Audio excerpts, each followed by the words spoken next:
Hold on. Fuck these people beeping at. I should not be moving it. I'll be home in 2 seconds.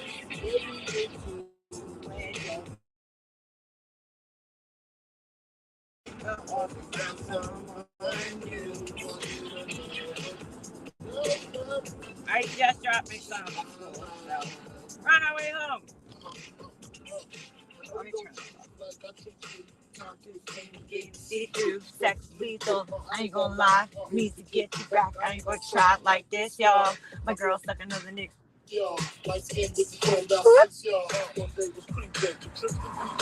Hey, Red Dragon, good morning, morning, morning. She was up you then, but my heart said not. Good morning, everybody. Good morning. 23 people in the chat. It's a little late morning live from Big Mobster here. Talking third person because I'm going to be like Betty Bullhorn from here on out. I'm just going to talk in the third person about myself. Hold on a second. Let me put my headphones back in their little case. All right, we good. We good. Anyway, good morning, everybody. So, how is everybody's morning? I heard Laura was live last night. I'm in my Discord. We got like the Discord room members only, and then there's like a smaller room with just a couple of people, and we were chatting in there, shall I say? And they're like, "Oh, Laura's live." I'm like, "Dude, when just not in the mood for shit." I don't know. I was just like, "Oh, dude, I cannot handle Laura right now. Like, this is not, it's late at night. I'm fucking relaxing. Like, I can't handle Laura at any fucking point right now." So, anyway, she fucking was live. So they're like, "She's streaming your live from today." So I took a little page out of her playbook and I put it on private. And then they said she was streaming some other lives, but I was like, I'm not gonna waste my time, like, all night, whatever. She wants to fucking stream some old ass live. Go for it, Laura. Like, I don't fucking care about it. I have no idea what was said on her live stream last night. I did download it though. After she ended it, I went upstairs so we could watch it together because I have no fucking idea what was. I really don't. I have no idea what was even said. I was not listening to it. So anyway, uh, she got beat up in her car. Who? Who's that? Elisa Jordana. I don't even know who that is, Carlos. Who is that? Laurel, not stop lying. Of course not. Of course not. So yeah. So anyway, I'll be home in like 2 seconds. I just dropped my son off at school because they had this stupid state testing bullshit, and I opt out of it every year because to me, I'm like, why are you gonna give the kids a test that they're not going to be graded on? Like, it don't count towards his grades or anything like that. I'm like, why does my kid have to take a test? Like, I don't know. A lot of parents opt out of it. So it's that time of year where all the testing and all the bullshit's going on. I seen that. That was some shit. Seen what? Wait, who is that? I don't even know who that is. Got beat up in her car. Apple River trial. No, I'm definitely not watching that. I don't really watch trials. Like, I don't know. I find them boring, but I have watched a few. Like, I'll watch like some of the, questioning, like if somebody is on the stand, but I can't watch I cannot sit through an entire trial, like for every trial. Some people really fucking enjoy that, like they really enjoy doing that. I just don't. I just can't sit through a whole entire trial like that. It is interesting. I highly suggest that everybody just to watch at least one trial in your life, because I think from watching one, you really have an understanding of like the justice system a little better, how it works, and how um, it's crazy. Like, it's a pretty interesting process. It's just like, sitting through entire trials is pretty hard. But I do, like, every once in a while, like, I'll just watch some like questioning on the stand. What was the last one? I watched a lot of the Harmony Montgomery trial. Like I watched the mother's testimony, but I watch it in bits and pieces. Like I can't sit there and watch the whole thing because a lot of it's just boring. You know, they're questioning people, like witnesses that, like a guy from AT&T. You know, it's like, oh my God, I don't want to sit through that shit. Like I just want to see the good shit. So I'll only watch some of the highlights. Hey, Potty Mouth Mama. Hey, girl, I've been thinking about you. I'm so sorry about, the loss of Sally and what a tragic thing. I was thinking about you, hoping, you're doing okay. And wow, that was some sad news. Some sad news. First thing I thought of when I heard that she passed was you, because I know you guys were like so tight, good friends on here. So I'm sorry for your loss. Can't even believe that. Sally. I loved her. She just had, even when she struck me, she had she was like ferocious. Like she was sassy. I think that's a better way to put it. Like I laughed at it because I thought she was so sassy. And I don't know. She was pretty funny. She was a pretty funny lady. And, I'm not allowed to say I liked her voice, but I did. I always did. I always said she had such a unique voice that was so good for uh like voiceovers or something. You know what I'm saying? I loved her accent. She was just cool. What a sad, situation. All right, I'm gonna finish my cigarette and chop it up with you guys for 5 minutes. I'm gonna make myself another coffee. And then we're gonna go upstairs. I'm home, so big pimpin', spending G's. Thank you. I wish she were here. And I'm on day 16 and children's at my son, and him and her went to the hospital at the same time. Oh shit, no way. What happened? I hope everything is okay. You always said you're loved. Yes, you loved her voice even during the rough times.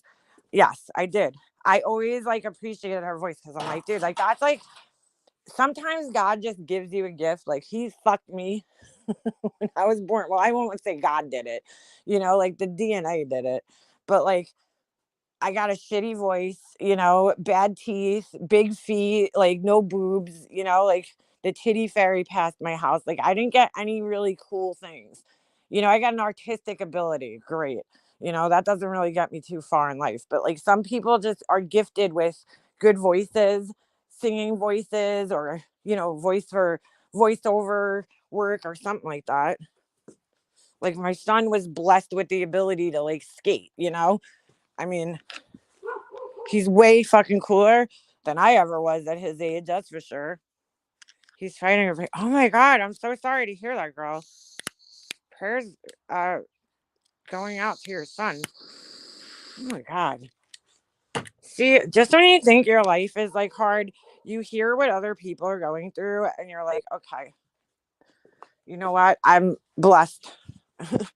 That's something I would not want to, like, I can't even imagine dealing with. I'm so sorry to hear that. We're sending prayers and strength for your son. Damn, girl. Sally was awesome. I feel blessed I get to be friends with her. She was definitely the mom of Stephanie Brown's Discord. Yeah, I would say she probably was. I could imagine her in that role. Sally Spencer. I loved her. Every time I saw her, I said that. Sally Spencer. So sad when we lose people on here. Even though you never meet people, what's up, Alicia? You still make a connection with them on here. Like you still make that connection on here with people. We thought we were going to go home this week, but we got a bad MRI. Oh my God. Oh my God. That is terrible. Many prayers to you and your family. I can't believe that. Oh, you're driving to Nola. Alicia, I totally forgot to answer you last night. I gotta answer your text messages. Hold on a second. I gotta turn TV off over here. Somebody lost the remote. Oh, there it is. I can't stand this. My son like leaves the YouTube on, and like all I hear is these like young guys like talking in the background all day. Uh, I still feel less. You still feel less in grief. Yeah, definitely. Especially with somebody you know were close with and bonded with. I mean, you're gonna feel that loss. Did I bring my lighter in? Hold on. Of course you are. All right, we're gonna go upstairs in a moment. My son wanted me to do his hair this morning. So like, I don't know. He calls it ice cream cone hair. It's I don't know if it's necessarily like a hairstyle or it's just like kids who have like it's almost like a shit. I don't want to say Justin Bieber hair because it's not like that parted side hair, but it's basically like these kids have like these long, almost like a bowl cut kind of deal, and it like flips out on the sides. But my son doesn't understand. I'm like, I'm trying to explain to him, like, Jesse, you have my hair. Like, if he had my husband's hair, I think he might have a better chance of having that. My husband has like thick, hair, like more coarse hair. My hair is very fine, and it's like it don't do nothing. Like when I blow my hair out, it's just straight. Like there's no like I'm trying to think of somebody on here. You know who has fucking fabulous hair? Seasons. You know the girl Seasons? I think her name used to be My Four Seasons. She has fucking fabulous hair. Like her hair holds a curl. You know what I'm saying? And it like if she got a haircut with layers, it like has that texture to it. I'm trying to explain this to my son because he's like, he said he asked some kid in school what he does to his hair, and the kid told him that he puts like sea salt spray in his hair. But I'm like, I know the kid, and I'm like, yeah, but that kid has thicker hair. Like that's why his hair is probably has a natural wave in it.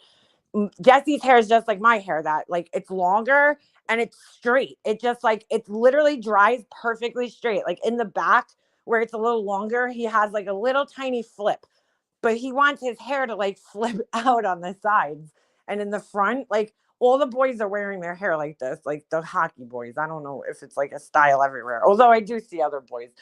They almost have like bang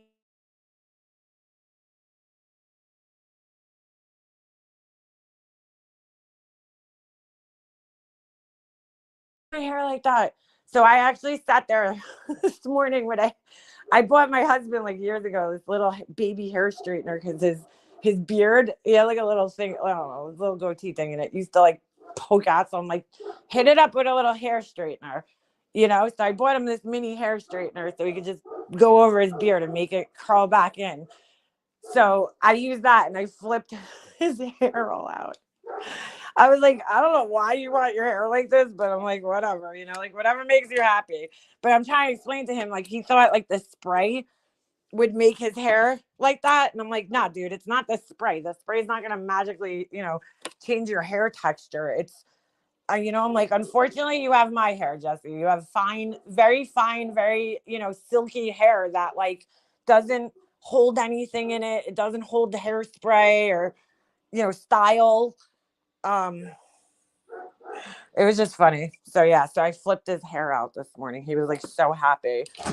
I'm like, okay. I'm like, whatever you want, dude. I just figure, I whatever he wants to do to his hair, let him do it. Like, okay, dude. It's so funny because like he wants this hair texture that he just doesn't have. So I think there's like some YouTube guy that he like is trying to like emulate. Like he's getting to that age where like he wants to, you know what I'm saying? Like he wants like a style.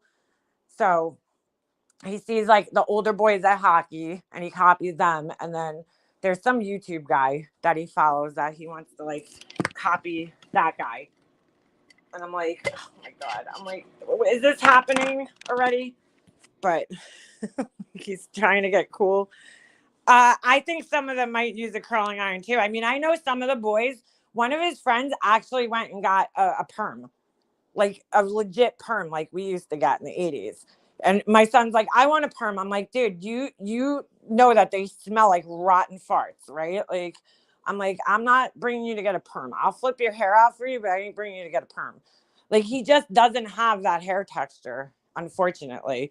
It's like mine. My hair just does not hold any type of like shape. Only when the girls do my hair at the salon does it hold a little bit. But like I remember I curled my hair for my cousin's wedding and like an hour later my hair was just straight. It's just the way it is. My hair don't hold curls. It's horrible. So I can't wait to see how it looks when he comes home because like after recess and everything, like I want to see if his hair actually held it. I did put some texture spray in his hair because I was like, it needs some grip. Like it needs something to hold it. And I don't like I know for me, hairspray weighs my hair down and it doesn't really help it hold the texture. You need something like more lightweight. Actually, I found dry shampoo.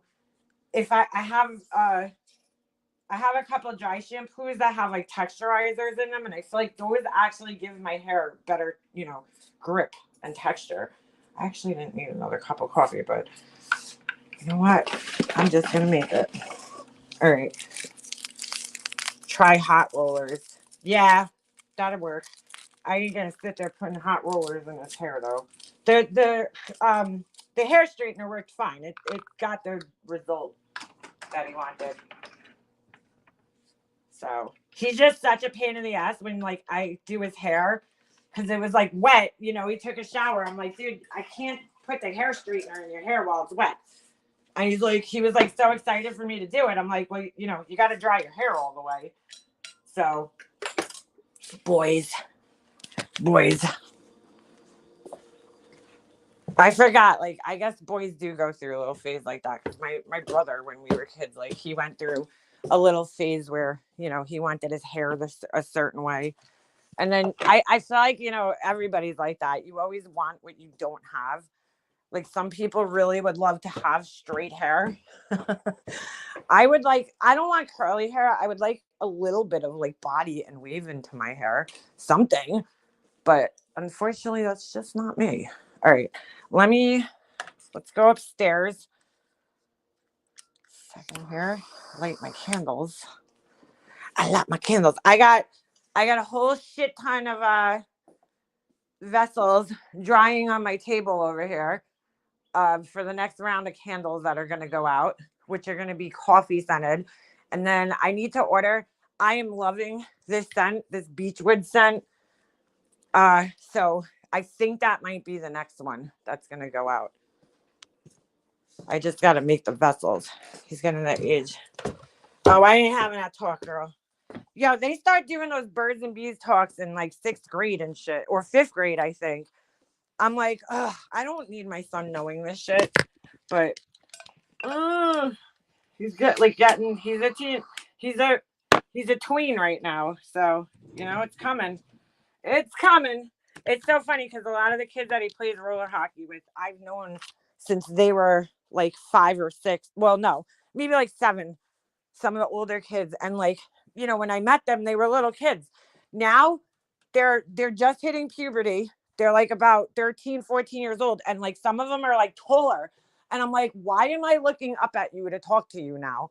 Like, I'm like, oh my god, these kids are like towering over me, and I'm like, oh my god, like it's coming because the kids that are only 2 years older than him are they're hitting puberty now and they're starting to like shoot up and get tall, and I'm like, oh my god, I can't believe like these kids just 2 years ago were shorter than me and now they're towering over me. I can't believe it.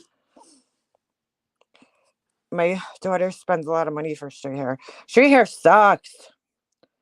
I know my mom used to too though. My mom used to have to go get those like she used to go get those what are they called? Like the keratin treatments.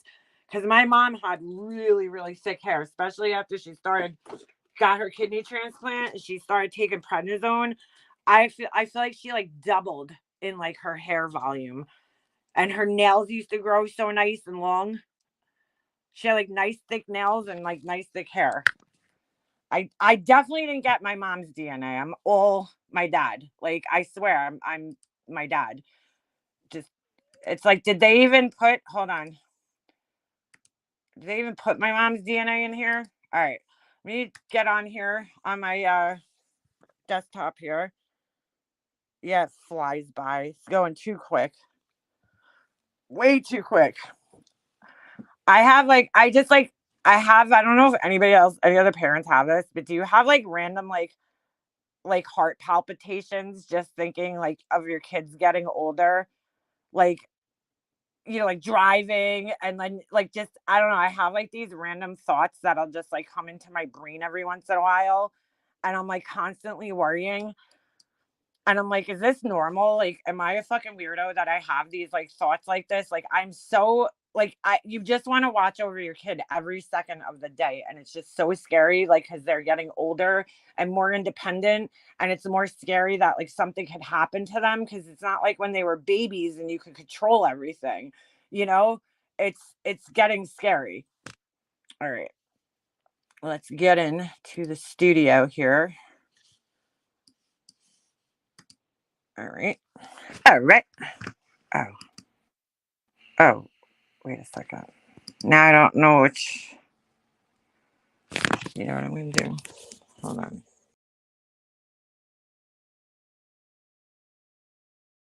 Okay, I deleted the wrong me. All right, so take a look at this. It's anxiety. Yeah, no, it is anxiety for sure. He's getting older. He's growing. He's gonna, it's kind of scary. All right, I gotta turn my volume up so I could hear myself. All right, happened to me recently because of crowd. Yeah, see, I got like anxiety. Like I think of him like riding his bike on his own and like something happening to him, and I just got like scared. And I think it's also a combination of me watching all these. I can't. Last night I had to turn off YouTube because I was just like, I cannot take another like child missing case. Like it scares the shit out of me. You just don't know, you know. All right. I downloaded Laura's Live. It should be here in case she puts it on private. I was so worried about who we rode in cars with, right? Oh my God, girl, I am not ready for that shit, like, at all. Oh, I don't even want to think about it. I'm going to have an anxiety attack, and then it's just not going to be good. All right, so first things first here. I saw this because I had to click on her video. I swear to God, I did not watch this shit last night. Now, where the fuck is the thumbnail? Hold on a second. And I'm like, Laura, what the fuck is this shit? Like, it's just, oh, you know what? It's probably because I'm not on her actual video. I'm on my download. Hold on. Like, I don't even know. I don't know what exactly was being said, but I saw the thumbnail when I went to go come up here and download her video last night. And I'm like, what the fuck, dude? Hold on. What the fuck? What is this? Unit 731? Why is it writing that? What is this? Hello? I hope my mouse isn't dying. That would suck. I have to go steal my son's mouse. Hold on. All right. Let me just get on here. Yeah, like, dude, what the fuck is this? Like, you're so fucking immature, dude. So fucking immature. Hold on. I'm sorry. I always got to go for the thumbnails. Like, Laura, what? This looks like a 3-year-old wrote it. Like, I don't get what that. Put up or shut up. Like, oh my God, dude. Tracy is still bringing up the BRCA. So fuck Tracy. I didn't even fucking listen to that asshole. She wants my attention so bad, and I'm like, Tracy, I don't fucking care what you think. Well, I'm gonna call you out on that, MM. I'm the worst person on YouTube. Like, okay, who said that? So I don't know, like, what all this bullshit is, but Laura, stop, dude. All right, let's fast forward through this. I love, like, this is gonna be my initial reaction to this shit. I just couldn't deal with Laura last night. Like, you know, when you're, like, just tired, and you're like, I don't feel like dealing with shit, that was me last night. I know, I was like, dude, like, I don't care right now. There's only so much Laura I could fucking handle in a day. Listening to her fucking stupid ass. There's only so much. It's probably just too... Well, that's what I said, Trailer. I was like, it's probably like hours of her going, please tell me. Please tell me. You know? Oh, shit. What happened? Hold on. My 70-year-old daughter had a fender bender in my car. 2 weeks later, she told her to truck. Oh, shit. Get out of here. Oh, girl. Nope. All right. What is going on here? Hold on. Let me try refreshing this page because for some reason my internet's being a dick. All right. It's still being a dick. Oh, there we go. All right. So this is what they look like when they're all done in the oven. What is she showing? And they were really good. What the fuck are those, dude? Anybody? What is that? That looks disgusting, bro. Ugh. What is that, like a ravioli? Like, what is that? What the fuck are those? Like yummy, yummy. That's just cucumber with a little bit of mozzarella on top. What? I don't know about that. I don't know about that. Okay. They were awesome. Hey, Monica. I thought it was a fucking ravioli. That's a no for me, dog. Cucumbers in the oven? No. Sorry. So, highly recommend new recipe. Easy breezy. Like, Look, I'm boring, so I mean, this just does not appeal to me. But couldn't be. all right, let's fast forward. I don't care. If anybody about watches this girl, but anybody watches this girl. One of my Now, mind you, this was the second time I guess she was live yesterday because she had an earlier live of zucchini would make more sense. I never heard of putting a cucumber in the oven, bro, like that. Like, how would that even work? Cucumbers, I love cucumbers. I absolutely love them. I could eat cucumbers all day, but hot cucumbers, ugh. I don't even know how that would, I don't know. I feel like because cucumbers are basically like just old water. Like, I don't feel like there's enough meat in there to like hold up in the oven, like the way like an eggplant would, or what else? Zucchini. I don't know about that, Laura. That looks fucking gross, bro. Like, I feel like they would just get mushy in the oven, cucumbers. Had posted this in Patreon. Oh, hold on. Let's go back. Before. So, highly recommend new recipe. Easy breezy. Like, easy breezy, beautiful cover girl. I have the same plates and they're from Walmart. Couldn't be any easier to make. And they were yummy. Ew. So another thing that I want to discuss before I start tonight. One of my mods, I'd sped her up a little, had posted this in Patreon. I don't know if anybody watches this girl, but she kind of reminds me of Molly. Kind of like Marissa. Please tell me. And old MFW mixed in with a little foodie beauty. Yeah, so Laura did a live yesterday, and that's why I listened to it, like, while I was dipping my vessels in the whatever shit that I have to dip them in. And I'm like, dude, oh my God, Laura. Oh, by the way, dolls, where are you? Because I saw that stuff on your wish list, right? The Eco Advance. It's not actually. So let me explain it real quick. It's not actually like a holy shit, dude. I can't think of the word. That's like the fucking millionth time this week. It's not actually like a glaze, like a sealer. That's what I wanted to say, a sealer. So what it does is it's called silicone or something like that. It's basically a silicone, right? And what it does is in a material like cement, it doesn't actually go over. I don't know if I could show you, but if you look in this candle right here, which this one was a tester, so it's not coming out right. Hold on a second. Look, you see it? I don't know if you guys are going to be able to see, but there's like a little bit of a shiny, it's probably really hard to see. You might be able to see it in this candle. This one's lit though, so. You see like how there's a little bit of a sheen in there? That is an actual like sealer that I have to paint on that actually seals the surface. It sits on the surface of the vessel. Okay. The Eco Advance, though, and I just used it yesterday. That's what I was using on my vessels because I like it because it maintains the cement look. Don't mind my messy closet thing in my background there. It maintains the look, but what it does is it doesn't sit on the surface. It's silicone that actually finds its ways into the pores of the cement, and that's how it seals it. So, which is why I like it, because it does maintain that look of the cement, that kind of matte look that you would get. But at the same time, I will note that when you use wax in it that has, you know, oil in it, it kind of leaves a little stain. If that doesn't bother you, it'll go away eventually, but you know, it'll soak in, but it leaves like a little kind of ring around it. But I personally, for the vessels that I'm making, like that sealer for that particular vessel. So all my other ones, I use this Earth Safe Finishes, which I don't know if you could get in Canada, but all right, let me my stupid ass. I don't have my glasses. I'm not like, these are prescription, and I forgot to get my glasses. They're in the car, so it's these or I'm blind. Well, I have like 3 pairs of glasses behind me in my messy closet. There's just like shit piled up there. Like I should not be showing the mess behind me.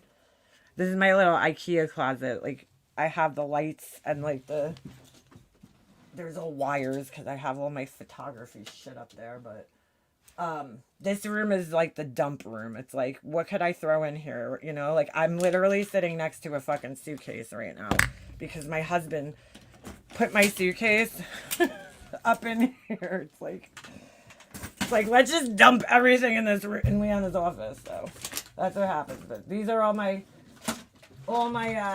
jewelry. There's belts, there's glasses.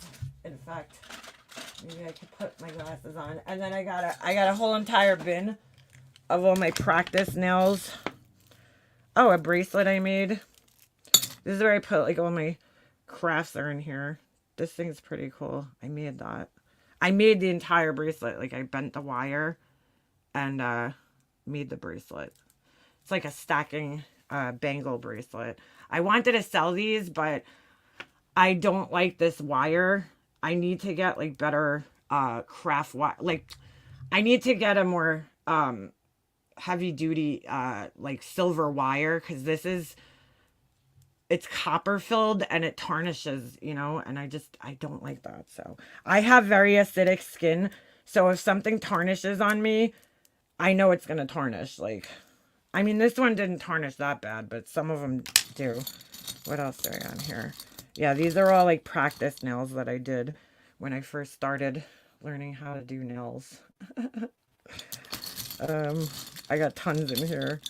What's this one? Oh, look, I made Snoop when he died. I made a Snoop nail. What the fuck? Wait, I'm going the wrong way. Look, it's Snoop. I made a fucking Snoop nail. That's great. What was this? Oh, a little skull. I was practicing with this like 3D stuff that I got. Let's see. Oh, this was a test on a Valentine's Day nail that I never actually ended up doing with little hearts. This was me just testing out one of my chrome things. So, anything else cool in here? This is me just doing a French tip thing. Stamping. Ooh, what's that? Oh, this one actually came out pretty cool.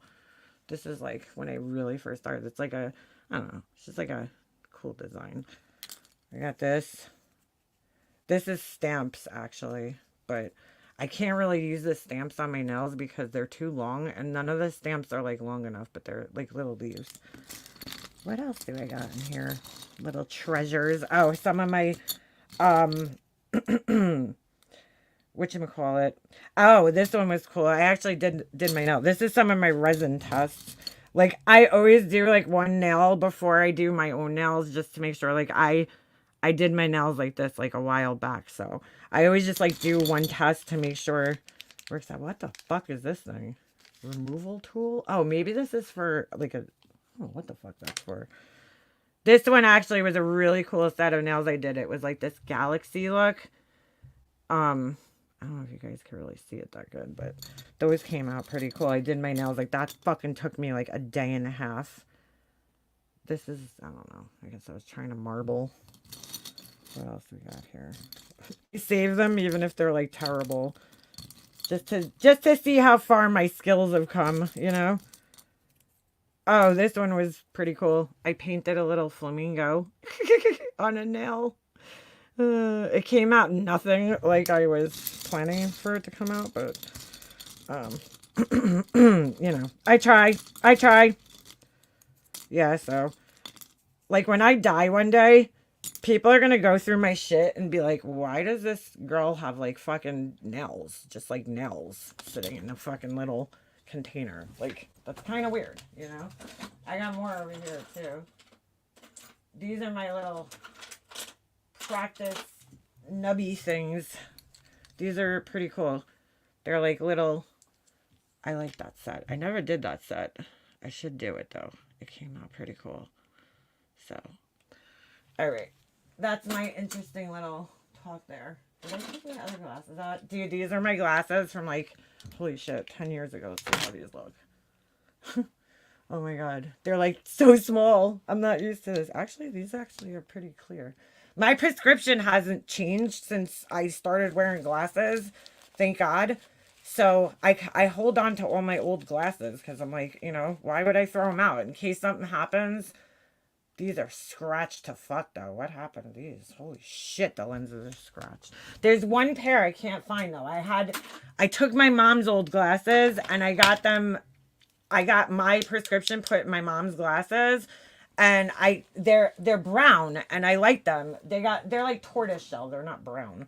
They're like that tortoise shell and I cannot fucking find them for the life of me. These are ones that you guys probably always see me in because I have two pairs of the same glasses. But these ones, I don't know, something happened to these ones. I don't know exactly what happened, but they're not as good. So, all right. All right, back to Laura. I don't know what the fuck. I just got totally fucking distracted there. I like my sunglasses actually. Especially when you're looking at the thing. I hate cheap plastic ones. What, glasses? I gotta be honest with you, dude. I bought these DKNY glasses, my second pair, and they are so nicely made. I think I got them at Target. Like, these are Armani Exchange, and they're so cheap feeling. Okay, and then I have a pair of Versace glasses downstairs, and those broke, like, so easily. The arm broke off. And these have lasted the longest. I got a pair of Gucci glasses last year. Last time, well, I shouldn't say last year. It was the last time I got glasses. And they are Ovi got them when he was a puppy and he like destroyed them. They're like I could still wear them, but I usually don't wear them out in public. I don't really like them anymore. They're like too big. But Laura's in the chat. What happened? She came in here.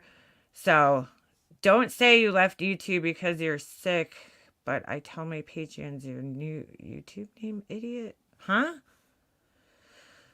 So yeah. But the DKNY, those are like the most sturdy pair of glasses I've probably owned out of all these freaking glasses that I have back here. What are these ones?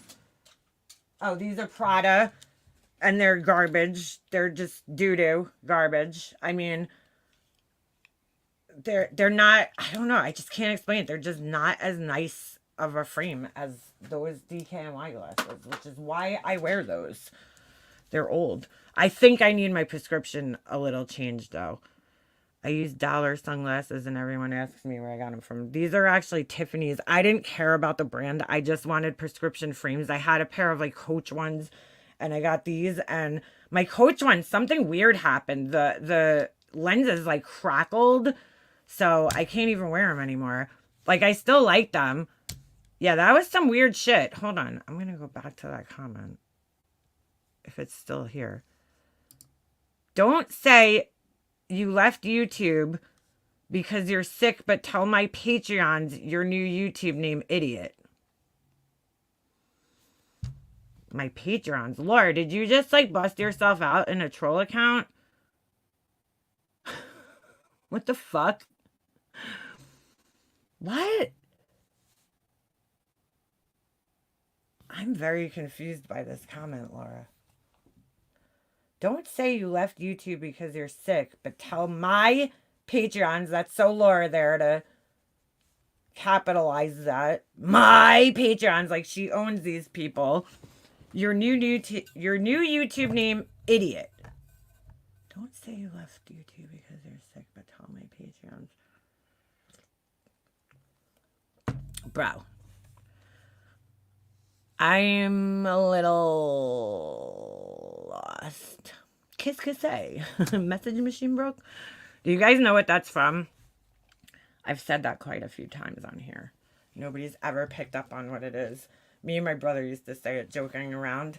If we call people and they didn't answer, I'd be like, qu'est-ce que c'est? Message machine broke? I'd say it on their voicemails all the time because it was from The Sopranos. The Sopranos actually, I forget which episode it was, but they were calling like one of the people that owed them money. And, you know, they were trying to get in touch. I forget which character it was. And he's like, qu'est-ce que c'est? Oh, I think it was Polly Walnuts. And he's like, qu'est-ce que c'est? Message machine broke?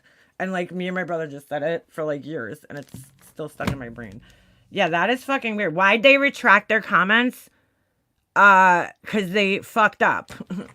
That's why. They were like, oh shit, wrong chat. Ah! There's been times where I've been talking to people in Discord, right? And then I would be on like watching a live and I've almost typed what I wanted to type in Discord into a chat. So that, I'm assuming that's what happened right here. Laura's probably in her Discord with her big fucking nails, her big bulky fucking duck nails, okay?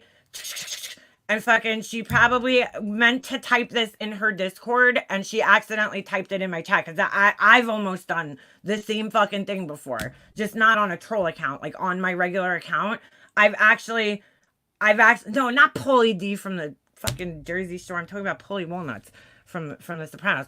But I've almost accidentally typed in like her chat. Like I'll be like talking in Discord with people and then almost accidentally type in Laura's chat what I was going to say in Discord. So I think that's what happened here. She's probably thinks that somebody in here is an old Patreon or something. That's the only way I can make sense of this shit. All right. Well, anyway, back to her bullshit. All wrapped in one. My eyes itchy. There is a trigger warning on it. It's Trigger pretty warning. intense at the end. But if anybody follows this girl and can give me like the backstory, that would be great. Oh, great. Someone said that a white YouTuber flash bought in my her eye. for like £1 million or something. All right, I don't care about this. And she hosts something called the Queen Academy for massive success. Yeah. I guess she's a life coach.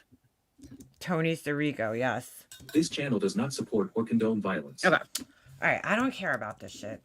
Hold on. So again, trigger warning on this. But if you... I am simply reporting on things happening with live streamers. What the fuck is that? He was lost. Oh, what's her name? I woke up at like whatever time it was in the middle of the night. And Forgotten Whispers was... I saw all your texts, all of them. Dick hard. She was streaming this lady. Sir, I'm sorry about this. I think it was... Don't talk. What the fuck? Idiot. Yes, Sarah, we're really sorry about this. I'm sending him your way today. Who the fuck is that? Oh, is this what's his face was talking about in here? Carlos. He was just talking about this person, I think. Yo, she just smack a bitch? What the fuck, bro? Is that her husband or her kid? What the fuck, dude? Don't fucking talk. Idiot. Yes, Sarah, we're really sorry Aw, about this. I want to cry. Why would you do that? That's so fucked up. Today. Fucking So don't worry. But yeah, so yeah, he's coming. Don't worry, he's coming home. she just like almost broke my nose. Aw. That makes me so sad. No, you're fine. You're fine. Fuck you, cunt. Um, Next time you fucking touch me, I'll fucking dick you. You understand? Who is this guy in the car with her? Who the fuck is this asshole? You understand, cunt? Hey, no, Sarah, hang up. These idiots. She posted your fucking number in her cancer Discord, and I was just being polite. yeah. No, so Bahram. How do you pronounce it? You know, I don't know. Who is that? I don't know who the fuck this is. All right, I'm just gonna skip through this because like, oh, what the fuck? Whoa, what the fuck's going on here? Hold on. If someone is pulling my hair and somebody is doing that to me, I'm not looking at the camera. I'm not going to be looking for the camera to make Does she not almost look like Laura right there with the fucking blue eye? sure that I look good, which Wait, did he fuck her up? What the fuck? Hold on. for the camera to make sure that I look good, which is exactly what she's doing. Overdone, cunt. Full overdone. Oh my god, what the He fuck? keeps showing up, and he says you won't stop texting him. But I saw the text. It's the same shit. Yeah. What's up? She's half your age. She's half your age. Delete the number, please. What the fuck is going on? Pull over, dumb cunt. Pull over, dumb cunt. No, please don't. I'll stop. Okay, I'll stop. Pull over. Okay, Pull over, dumb cunt. Bro, what the fuck? I'm like, just what the fuck is going on? I don't even know who the fuck these people even are. What is going on right now? Good, she should be fucking arrested. I don't give a fuck, dude. This man, look, you should not be fucking throwing hands at somebody and not expecting that you're gonna get fucking, like what's happening right now. I mean, how many times are you gonna hit somebody? This is fucked up. I don't know the whole story though, but this is fucked up. I mean, I don't know what he does here, but. Oh, call 911, Sarah. Call 911. All right, bro. Let go. Call 911. I'm sorry. All right, now this is getting a little too much, dude. I'm just saying. That's a little too much. Like, you want to protect yourself, that's one thing, but, like, dude, you're getting a little too much, bro. It's a little over the top. No, I'm so sorry. Please let me go. Please let me go. Get out of the car. See, like, this is where, okay, this is where he should just get out of the car and walk away. What the fuck, dude? Sorry. If someone is pulling my hair and somebody is doing that to me, I'm not looking at the camera. I'm not going to be looking for the camera to make sure that I look good, All which right, is exactly what she's doing. This chick is fucking crazy.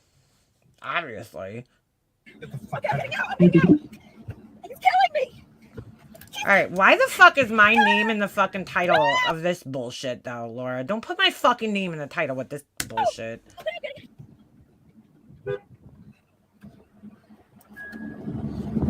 I'm, like, so confused, though. Who is this guy to her? Is that her husband? Like, I'm a little confused.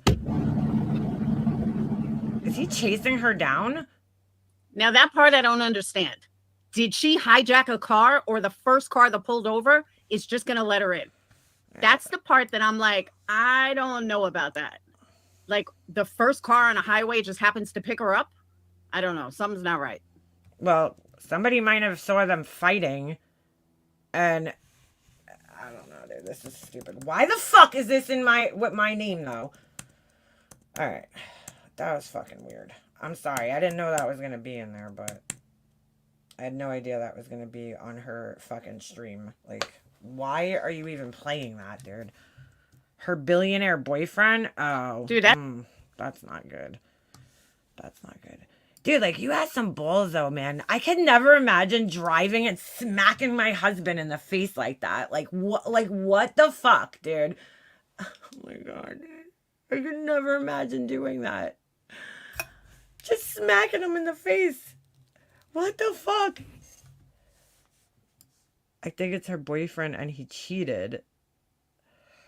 Well, if he's getting smacked in the face like that shit, I don't blame her. All right. What this has to do with me and why my fucking name's in the title, I don't know. See, I got demonetized. Yeah, that's just crazy. I don't even want that shit let me on just my tell you, stream. I looked at this video before I played it. Not the one I played, but the original. It had like 12,000 views. Now it's got 14,000. So it's like taken off. So only Laura would be looking at the fucking views on the video. How many views it has. You would have a hard time with that. That's crazy though. Insane. All right, so moving on. Okay. Sorry about that, guys. I had no idea that was going to be in this, so. Let's move on. Like, I don't even know. I'm going to probably have to put my fucking live on private because of that. Because, I mean, that's... I'm not cool with that kind of shit. I'm going to play something else. Or I could edit it out, but I hate editing things because then you lose the whole entire chat with it, so. Clipper, which I did listen to. She was engaged to Andy Day. Is that who she is, Christy? I don't know who she is. Come on, let's move on from this shit.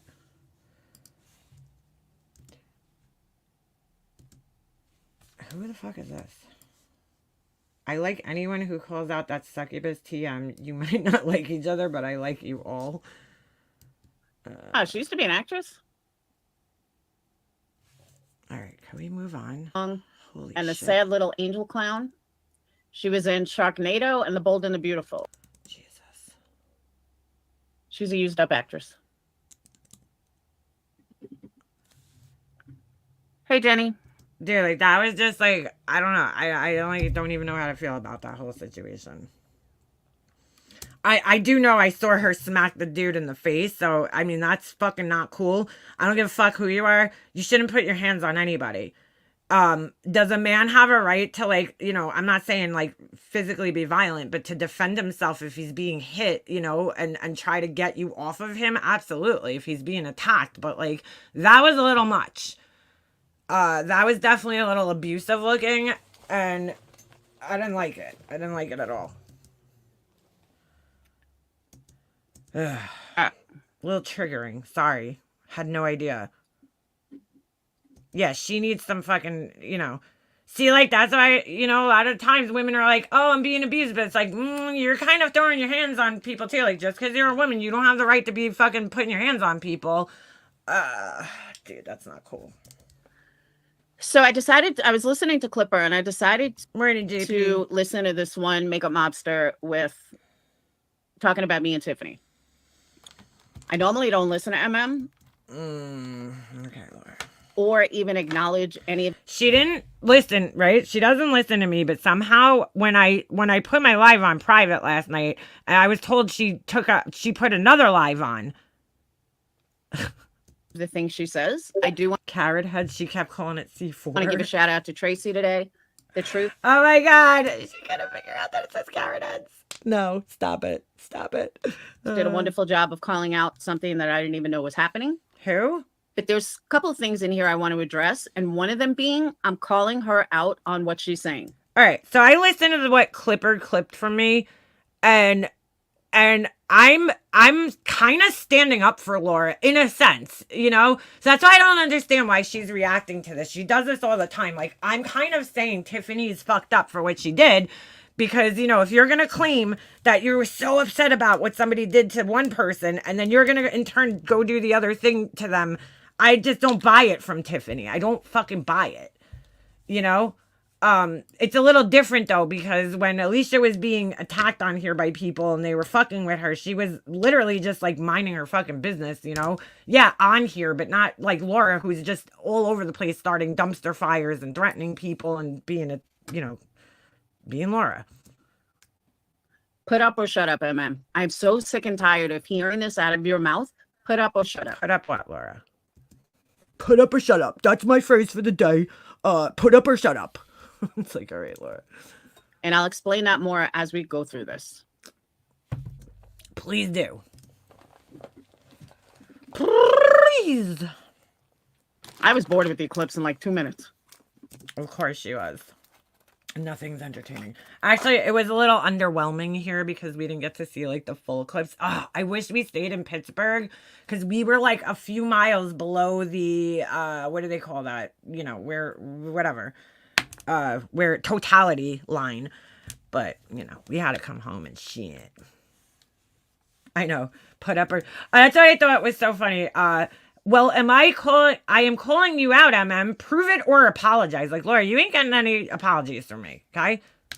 So, let's just get that fucking straight. Back to Tiffany. So, Hold on. Gotta point out the Doberman. Okay. you know, so Tiffany's calling Laura out because, you know, look, the reality is Tiffany just didn't believe Laura for a while. And I said this a while back, and all Laura's people thought I was fucking lying. Okay, let me just point something out. Hey, Jam, let me just point something out. If Tiffany didn't believe me, all she had to do was call me and ask for proof. What I find Yeah, that probably would have went over well. interesting is I'm pretty sure Alicia has the proof. I don't know why she didn't give it to Tiffany, but I How do you know it was Alicia? could be wrong. But, I mean, if Tiffany had such an issue, all she had to do was fucking ask me. Like, real simple, just ask me. So this, you know, we were supposed to be friends, blah, blah, blah. Blah, blah, blah. I don't know. Maybe friends just don't ask each other stuff like that. You know what I'm saying? So when I tell people I haven't spoken to her in months, We used my husband's shield. We were able to see it really well. It was just a little underwhelming, you know? part of it was because she's never even called me about the chemo, but a lot of people were coming after me saying, oh, she's mad, because you weren't there for her. No, this goes way back, way back. So let me just point that out. I never had proof Laura sent me sentences. Okay. I have no idea. I gotta speed her up just a little bit. Hope you guys don't mind. They were calling me a liar. And I was like, okay, I seen the proof. I'm not going to show it on here, but I seen it. And you're just going to have to take my word for it. Well, guess what? I wasn't lying. Was I? Wasn't lying. I knew she was questioning the shit. Okay. So that's the truth. She was questioning, which I'm not blaming her for questioning, but I think what she did. Look at this. This is so funny. How are her subscribers not sick of the same old crap talk? Like, what do you care, dude? Like, honestly, you're not sick of hearing Laura say this, sit the fuck down 100 times. Like, the sentences said 90% estrogen fed, which makes no sense. Yeah, that makes no sense. The other day, I am 100% blaming her for questioning. She doesn't pay my bills. She has absolutely nothing to do with my cancer and my chemo. You're blaming her for questioning? Okay. What does this have to do with anything? Doesn't donate to me. She hasn't offered to pay for anything. So her questioning it, or anybody questioning it, it's none of their business. And for some reason, that concept can't get through my haters' heads. No, Laura, when you share it on a public platform, it's everybody's business. You're making it everybody's business. You realize that, right? It's none of their business. They can question it. I'm going to share things on a public platform and then tell people it's none of their business. It's like, what? All day long. They're not doing anything for me. Yeah, she's got a list. They're not paying my bills. They're not sweeping my floors. They're not doing my laundry. They're not giving me money. They're not paying off my credit cards. It's like, all right, we got the point. We got the point. Either way. So again, it's none of her business, or yours for that matter. Oh, contraire, mon frère. It is everybody's business because you make it everybody's business by sharing it on a public platform. Quite honest with you, was pretty disgusting. She got up on her live stream. She's like, Laura's faking chemo. Laura, you've been talking about cold capping. And I'm like, dude, I looked it up the other day. Okay. There is no other reason to cold cap. There's no other medical uses for it except, okay. And I went on the website of the penguin cold capping thing. There's no other reason to be doing that except for migraines. They said that it might help with migraines or, what do you call it? Like swelling after like a surgery. Okay. There's no other reason somebody would be doing that. I've seen alopecia, but it's cancer-related alopecia. What people don't understand is that alopecia is just like a general medical term for hair loss, okay? Like I guess kind of unexplained hair loss. But there's many different types of alopecia, and it can be caused by many different things. So I just gotta say, it's kind of fucking like when you were a little kid and you go in your like bathroom and you like fold the mirrors. I don't know if anybody else used to do this, but we had like a cabinet that had 3 doors on it, so you could like fold the mirrors and you'd see like a million versions of yourself, like. It's like, this is kind of weird reacting to somebody reacting to me. It's just kind of fucking weird. So yeah. She is 100% right about that. I didn't know if it was for migraines because I don't get migraines or anything after surgery. I just know that when you go. So you didn't read the website. Okay. Go to the cancer, websites and they tell you about cold capping. That's one of them that is recommended is the penguin. See, unlike Laura, before I say something, I like to like have some knowledge on it. So I looked it up. When Tiffany was saying the other day that Laura was talking about cold capping for years, first of all, I was like, I never heard of that.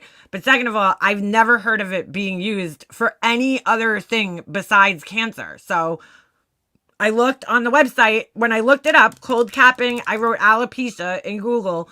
The Penguin site came up in my search results. I clicked on that, and that's where I read about the migraines and stuff. But I was like, Laura doesn't suffer migraines, so I don't think she's using it for that reason. It did say cancer, cancer, whatever, induced alopecia. That's a thing. But I don't know what the fuck she's like, Laura's been talking about cold caps for 20 years. And I'm like, dude, I've never heard Laura, like Tiffany, here's the thing. You don't have to lie about Laura to like get at Laura. Laura does enough stupid shit on here that you could use. Okay, that's the first thing I'm calling you out on. Laura does. Calling me out on? You do. It's the truth. There's enough stupid shit on here. Starting from when we stopped talking, okay, which would be 2021. Starting in 2021, please produce all of these bad things that I've done that Oh my God, is she serious right now? Is this real life? I feel the need to call out. Again, make sure it's after we stop talking. Oh, all right, Negs, right? The shit you said to Negs, the shit you said to, hold on, there's more people. I mean, are you fucking serious right now, Laura? Off the top of my head, I can't think right this second, but I mean, there's way too much. I mean, come on, you kidding me? Because before we stopped talking, you were just fucking as bad as I was. So I was just as bad as she was. That never happened, Laura.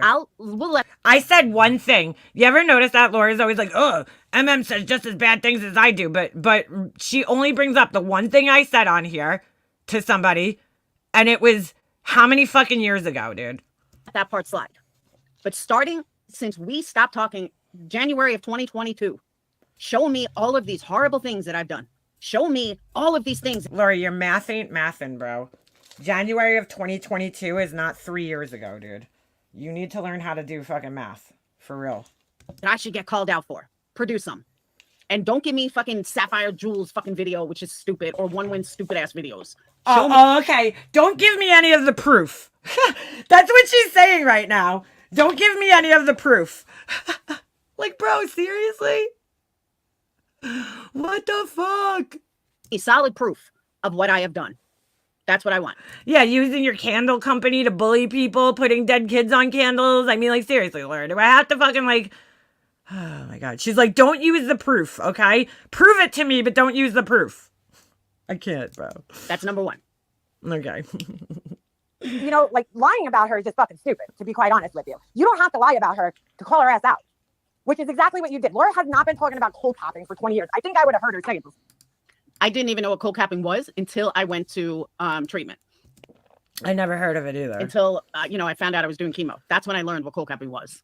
I never discussed it. I never talked about it. I knew nothing. Okay, so I'm basically standing up for her here, right? Like I'm not. I hate fucking standing up for her, but I mean, this is the truth, right? She did not talk about it, but of course, Laura's gonna find a way to fucking argue with this. About it. I honestly didn't even know it fucking existed. All right, why are you getting so mad though? I'm agreeing with you. Like, what the fuck, bro? Yeah, accusing every man. Oh, how about doing a poll? Who has the smallest penis? Right, with what during the Gannon Stout trial? How about that? I mean, shit, I don't listen to every stream, but I have never even fucking heard of cold capping until Laura brought it up, or Alicia. I'm like, why? Laura's never fucking talked about cold. And look at like these fucking idiots in her chat, like this girl. Cold caps, also known as scalp hypothermia, are used to cool the scalp before, during, and after chemotherapy treatments to reduce hair loss. Like, nobody's fucking arguing that. Capping? Tiffany, what the fuck are you talking about, dude? Girl, stop lying, okay? The other thing is, there's no, like, look, dude, she put Laura won't say anything like, oh, okay, MM agrees that Tiffany's lying. a video up of her daughter in clearly a doctor's office, okay? Oh, how about this? How about yesterday? She does a whole entire live stream, okay? Oh, just because people are addicts, they aren't losers. And I'm like, you were just 2 days ago calling Benny Keys a loser and an addict and all this shit. And now addicts aren't losers. Oh, all right. Okay. Okay, with the cold capping shit. Okay, that wasn't a doctor's office. I mean, it is kind of, but I feel so bad for her kid when she does those fucking live streams about her ex. Like, it is disgusting what she says. that's the cancer center where you get the chemo. You go in there, they say pick a chair, you sit down. Because we had so much equipment, we always pick the one by the back. Yeah, her go-to term, junkie. Oh, what about the candle she threatened to make for Sarah? The relapse candle. Which is near the microwave. That's why you saw a microwave.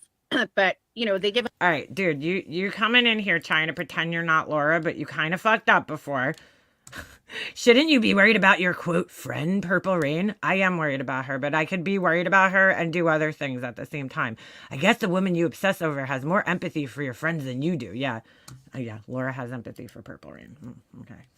Is that why she dragged her for like 4 days straight just a few months ago? Okay. us food if we want. They give us drinks. We get hats. We can take whatever we want.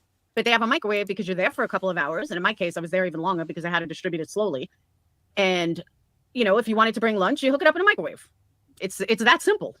Yeah, she is kind of Morris. in a way. Laura wouldn't be seen dead in here. You wish, know? girl. You must have been like not here because she actually was in the chat like not too long ago. She came in here under like 3 different accounts. I think it was like last week. What other reason would she be doing that? I don't know. You know, I don't. Unless like somebody else is sitting in that chair, you know, it's one of their friends or something. For her to even say that is fucking weird to begin with. Okay, like Laura, because I'm trying to. Again, I'm kind of defending you here. Like, unless there's somebody else sitting in the chair, like, why would your daughter be there? I mean, honestly, Tiffany's an idiot. Why would your daughter be sitting there doing cold capping for you? You know what I'm saying? Like, with you, if you weren't the one getting the treatment. That's what I'm trying to say here. But you're an idiot. literally. Why would I take video of somebody else's chair? Knowing. Oh my God, dude. Oh my God. Does Laura know what a hypothetical is? Someone else is paying for my cold capping. Am I scamming the whole universe? Like, just use your head a little, MM. I can't believe somebody else paid for it and she complained about it as much as she did. I get why you said it, but just use your head a little. I don't think you do get why I said it, because you're like fucking raging over nothing. Before you make stupid comments. You know? Oh my God, it's crazy. Bro, like, I think she's like mad that I actually like stuck up for her in a sense yesterday, like saying that Tiffany, you're a fucking idiot. Like, I don't even understand this because I'm basically sticking up for her here. It's like I can't even fucking. Oh my God. Right now. Do you hear me going after your dog? No, you don't. Poor Dog bark Purple is what Rain they is do. slowly dying and has a friend who doesn't care if she lives or dies. She's more obsessed with her. Yeah, because you know how much I talk to her, right? Okay. Here we go. My husband. You know, unless it's somebody else, I My husband doesn't know about my YouTube channel. don't know any other reason Laura would be sitting in a fucking doctor's office with her daughter doing cold tapping. I mean, look, I could be wrong. I'm personally shocked that Laura hasn't jumped at the chance to prove Tiffany wrong. Okay. Let me say again, which I said earlier, but MM might have missed it. Why do I need to prove anything to that fucking psycho? I don't. Every one of my subscribers knows Peanut infested mouth. You what I can was going block them. through. I don't and give a fuck. what I went through. All my Patreons. Anyone that's financially When I react to what Laura said about me, I'm obsessed. Okay. supporting me knows what I've gone through. Anyone that has financially giving me $1 has sent me things, has bought candles, has helped me get through this. Okay. So why should I jump up and try to prove something to fucking psychotic Tiffany? Think about it. Like, seriously, sit back and think about it. I don't need to prove anything to her. She's a fucking idiot, plain and simple. So that's why I didn't jump up. My name is not Alicia. I'm not, if one of my supporters had an issue and was maybe like, you know, I said the same thing. They still call me a liar. This is can I see some unbelievable. proof, something, I would have Why does she have to bring your name in this, though? no problem. If someone said to me, I'm going to buy 5 candles. Who is this person? If you can prove to me that you actually have cancer or you actually going through chemo, shit, I'd give them my whole fucking portal. You know what I'm saying? Like Portal? something like that is totally different. But I am not going to jump up to fucking, because Tiffany, an asshole on the internet, is going to fucking question me. Who gives a fuck? I don't owe you shit.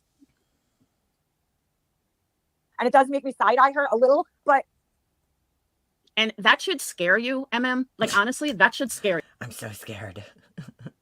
I'm shaking in my boots. The fact that I didn't jump up to prove something to This is why I didn't listen to this last night. It's like blah, blah, blah, blah, blah. a complete fucking psychopath, that makes you side-eye things. You should be side-eyeing yourself, because Okay, Laura. there's nothing about that you should be side-eyeing. What bothers me is the makeup monster that I knew, the Liana that I was friends with. Oh, here we go. Here we go. The person I knew would have been like, you don't owe her fucking shit. Why would you jump up and fucking give her Well, Laura, if you keep playing this, you would probably hear me say that. anything? So you've changed. You're not who you used Oh my God, guys, I changed. I'm not who I used to be. Ah! Laura's getting in my head. to be or who I used to know. I don't care, Laura. Because again, the Liana that I knew would be like, you don't owe her fucking shit. So the fact I don't think you owe. that you would side-eye me is fucking weird. I side-eye everything you say, Laura, because you have lied in the past and you've said some really fucking weird shit to me in private that I definitely side-eye you all the time. That just goes without saying. you know, look, dude, I honestly don't fucking care, because guess what? I didn't give Laura money. If you're dumb enough to give her money, that's on you. Sorry. Why is someone dumb enough to give me money? I'll wait. Did I have a... Because you're a grown-ass adult. You have lied in the past to get money from people. And if you're dumb enough to give somebody money like that, then that's on you. Just like if you give Diane money and you're stupid enough to give her money, that's on you at this point. GoFundMe? Did I ask for anything? Yeah, you had like how many Amazon wish lists? You're like constantly telling people that they need to buy candles from you. Yes, you have. Have I scammed anybody? You need more super chats. Did anybody say you scammed? Did anybody say she scammed? Please, enlighten me. Please, Laura, there has been situations in the past, okay, where you have, acted like you were going to do something with the money and then you do something completely different with it, okay? So if you're stupid enough to give somebody like that money at this point in time, I don't know what to tell you. fucking enlighten me. You make it out like I'm fucking Natasha Cooper or some shit. I don't fucking watch Natasha Cooper, so I don't even know what Natasha Cooper does. I don't watch that woman and don't pay attention to her. So how would I make it out like you're Natasha Cooper? So show me any scams. See, this is a guilty conscience right here, guys. Because I never said any of this shit. I just said if you're stupid enough to give her money, go ahead. That I ran. Like full on fucking scams. Oh, I'm sorry. Half-ass scams. That's right. Laura ran half-ass scams. Not full-on scams, half-ass scams. Any GoFundMe scams that I ran. Any fucking... Why does it have to be GoFundMe only? And bullshit that I ran. Yeah, constantly calling out subs for not being members is begging. That's very true. Oh, you're not green anymore. That I scam people, that people was like, oh, you fucking, you shouldn't give her money. That's on you. Ask your friend Tawanda. You, blah, blah, blah. So please, point number 2 that I'm calling.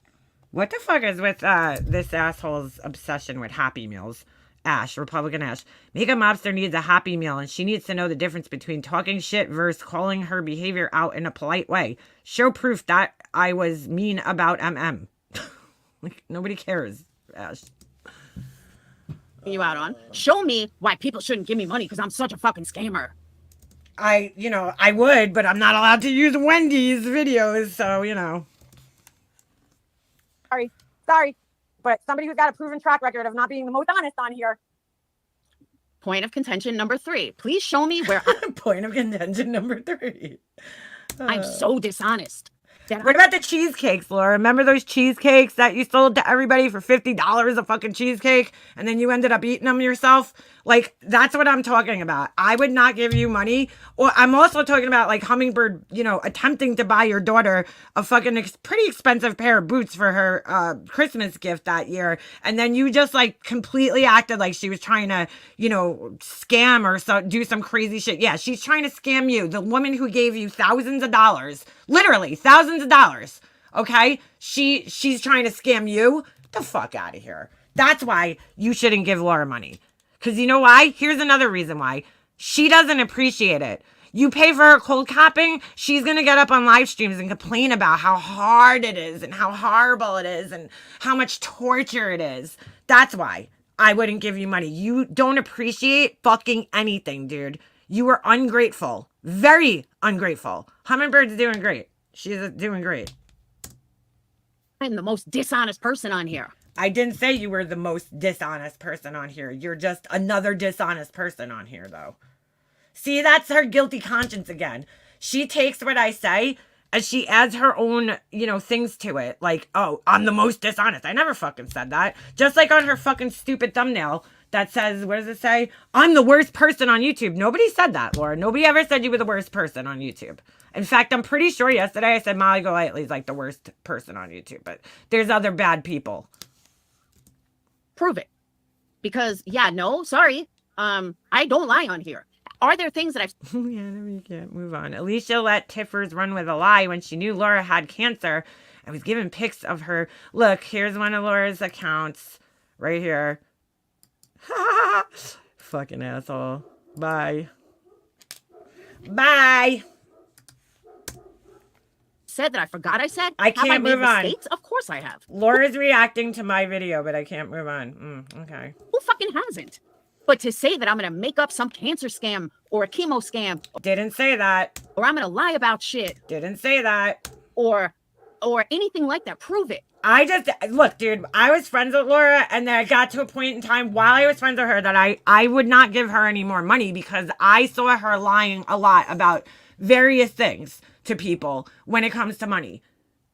I'm so sick and fucking tired. Prove it. What's wrong with the tattoo? No. That's not the true story of the boots. The true story of the boots is that Hummingbird bought the pair. Her pair was on back order. The other girl's pair arrived, and for some reason, it didn't like take them off the list when she ordered them, so they were still available. She also ordered them by accident on the Canadian version of Amazon because she had previously bought somebody in Canada something that she sent to somebody. So she her pair never actually went through and actually got there. So when the other persons arrived, she thought they were hers. And she got confused. She was like, wait a second, what the hell's going on? So Laura she begged Laura, and I showed all the proof of this on my channel, so you could go back and find it because it's so stupid. But she went back and she, tried to get Laura to find out whose boots they were. Did somebody else order them? Are they mine? And Laura had no interest. You know, she got what she needed and she had no interest in helping Hummingbird out. Eventually, I think the other woman came forward and said, no, I bought the boots. And then it was cleared up and she was like, oh my God, she found out, then she looked and saw that hers were on back order. They never got shipped. I mean, and then Laura started accusing her of like scamming and all this other bullshit. It's just crazy. Wants to bring up tattoo that was not a scam. No, I got the fucking tattoo. That's what I'm saying. Who said the tattoo was a scam? I want these fucking assholes to prove it. They can't. And if they can, that's why I'm telling her, shut up. Bro, I just said if you're stupid enough to give Laura money, that's on you. I never said Laura was a scammer. Never said that. But look at her guilty conscience here. Because, like, I never fucking said that happened, that you're a scammer, Laura. I just said if you're stupid enough to give money. And that's for many reasons, honestly. It's because I don't think you're grateful when people do things for you. I know people who have, spent thousands of dollars on you and you have treated them like shit, okay? Because they didn't agree with you. And I mean, there's several reasons, but I'm also watching you for somebody who paid, allegedly for this like expensive cold capping treatment, and you've done nothing but complain about it. Like, to me, I wouldn't give you money or do anything for you after seeing something like that. So that's more what I was thinking, to be quite honest with you, is this just how ungrateful you are when people do give you money. Put up or shut up. She took my wrench for apologizing and making peace with Alicia. See, that's what I'm saying. I want to see all of this stuff that I've done, the scams, the night. I mean, Laura, we went through all this, but I didn't even call you a scammer. You're the one who's saying that. All this horrible guilty conscience. I don't know things why people shouldn't give me money. I'll wait. I want proof, and it better be legit proof. There's tons of proof on Wendy's channel, Laura, but you said I can't use that, so I don't know what to tell you. Not some fucking twisted bullshit that one puts out, or some twisted bullshit that one puts out. No, Laura, that's the truth. That's what happened. We were all here, dude. You're not gonna gaslight an entire fucking community of people who saw what happened. Come on, dude. Ass fucking bullshit from 2020. I want from the time we stopped talking in 2020. Look at this person. If you think Laura is dishonest, you need to get out more, Okay. 21 until now. Look at this person in the chat. Laura scammed for cold capping just for fun because that makes so much sense. Oh, this is Crystal, fucking idiot. Who said that? Like, where are these people coming up with this shit? You see how she gets everybody all riled up and they're saying shit that's not even like being fucking. Wow, dude. It's not even being said, dude. Nobody even fucking said she scammed for cold capping. What the fuck are you people talking about? MM needs a wiener schnitzel? Oh, okay. I don't like that shit. You give 500 and she jokes saying you should give her 800. She is never grateful and always expects more. That is true. I came in when Hummingbird was already gone. I lasted as a member for 2 months. Yeah. Wow, bro. Like, nobody's saying any of this shit, and these people are just, they're warped, bro. It's crazy. If you're dishing money out, like especially the person that gave her the money for the cold capping, that all she did was ungrateful to complain about. So I'm following up right here with why I wouldn't give her money, and she went into this whole thing about scamming. I never said she was a scammer in this. Never said that. I'm going into the part that is the main reason why I personally wouldn't give Laura money. I think she's very ungrateful for the people that have helped her out. I think she has some nerve coming up here and fucking complaining about, something that somebody very graciously paid for her. Who the fuck ungratefully complained about it? Hey, You did. who ungratefully complained about anything? Have you gone through it, MM? Until you've gone through fucking chemo and I wouldn't do the cold capping, Laura. I would shave my head and be some G.I. Jane badass bitch. Like, I wouldn't care about my hair that much. putting poison in your My hair sucks anyway. body? But here we go. What's with the dramatics here, Laura? You were ungrateful to sit on a live stream in public and complain about it. And I think I've said before, and I'll say it again. Look, you can complain about it all day, right? To your friends, your family, whatever, the doctors, the nurses, but to complain on a live public platform where the person who paid for it could hear you, I think that's tacky, Laura. I really do. I think that's very ungrateful sounding, and you kind of sound like a spoiled bitch. My opinion, though. And until you have dealt with cancer and until you are faced with losing your hair and what you have to go through for the cold capping, until you've done it, don't fucking tell me what I can and But Laura, the cold capping was your choice. You didn't have to do that. See, again, she's acting, this is the entitlement, the sense of entitlement that she's had. Always had. She's and it's not just this, it's everything. I just brought up several examples of her being an ungrateful person towards people. It's the sense of entitlement, though, right here. Lord, you didn't have to do the cold capping. Nobody forced you to do it. You chose to do that, and clearly didn't do enough research on it prior to doing it. Because it's not easy, and I've said that before. It's not an easy thing. It doesn't sound comfortable. It actually sounds awful and not like something I would want to do, just from hearing your experience about it. But I think it's tacky. I just think it's in bad taste to get up on a live stream and complain about it when somebody else was kind enough to pay for it. If you don't like it, tough shit. okay? Because the person that did pay for it, I've known for years, longer than I've known you. Okay, what does that have to do with anything? And she didn't have a problem that I would complain to her. She Okay, and that's her opinion.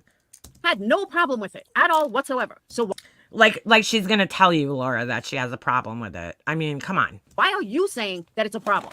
These are the Because you did this all publicly, Laura. That's why. things that I don't understand how you rationalize in your own head. I Okay, that doesn't even make sense. don't. I will never understand how you can sit back and rationalize this shit. Help me understand. Help me understand. I explained, Laura, I'm pretty descriptive when I, talk about things. I give plenty of examples. If you don't understand at this point in time, I don't know what to tell you. My life. Yes, And she me is. She was, Mama Bear. She was complaining nonstop about, ugh, it's horrible. Every time she got up on a live stream since she started her treatments. And again, I would just be like, you know what? It's horrible. But, I'm very thankful for the person that paid for it for me. Never once has she done that. Complaining. Do you know the person that was my guardian angel and paid for it? No, you don't. Because I'm not like your What the fuck does that have to do with anything? buddies that run and tell everybody everything. Nobody knows. That's between me and her. Or Okay. It doesn't matter. Whoever it is, it doesn't matter who it is. It's whoever it is. I think you're rude. Sorry. could be him for that matter. Definitely not a guy. The fact that you think that I did something wrong or that you think, how dare I complain, and you're going to speak for the other person. Do you realize I'm not speaking for the other person because I don't even know who the fuck it is. I'm speaking for me. I think you're fucking rude. You did this shit on a live stream. I think it's fucking rude. Period. End of story. It's just my opinion, Laura. Opinions are like assholes. Everybody has one. how dumb you sound? No, I don't sound dumb. Do you even comprehend how fucked up you Do you even comprehend? Because that's the only word I know besides understand. sound? I don't think you do. I really, truly don't. Laura, you thinking that I sound stupid is... I mean, really, dude? You really think I care that you sound stupid? You think I sound stupid? Pfft. That's on you, man. That's on you. It is That on microwave in the picture of the doctor's office really triggered. She's like, yeah, when have you ever seen a microwave at a doctor's office? I'm like, Tiffany, when have you ever been in a treatment center for chemo? You know what I'm saying? Like, holy shit. I didn't even see a microwave, to be quite honest, because I really didn't study the picture all that much. But I mean, come on, Tiffany. Like, come on, dude. You know, Laura's lying. Dude, there's enough shit that Laura's done on here to call her ass out for. You don't. Again, I'm calling you on that, MM. Dude, Laura cries all the time that people are calling her out on everything. And then, you know, she's like, I can't. Produce it. Laura, it's all over the fucking internet. Seriously, dude? You still need people to produce it? She's like, oh, produce it. But if I go to Wendy's channel, oh, Wendy's a liar. If I go to Jules' channel where there's clips of all the proof, oh, Jules is a liar. I mean, I could go to my own channel. There's clips of you, Laura, but come on, dude. Produce these horrible things that I've done. Produce these horrendous acts that I've done. Just produce it. Because after this, I'm going to go through some of Sapphire's Jules' best videos of me, just so she can't use those. We'll see the bullshit that they think is calling out. Laura, I'm not going to waste my time when, I mean, the shit's all over the place. If people want to find it, they can find it. You know exactly what I'm talking about, even though you're sitting there and acting stupid like you don't know. It's all the things you've been called out for in the last couple of years, dude. Months, days, years, okay? Because I'm done hearing this. I'm done being a fucking... She's been located at the Lost and Found. Stop! I'm done being the fucking... what's the word I'm looking for? I can't think of the right word. She's going to threaten you of going real life on her now. She's going to be like, oh my God, somebody said to call the secretary at the office. But like the poster child for fucking everything that's wrong in this community on YouTube. I'm over it. I'm totally fucking over it. Well, then start changing your behavior and that wouldn't have to happen, right? Like, but nobody said that anyway. Did anybody say she's the poster child for everything that's wrong in the community? Like, what? Nobody even said that. Going through enough shit right now that I need to... Oh, here we go. Get the violins out. Like, I'm the fucking poster. I don't even do anything wrong anymore. And I understand that certain people's views of what's bad or what's not. I get that. I'll never claim I'm a fucking angel. The day I claim I'm an angel, then you guys can fucking side-eye me like, no. Hey, he doesn't want to play with you. I can't help it. He doesn't. You were definitely the poster child. Yeah. Want to play with one you. of them. For Luke sure. is laying there like you, Betty, Molly Golightly, Tiffany. You're up there. Alone, you psycho little dog. He doesn't. She would use her children as a way to bring her supporters back with messages saying how her kids miss us and asking her why we aren't around anymore. Then start saying what they need. I have seen her do that to people. She has done that to people. I know exactly what you're saying because I have seen her do that to people. 100%. Using her kids. Hang on one second. He runs away. Oh, she lost a lot of people. And goes into Dayton's room. And Boog is just laying here like, what do you want? He's crazy. Absolutely crazy. Hold on a second. This dog is like nonstop barking. Okay! Well, my cancer center has a microwave. Because the nurses have to heat things up. And that is true, Sammy. I will never do that again. I learned my lesson. I'll put it like that. I absolutely learned my lesson. But yeah, like I'm saying, like I'm going through enough shit. I just don't need to be the fucking poster child for everything wrong in this community, and that's what it seems like. And I'm over it. So I'm telling him, put up or shut the fuck up. Plain and simple. Dog barking? Now I'm gonna let him bark, you fucking asshole. Don't have to Some fucking guy's lie. walking around. Okay? And make some guy's like walking past and the dog's barking at him. I'm like, he's like something about the bark. I'm like, you know what? I was trying to get him in so he don't bark at you, but now that you're out there complaining, I'll let him bark at you. shit up because not that you have any credibility to begin with, Tiffany. I mean, let's just be fucking honest. But you don't have to make shit up to call her ass out. Now, going on Tracy's stream, I'm sure there was more to it. What? Going on Tracy's stream, there was more to it? What did Sammy say? Anyone? What do you mean about the Patreon or something? I'm sure there was a lot more to it because based on Tracy's stream, she was worried about X, Y, and Z. I'm not even going to get into that. But I've just had it with this. Like, move the fuck on. You know, I've seen comments from her chat section. I would say she don't watch me though. Not even talking about me, but we all know she talks about me all the time. Stop. There was absolutely more. Should I put on a stream? See, these people in her chat, they like to get her amped up. Now I'm afraid. Should I put on a stream? Was it along the same lines? Oh my God, dude. All right. Let's fast forward because it's going to take 20 minutes. I apologize for it. They forget you poked and react. You get poked and react. You're not out here exploiting. That's what I'm saying. I'm so glad I didn't waste my fucking time with this shit. Not like what? Oh, no. In Laura's chat, something about Laura learning her lesson. Oh, get out of here. I didn't see that. Hold on. Sammy. Aw, Sammy, that is so sweet of you to think of me. Hold on. She said in TM chat, Cancer Center doesn't have a microwave because, you know, every cancer in the country is like science girls. All right. Hold on. I don't even see that person. Oh, fuck. I blocked them. I probably wouldn't see them now. That sucks. All right. Forget it.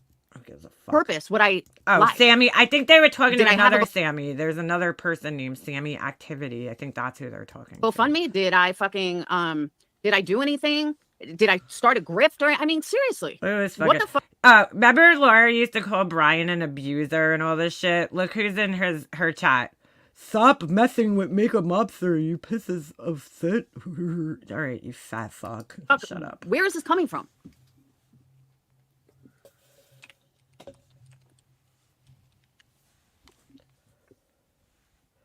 Laura replied to her out loud when you went to yell at Ovi. Oh, my bad. I missed that. I know since somebody had struck her. What'd she say? Should I rewind it? Wait, what? What? Who struck me, Laura? Thinking it was me. Me? Nobody struck me, Laura. Some of her videos, she changed a bit. I'm not sure. What? Wait. What the fuck is she talking about? Brian St. John. Brian's an asshole. Like, what purpose would I lie? Did I have a GoFundMe? Did I fucking, did I do anything? Did I start a grift? You took your live down, Makeup Mobster, but if Laura does that, you will call her the P word. It's okay. We all know you're a princess. What?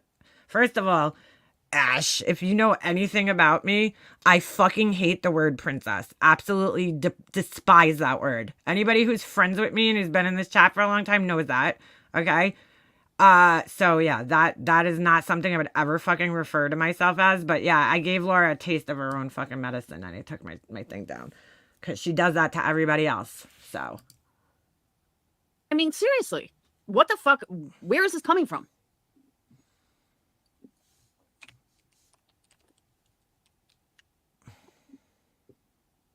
God, dude, what's with all the blank space? Come on, Laura. I know since somebody had struck her. Who struck me? Thinking it was me. Bruh. Who struck her and what is she talking about, dude? I don't know anybody that struck me. Except for that fucking clown. Gave me a privacy strike. But I knew that was from him, so... Laura showed her YouTube studio the other day to prove she didn't strike TM, but showed she struck you last year. Yeah, I know. I saw that. I knew she struck me because I got the email for it. Some of her videos, she changed a bit. I'm not sure. What the fuck is she talking about? I changed a bit. One video of mine got taken down because that guy gave me a privacy strike. Other than that, all my videos are up, dude. What are you talking about? I changed them? How? How so, Laura? What the fuck are you talking about? Oh my God, bro. 10 years of... Perplexed Casey lies on me. I call her out, yet she'll never face me. Wait a second. So she was never playing... Who? Listen to me, Jules. Oh, she's not on my channel. She's on Jules' channel. I was like, what the fuck is she talking about? All right. I will never face you because you're not worth my time. The fact that you call... Oh, yeah, but you were threatening to go to her house. Jones in a slimy, grimy snake bitch. Why? Because you're trying to kiss fucking Queen Bee's ass? Like, are you kidding me? She wouldn't... Why is everybody kissing Queen Bee's ass? I haven't been in Queen Bee's chat and, like, I don't even remember how long. Oh, thank you, Kelsey. I don't even remember how long it's been since I've been in her chat just because, like, I'm busy and shit and I haven't been around. And, like, I don't know. Laura thinks everybody's kissing her ass. Just because what? You talk to her? Like, Like, Didn't even honestly, care. if I wanted to kiss her ass, oh my God, bro, this girl is like fucking psychotic. I just keep seeing orange in the fucking chat. Guys, the girl that's not in drama. Guys, Mega Mobster supporters, and she puts it in parentheses, pay attention to my comments. I swear I'm not mean to her, and if she says I was talking shit or being mean, tell her to show proof. I don't care, Ash. Nobody cares about you in here. Jesus. About you if you didn't call me out. It's absolutely ridiculous. Like, you think you're something, dude. You're nothing to me. I don't need to face you. You're worse. You're less to me than Tiffany. Yeah, if we don't like somebody, it's always because of Queen Bee, I guess. Like, for real. Or me. If MM asked for a link, I'd give her a link. If you asked for a link, I'd laugh in your face. Like, you're nothing. I don't know when you're going to realize this. Why would you give me a link? That's weird. Um, No, thanks. Holy shit. What are we doing here? Why is this like so much time? Holy shit. Sorry, I'm just trying to fill up. Oh, what was that? Laura Shane. What was that? What was that? Ooh! That made me like jump in my chair. Laura's shameless email to Morbid. It wasn't shameless at all, you Laura's gonna bits you in your ass? Bits me? What the fuck does that mean? fucking idiot. But you're not smart I do love me some burnt grilled cheese though. enough to grasp that. You just run with the tide. Yeah, Ash is annoying. Nobody fucking cares about Republican Ash. No offense. I don't care if you talk shit about me. I despise Laura and I'm 25 minutes from this fool who recorded my family friend's funeral. Oh, are you talking about that family that she went to the funeral? The truth is, Laura doesn't watch videos made about her, but she gets angry when her patrons don't tell her what was said. She relies on them to send her all the information so she could go live with it. 100%. You're 100% right. Clearly, whoever you are, you were in her Patreon at some point in time because everything you're saying is exactly what I've experienced in her group when I was friends with her. Change Wow, the hold on, I don't know coils. what this is. Change the coils in the vape. God almighty. Come on, Laura. It was, but she had such a problem calling me a cringe cow. We're talking about my cancer journey here, okay? She has it tagged, my cancer journey, LOL cow, cringe cow, horror It's lol cow, Laura, not LOL cow. cow, tainted titty. Oh, yesterday was so funny. She was playing like a clip of actually I think I screen recorded it because I thought it was so funny. Hold on a second. Let me see if I have it. I was like, what the fuck, Laura? Are you kidding me right now, dude? Hold on. Let me see if I can find it. Oh yeah, here it is. It's money like we used to make. What's the point? Hold on. That was the whole point I was trying to make by playing her. There's no point in it. And I've said this before. And whether you like Katie or not, hey, guess what? She speaks proper English, which is more than half this community can say right now. Katie doesn't talk like a gangster. She doesn't talk like a lowlife. She knows the difference between were and was. She knows the difference between here and her, which is more than half this fucking community does. Half the creators in this community can't even speak proper English. It's annoying. It drives me insane. Just saying. But what? I was like, wait. Did I just hear what I just thought I heard? Laura's calling other people out for not being able to speak proper English? Like, is this real life right now? Oh my God. If you get sick, she's annoyed. She messaged me saying I should have more time to support her since I'm sick now. On my deathbed was her words. What? Shut up. She said that? Wow. That is fucked up, dude. I went to cosmetology school with the dad and dated his brother. We were very close. I didn't like Laura then. And then saw the funeral. No way. Holy shit. Yeah, she had some balls to be there. I'm sorry to hear that too. Wow. That is fucked up. That's her hashtag, tainted titties. Okay? This is a real fucking class act here. Tainted titties. For real? Wow. Just wow. But yeah. One thing I'm happy for though is all of this happened within a week. Like from Wednesday the 25th until November 2nd. I know everything. This was me finding out that I had cancer. So she waited. This was more than 3 weeks ago. This was back in like November. But this is who you push, Queen. When she says me and XYZ, it should be XYZ and I. What? B. This is who you push. Great job. You're a real fucking class act too. Tainted titties. Oh, I don't say the and I stuff either, so. Wow. And a baby crying when I found out I have cancer. And she wonders why I think she's a fucking psycho. I can't ask for more. Kristen Langford. Yep, it is just a repeat when is live about Laura. But you keep watching me, Ash, clearly. Clearly. I don't know why the names are like blacked out. Like, it's so weird. So I can't tell who anybody is in the chat here. Like, is this Crystal? She went on and on about you not getting the 4th round and screams how her mom and dad would jump at the chance for another round of chemo. My mom didn't even take her 1st round of chemo, so that's not true. I don't get why it matters. Because Laura, I shares this shit online. That's why it matters. I don't know what you guys don't fucking get about that. I mean, why do you care about what I'm saying?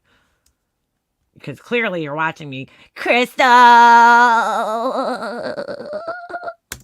More than that. You know what I mean? Like, that's awesome. And when she called me, she even said, you know, I set you up with a few appointments. I hope that's okay. Yeah, that's fine. Like, I'm just gonna fast forward through this because I have no idea why she's playing this. To hurt anybody with some of the things I said.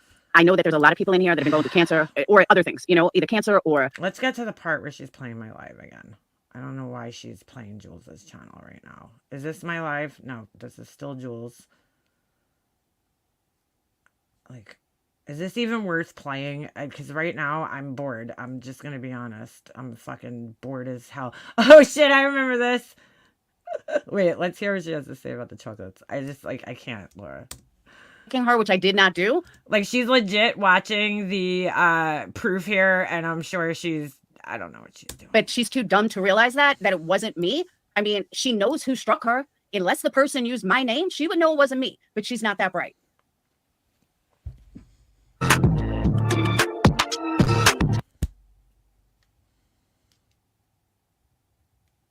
Who else would be striking Jules' channel, though? Like, for Laura. Come on, dude.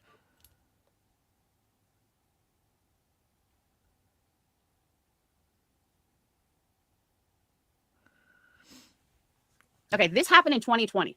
When I first opened my business and I was using Wix, there was a way that you can get, whatchamacallit, that you can sell like products from China. And one of them was these kind of products. They tell you what you're supposed to sell them for, okay? Wait a second. I thought Laura used to shit talk anything from China back then. That's interesting. So these crazy bitches couldn't accept that. So they had to go on and find like the equivalent or something. I don't even know who made this video, dude. She's like, these crazy bitches. Yeah, she posted this video a month ago. This was literally from 2020. Laura was drop shipping things and like way overcharging. And again, it was buy from her and pay $56 plus shipping, or buy direct and pay $20. Through what they tell you, you should charge for something. That's not true, because after that, this person or whatever, I don't know what happened. But this is what she's using as I'm such a scammer.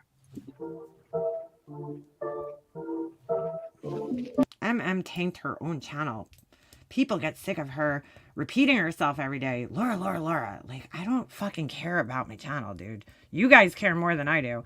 Laura's own thoughts of just saying she fucking hates all of you.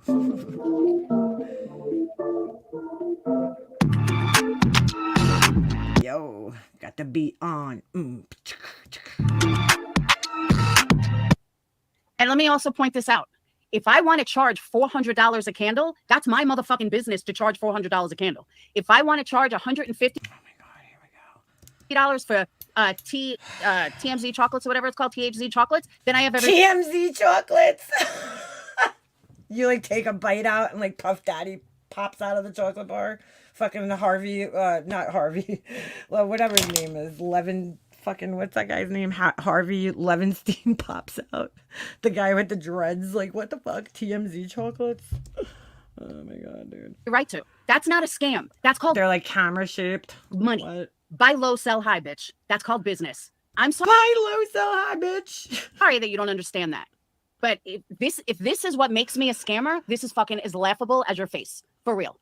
This doesn't make me a scammer. This makes it good business. But again, I only went okay, why aren't you selling these anymore then? on what I know exactly, Tawanda. I only went on what the company tells you to charge. Because everybody's got to make a profit along the way. But again, even if I charge $500, then don't buy them. This is so boring, dude. I'm gonna fast forward. Sorry, she's so boring. It's the same shit always. What's this? Hi, thank you for contacting. I can't Company, okay? She actually reached out to one of the companies and wrote them. about my prices. Who reached out though, Laura? Who is this person? I don't know who did this. I have no idea. Like, to be quite honest, I would not have... I mean, I wouldn't have gone this far for, like, some stupid chocolates. Like, who cares? If Laura wants to mark shit up for chocolates, that's on her, you know? Those prices are way above our MSRP, though, so I will reach out to see about correcting that. Now she reaches out to a company, okay? She That's not Jules, though. I don't know who did this. actually reached out to one of the companies and wrote them about my prices. But Like, personally, I wouldn't waste my time doing that, but whatever. People are fucking crazy on the internet. I'm the one with the problem, right? I'm the bad one. But she didn't... See, Laura, you're lying again, though, because Jules didn't reach out to the company. Like, I don't know who the fuck this is. Nobody knows who did this. If this ain't real life, I don't know what real life is. But it wasn't Jules, though.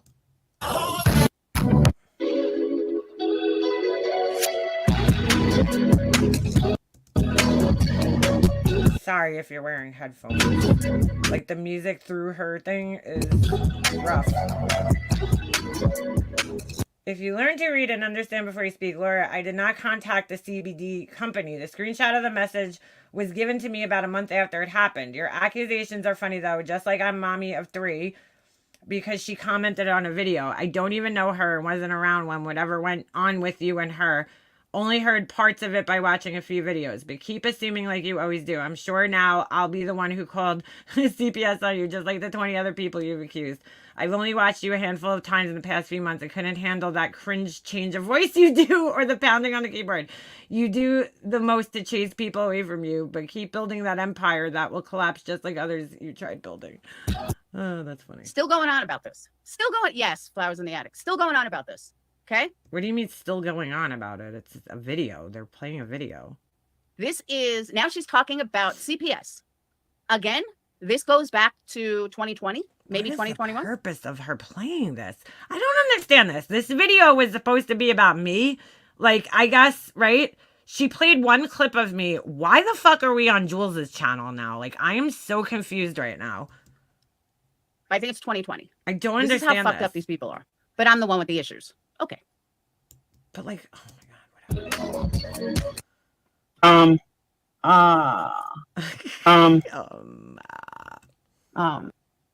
whatever. Okay, anybody can clip something together to make it look bad.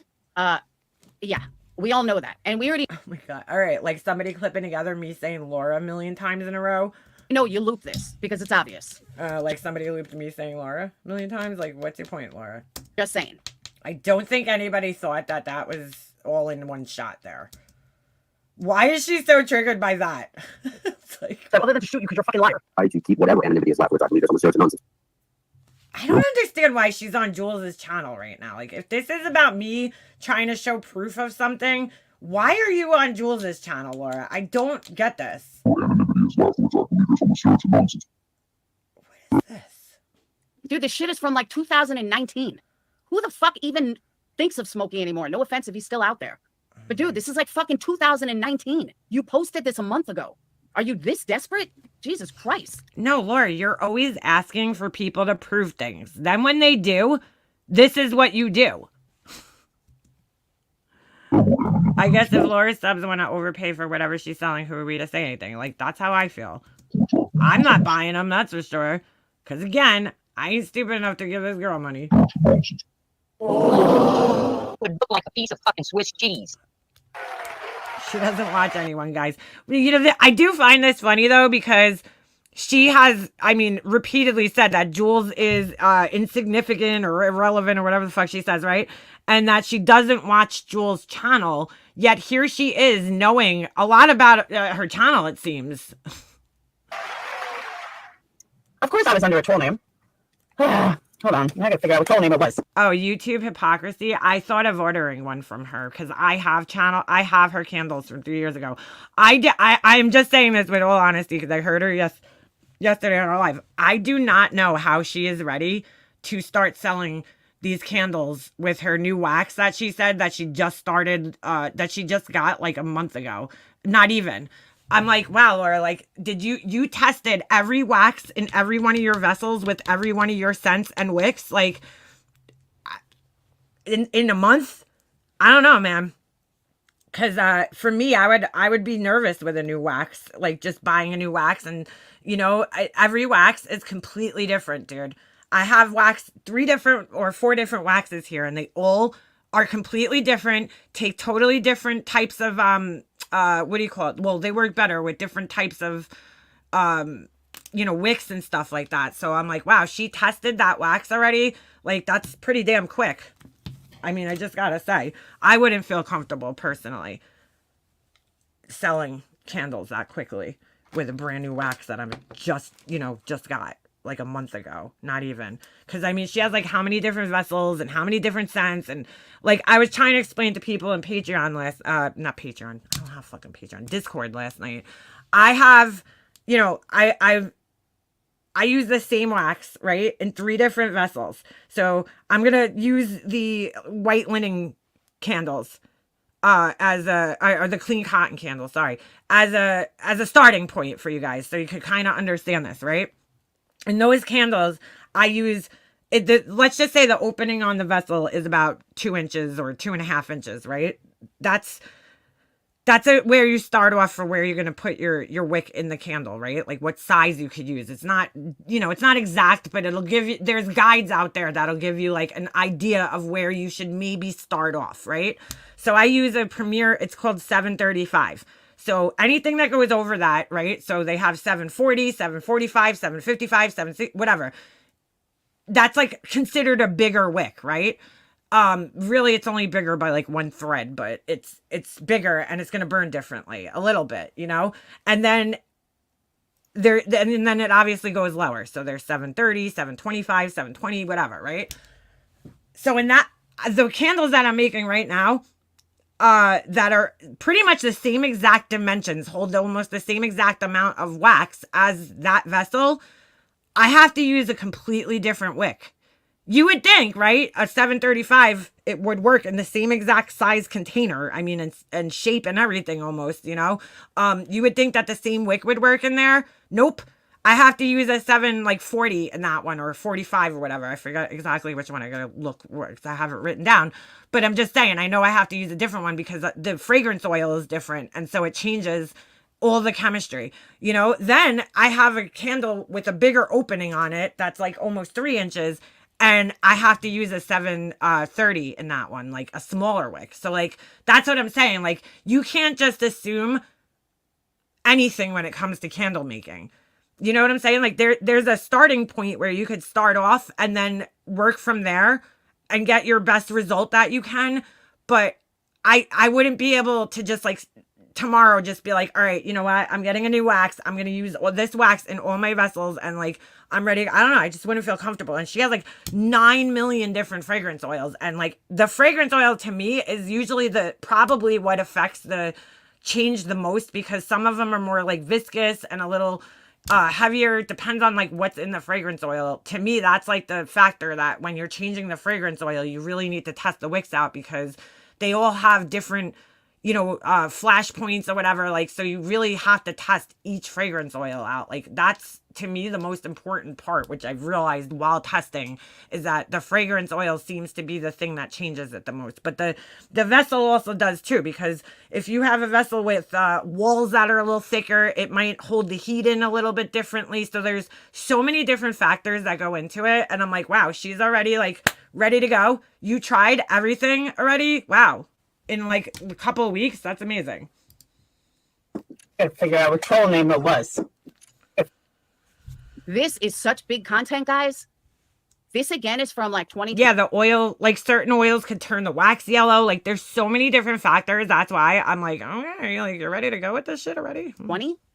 But this is such major content that needs to be fucking shown in a month ago. Literally a month ago. But this is why everybody said, oh, Laura's so bad, blah, blah, blah. She makes this out like this was yesterday. This was fucking years ago. What does it matter, though? Like, dude, you're hurting for content desperately. I advertise your candles on another platform. What? Figure out what troll name it was. Yes, I have troll names. Yes, I have troll names. Yes, I have troll names. I wasn't under a troll name. Oh my God, I have troll names. Shocker. Let's just send me to jail now. Well, Laura, you used to deny having troll accounts, so I mean, for real. that's probably why this was clipped. Bro, this is so boring. Seriously. I'm gonna fast forward a little bit. Like, it really is. Fresh. I'm just kind of bored. You want so bad to be. She's coming up with something brilliant. I don't know why she doesn't even understand how stupid she looks. So wait a second. It didn't even matter that I put my live on private yesterday because I don't even see where she streamed it. She streamed a clip from the Clipper channel. That wasn't my actual live. No, I'll show you guys. I couldn't. Fuck. Well, I'm putting that shit back up. I forgot. I was going to put it back up anyway, but I'll do it right now. God, this is boring. Believe it. Hey, check this out. I'm just going to play a minute of it, but you guys got to see this. It was crazy. Wow. Laura, big nothing burger here. You and Tracy. So I'm just going to like skim through at different parts. All right. But check this out. Like he doesn't even talk.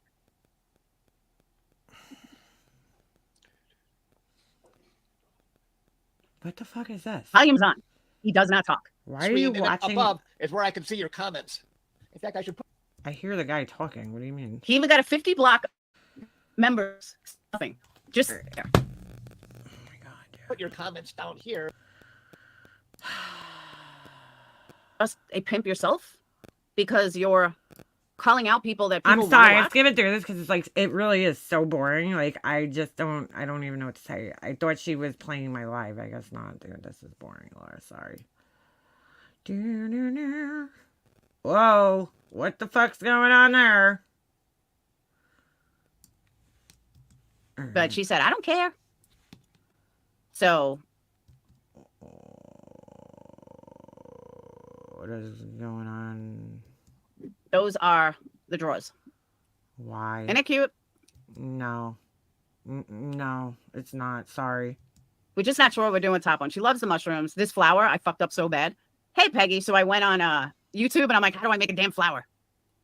It's kind of funny looking, but it worked. She likes it. It's all that matters. She's like, why is it so pointy? I said, I don't know, because that's what it looks like. Laura painted this? Like, hand painted this? Okay. All humans have 3 drawers. I saw it. No, we just haven't figured out what I'm doing with the top one yet. Because I need one that goes across, like, because it's like in the middle and then both sides and then in the middle. Now I need one for both sides, but I don't want to do the same mushrooms. So I'm not sure what I'm going to do. So right now it's like I had to repaint it. And right now it's pink because I fucked it up.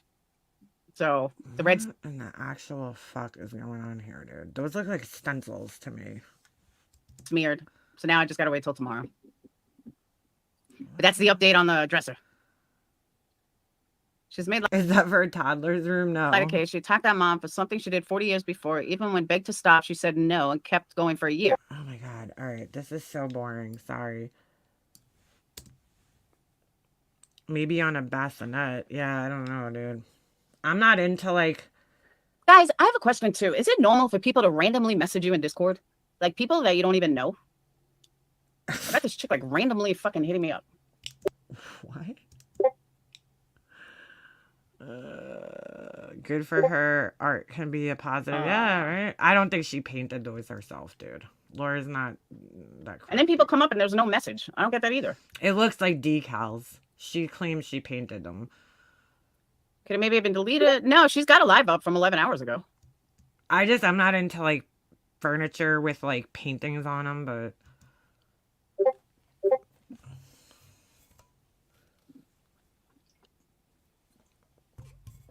Oh my God, I'm so glad I didn't watch this last night. What a waste of fucking time, dude. So Laura wants me to prove, pretty much everything. Like, dude, listen to my lives every day, Laura. And then I mean, I really like don't know what you want me to tell you. I can't use Wendy's videos. I can't use Jules's videos, to prove her. I mean, they just take clips of her own words and play them. So like, I don't know. I don't know what else I could do. But okay. Big nothing burger. And exactly what do I owe you an apology for? Oh, we're going to find Peggy over in T-Revs. God, dude. I did, everything I'm supposed to do first time. Yeah, Laura just, I don't know. She has no sense of, Oh. like layout. You know what I'm saying? Like, I obviously, and not everybody does. I'm just saying she has no sense of like what's visually pleasing to the eyes. Like, you know, part of being an artist isn't just the fact that you could actually have the skill.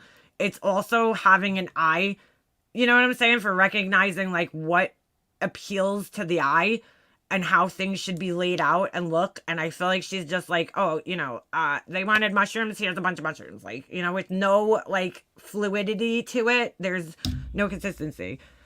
Yeah. All right, sorry. And then that I was start like the end of, I think the beginning of May. I'm a little disappointed, I gotta be quite honest. I thought this was gonna be like a little more exciting. Big old nothing burger here, Laura. I don't know what side-eye things. You should be side-eyeing yourself. I don't know because what she there's wants nothing me to about prove. That should. I'm very lost on this. Exactly. Like, what exactly does she want me to prove, though? What? My opinions of you, Laura? Like, You should be side-eyeing. I don't understand. My opinions are my opinion. They forget you poke The opinion and that I react. You get don't. poked and react. Fuck. Hold You're not on. out here exploiting. That's what I'm saying. I have not. Like, what purpose would I? I can't prove my opinions, dude.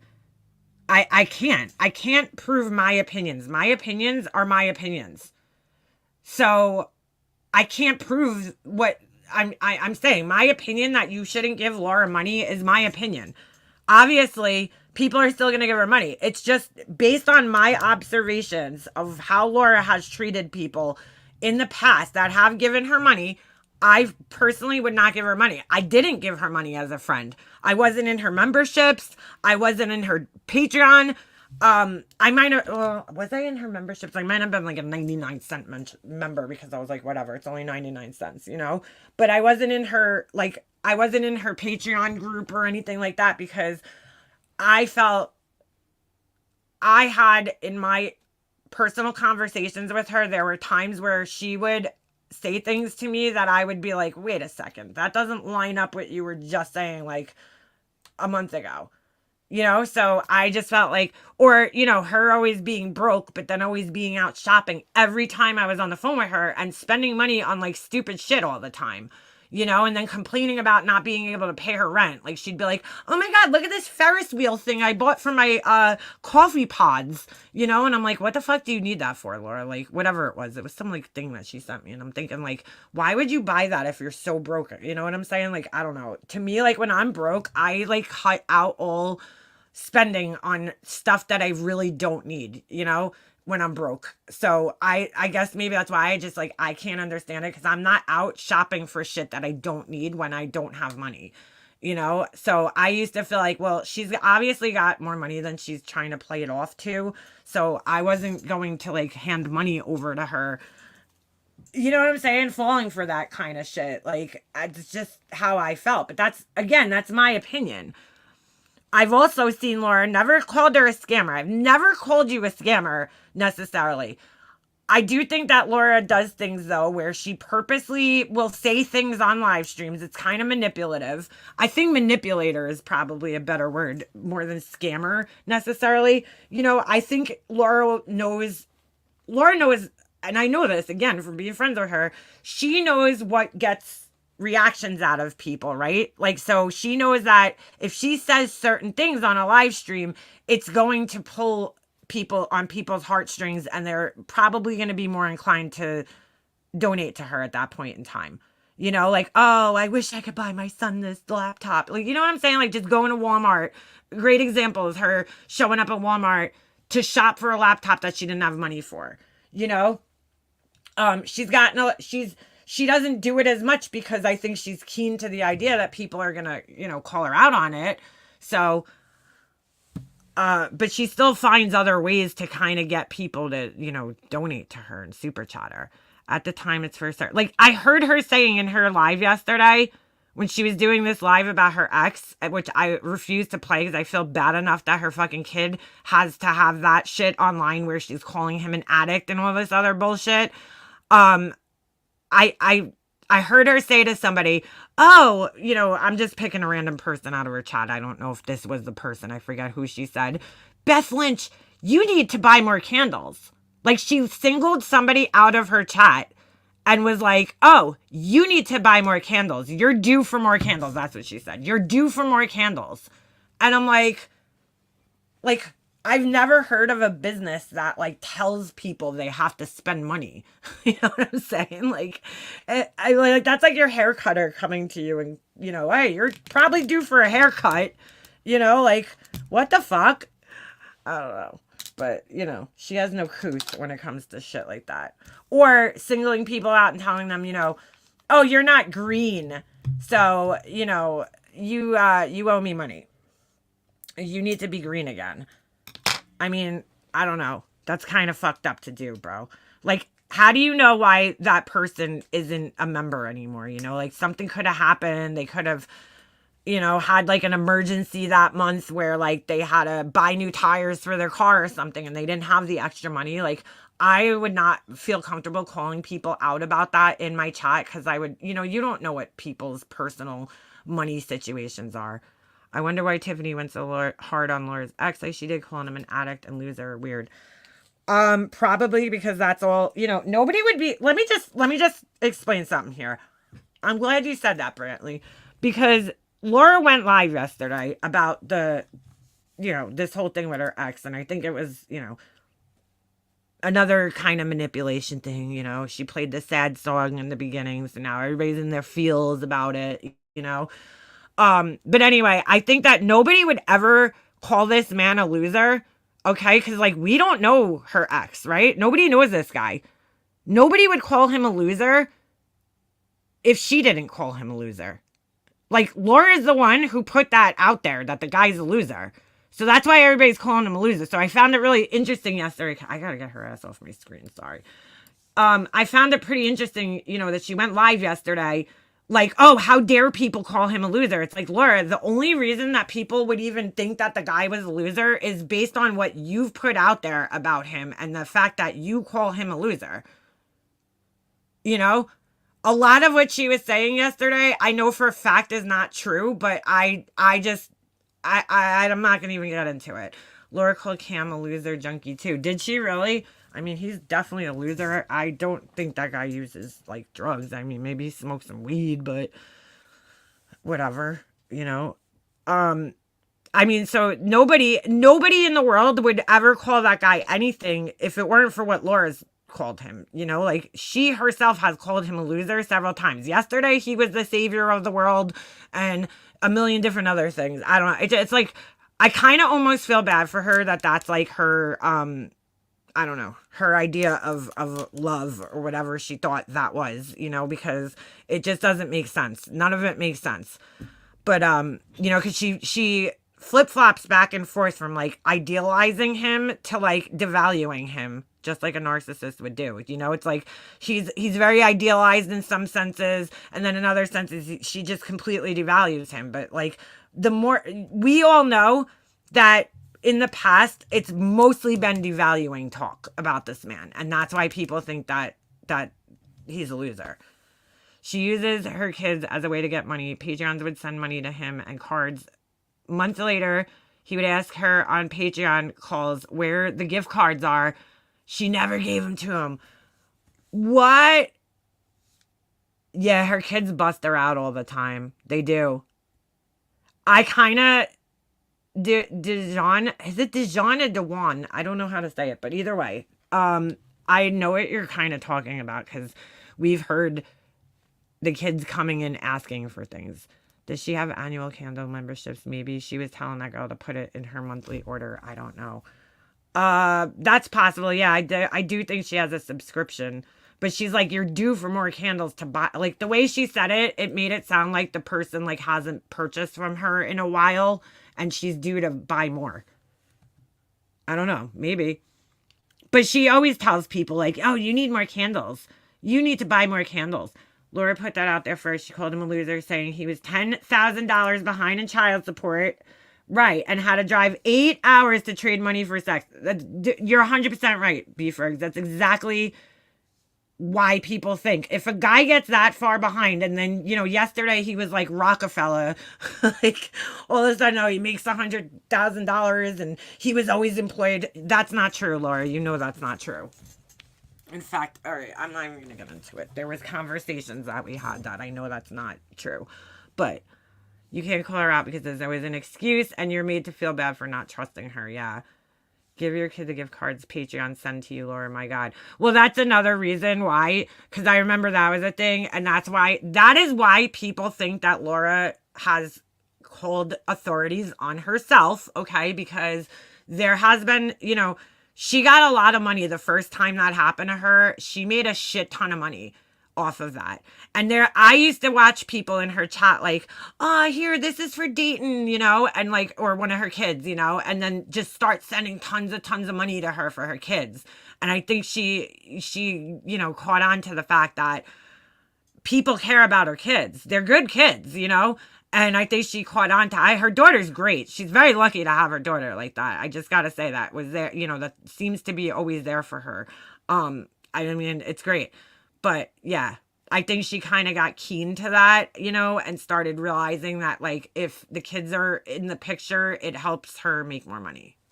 But I don't think she gives them the money necessarily.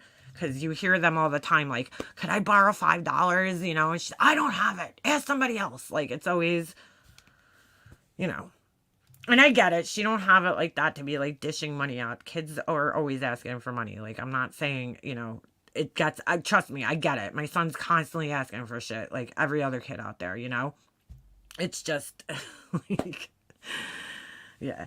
I love that she uses them too to prove that she's a good person because she raised good kids. Like, I know plenty of people that came from fucked up homes that turned out being good people. And I'm not saying she's not a good mother. I'm just saying that I know plenty of people that I grew up with that came from homes that you thought like, oh shit, this person's never going to make it. I honestly, like one of my ex-boyfriends, I really thought he came from a broken home. His mom was a single mother for most of the time, he had a very, very rough upbringing in childhood though.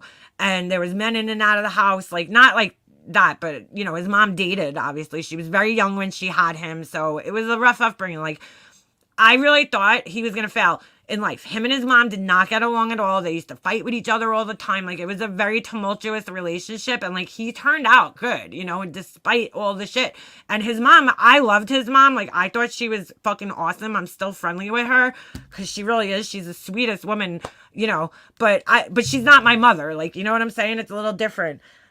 But I've seen kids grow up in adverse situations and then come out on the other side. I don't necessarily think it's a reflection of parenting as much as it is, your own just personal motivation. Because sometimes when you like grow up in a home where a parent is, I don't know, an alcoholic, a narcissist, or abusive or whatever, it almost motivates you to like be the opposite of what your parents are, right? To like kind of prove them wrong. So, I mean, she's always like trying to use them as like some type of proof that she's such an amazing person. And it's like, yes, Laura, you did a great job raising your kids. Like they turned out great and you're very lucky for that. You're very fortunate, but like, I've seen it go both ways. I've seen people that had great parents, like another one of my exes had great parents. His mom was amazing. His dad was a really nice guy. They were great people. They were always there for him. And he died of a heroin overdose. Like, you just don't know. You just don't know. When your children grow up and they become older adults,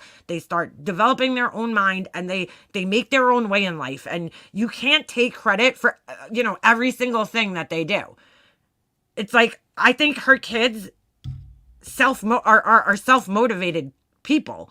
And, I think that's why they turned out so good. I think they kind of did themselves, especially at this point. They're adults now, and I mean, once they reach a certain age, they start having their own mind and they're going to do what they're going to do, whether you like it or not. I mean, it's funny because she takes so much credit for her kids turning out so good. But if they turned out bad, would she be taking credit for that?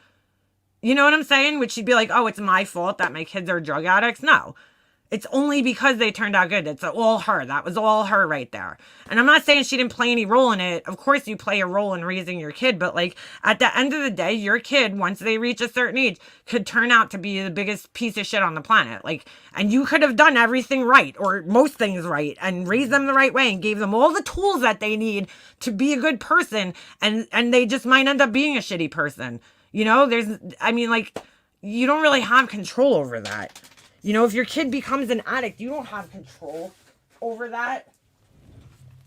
A lot of the times there's so many other like, I don't know, to me like they say, right, it takes a village to raise a kid, right? And that's so true, because you're not the only person raising your kid through his life. You know, I'm not solely responsible. Like this year I fought for a certain teacher for my son because I felt like, you know, this being his last year in his in elementary school, I felt like it was integral for him to have a relationship with a teacher that he could really deeply bond with, okay? Because I had good relationships with teachers through the years when I was in elementary school. And for, you know, my son, he's a boy's boy. He needed a male teacher. So I fought for that male teacher because I felt like I need somebody to get him interested in school, you know, to make him love school. And I feel like he's going to bond better. He had all female teachers up until this point, you know? So I felt like he's going to bond better with a male teacher. And thank God it worked out, you know, it all worked out. But like that influence of that teacher, this, you know, is helping raise my son into a better person. His coaches help raise my son into a better person. All of his hockey coaches and the people, they all have an influence in my son's life. You know what I'm saying? And it helps keep your kids accountable, because it does. It takes an entire village to raise kids. I can't teach my son as a mother the things that his coach could teach him, his teachers could teach him. You know what I'm saying? And other men could teach him. That needs to come from other people. There's values and things that he's learning. Now, my son's going to be accountable to way more people, you know, than just me and my husband. He's accountable to his coaches. He's accountable to his teachers. You know what I'm saying? So I'm keeping him surrounded with the right type of people so that when he gets older and gets to that age, he's going to be accountable. Because I'll tell you, for me, I had a big family growing up. It was my entire family. I felt like I had 6 sets of parents, you know, in my family. And what always kept me at that line, I fucked up, you know, I did stupid shit.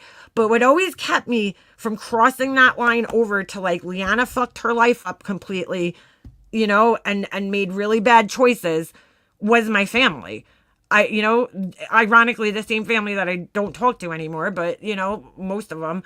But that held me accountable. The thought of disappointing my aunts, my uncles, my grandparents, and all that shit, that's what held me accountable in my life and kept me from crossing that line into darkness sometimes. You know, when my friend's standing there doing a line of coke, and I'm thinking to myself, bro, if I ever get caught doing cocaine and my grandfather finds out about it, I'm going to be he's going to disown me. He's going to be so disappointed. My whole family's going to know Leanna did cocaine. I'm not doing cocaine. You know what I'm saying? Like, that kind of shit held me accountable. I need to make the same thing for my son, since we don't have, you know, the family like we did. You know, even if I still talk to my family, it wouldn't be the same as when I was little. My mom had 6 brothers and sisters. It was, you know, it's a little different when it's like your cousins and shit. But my son needs to be held accountable. I am not the only person in this world that's raising my son. Everybody's raising him. And so I give credit to all those people that are in his life right now that are giving him, you know, that are playing some type of influence in his life. Because I look back at the people, the teachers. I told you guys a story the other day when I got caught cheating on a test, and I was mortified, like, because that teacher held me accountable, and I cared what that teacher thought of me. I cared about that teacher's opinion, and I felt like I let him down. And I was like, I'm never cheating on another test after that. You know, so I can't take, if my son turns out good, I can't take the credit, all the credit. I can take most of the credit, but I can't take all the credit that my son turned out good. Because I feel like there's so many other influences. He's got his dad, he's got his grandparents, he's got his aunts, uncles, cousins, you know, and then teachers and coaches and teammates and all these people that are, you know, parents, friends' parents that are holding him accountable, you know? So I don't know, but she looks at it like, oh, well, my kid turned out great, so it's all a reflection of me. And it is a reflection of you to some extent. But it's also all the other people in his life that help, you know, your kids' lives, that help keep him accountable. And it's themselves too, because at a certain point in time, they have to take responsibility for the way that their lives are turning out, right? You know, I'm not saying Laura did a great job with, you know, moving her kids into a good neighborhood and sending them to a good school and having, you know, being surrounded by hopefully good, you know, influences on them. I'm not saying she didn't do that. I'm just saying that, you know, stop taking all the credit, okay, you know, for your kids. Like, we know that you lived with your mom, okay, until your kids were like 8 or 9 years old. You had help. You always say you did it all by yourself. You were only for a few years now, since what, 2016? I mean, no parent is able to protect their child 24/7. No. Again, I feel sorry for son. Now what? Dora, now what, bitch? You're gone. What do you mean? Wait, what happened? I just don't like how she comes up on a stream and calls her kid an addict, dude. Like, that's I don't know why you would want to put that into your kid's head that they're an addict. I don't know. I think that's just something I wouldn't do. She probably Googled the cheapest city. Yeah, no, that's exactly what she did. That's exactly what she did. She Googled where is the most affordable place for a single mom to live, and that's how she ended up where she is. I'm gonna join this from my phone so I could go smoke a cigarette outside. He's talking shit, yeah. And I'm not saying like she should take credit for her kids being good kids, because they are, but you know, it's like, I don't know, that somehow is proof of her being like a great person. And it's like, Laura, we're all adults, and every adult, every parent makes mistakes. I think every person in here has gone through at some point in time, right? Where you go from like idealizing your parents kind of when you're a little kid. I think everybody does this, you know, like your parents are your heroes. Hold on. All right. I just want to make sure I have the right one on screen. Nobody needs to look up two of me. I think we all go through a point in time where you start looking and you're like, oh shit, my parents are human. Like, you know what I'm saying? They make mistakes. Like, you know, you grow up and you're like, you think your parents are the end all be all of everything. They know everything. They're all knowing parents. And then all of a sudden you get to a certain age and you're like, oh shit, you know, my parents are human. They like kind of make mistakes too.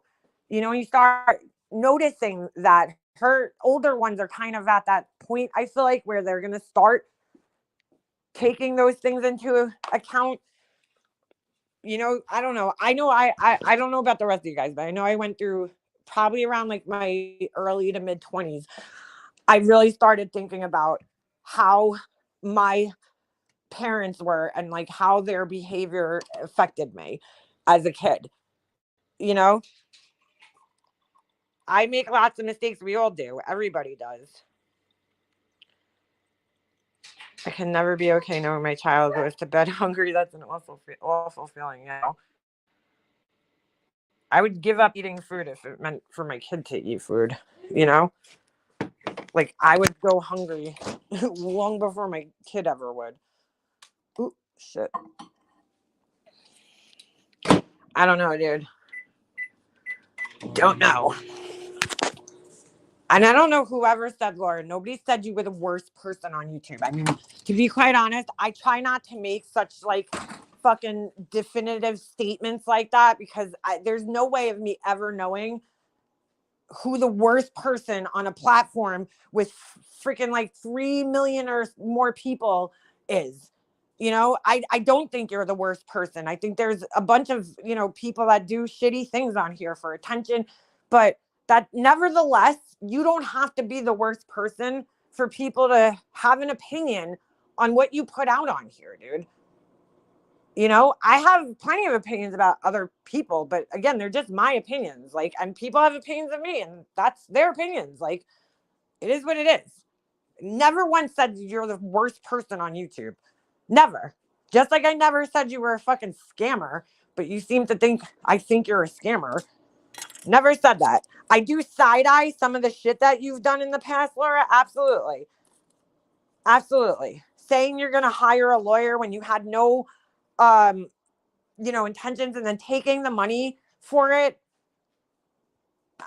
I mean, come on, you know?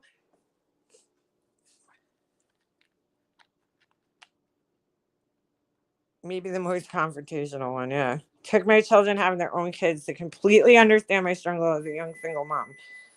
Yeah, that's what it takes sometimes, you know?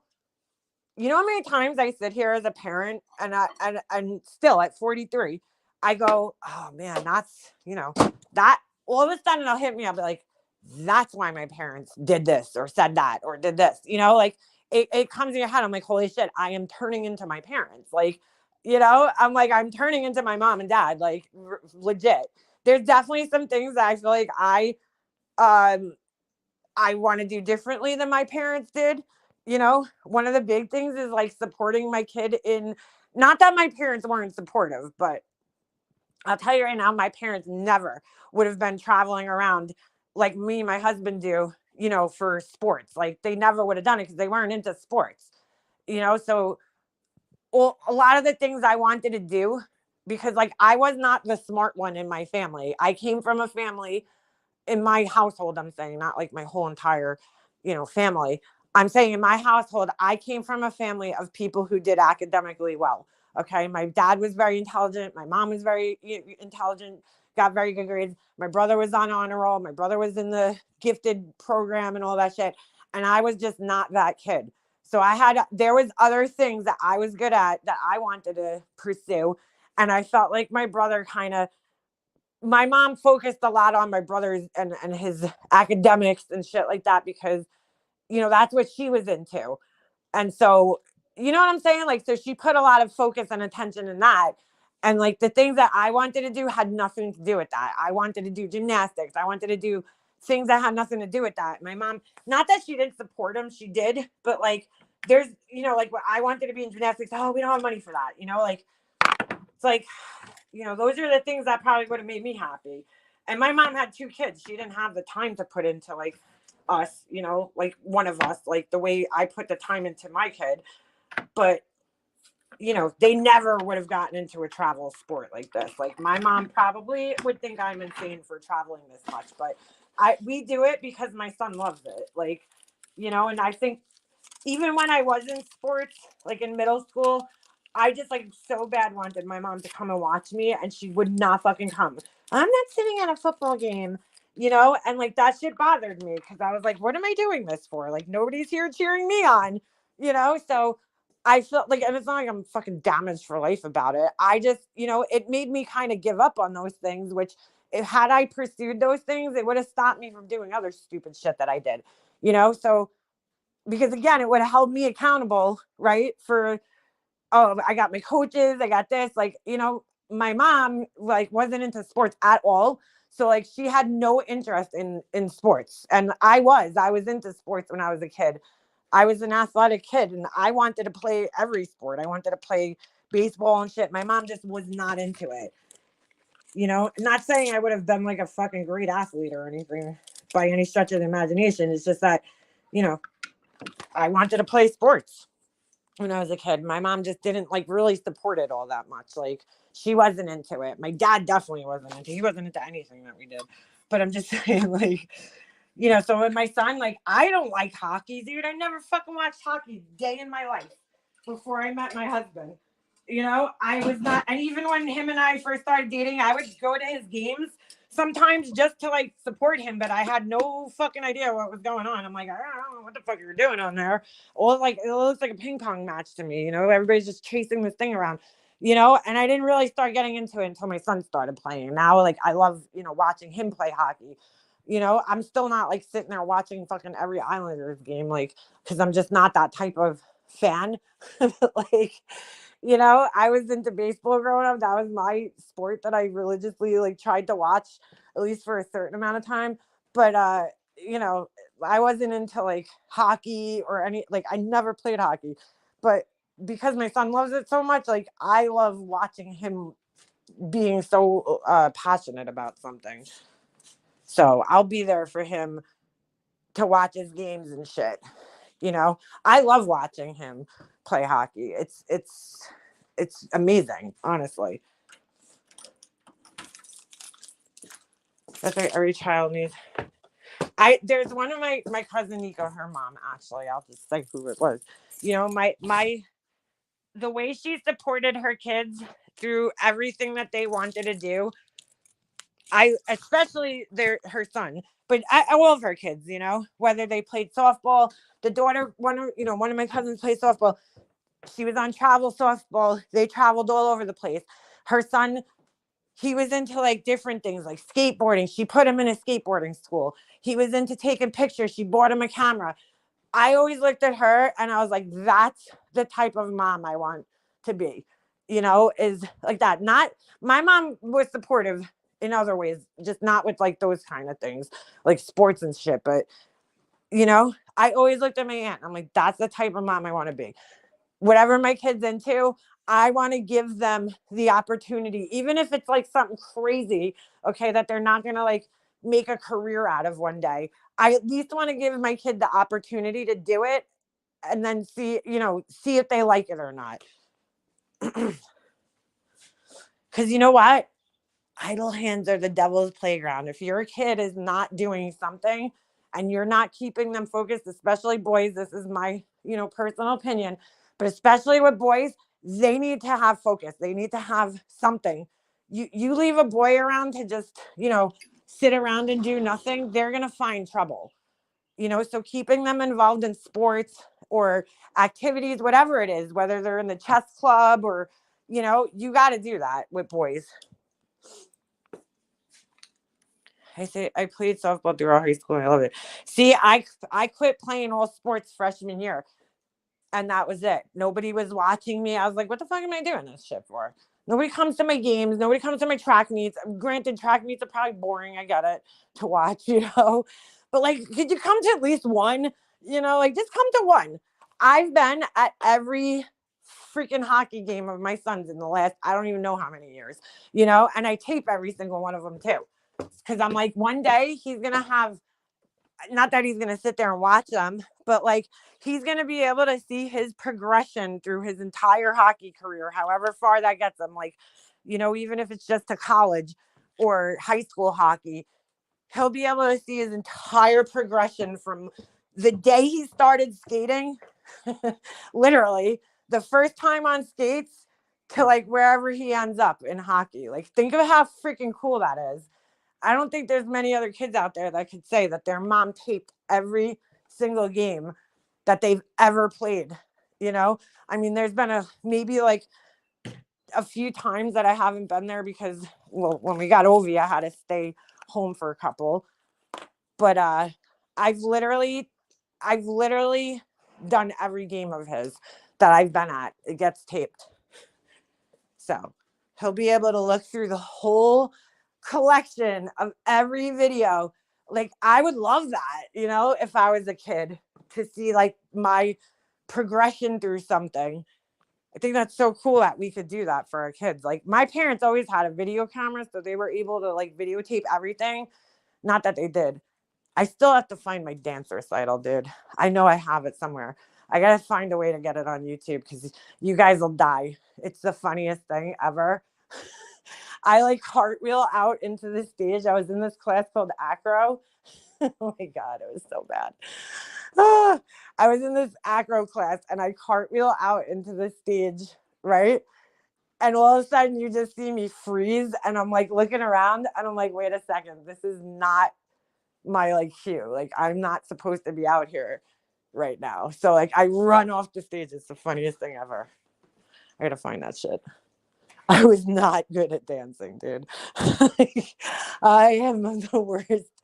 I have no grace. Okay. I have no rhythm. I am like the whitest white girl dancer out there. My niece was choir in school. My parents come to every performance. Like, my mom came to my art shows and shit. Whenever I was always in the art shows, and my mom always supported that kind of shit.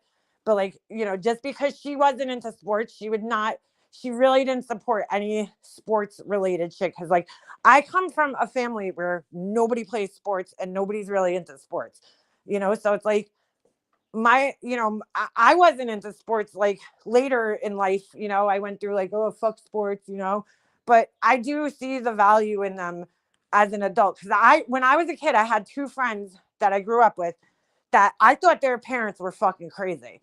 They played baseball when we were kids, right? And I thought, especially the one kid, I thought his dad was fucking crazy. We used to sit outside his backyard. His backyard was like right in our elementary school. So like when he came to school in the morning, he used to walk through the back gate and he was right in the parking lot of the school. And so we used to hang out at the school, like during the summer and after school, like we'd hang out at the playground and everything. And we'd go get him and he'd be out. You'd hear him in the backyard. He had the batting cage out there and you'd hear him cranking like fucking balls out, And it was like he wasn't allowed. He had to come home from school every day. He had to practice baseball and then he was allowed out to hang out with us. So it was like we were always hanging out and we had to always wait for him because his dad would make him come home and practice doing, his hitting or whatever that day. And I thought his parents were fucking crazy. Like his dad was a gym teacher in our school. Well, guess what? That kid made it to Major League Baseball. He made it. Two of my friends did. Well, one of them played, I don't know if they ever made it to like the major leagues, but they were drafted into the minor leagues teams. You know what I'm saying? Because when you get drafted, it doesn't necessarily mean you're going to be playing, in the Yankees or some shit. Like you get drafted into the farm team and then the farm, they pull you up. They pull people up from the farm team.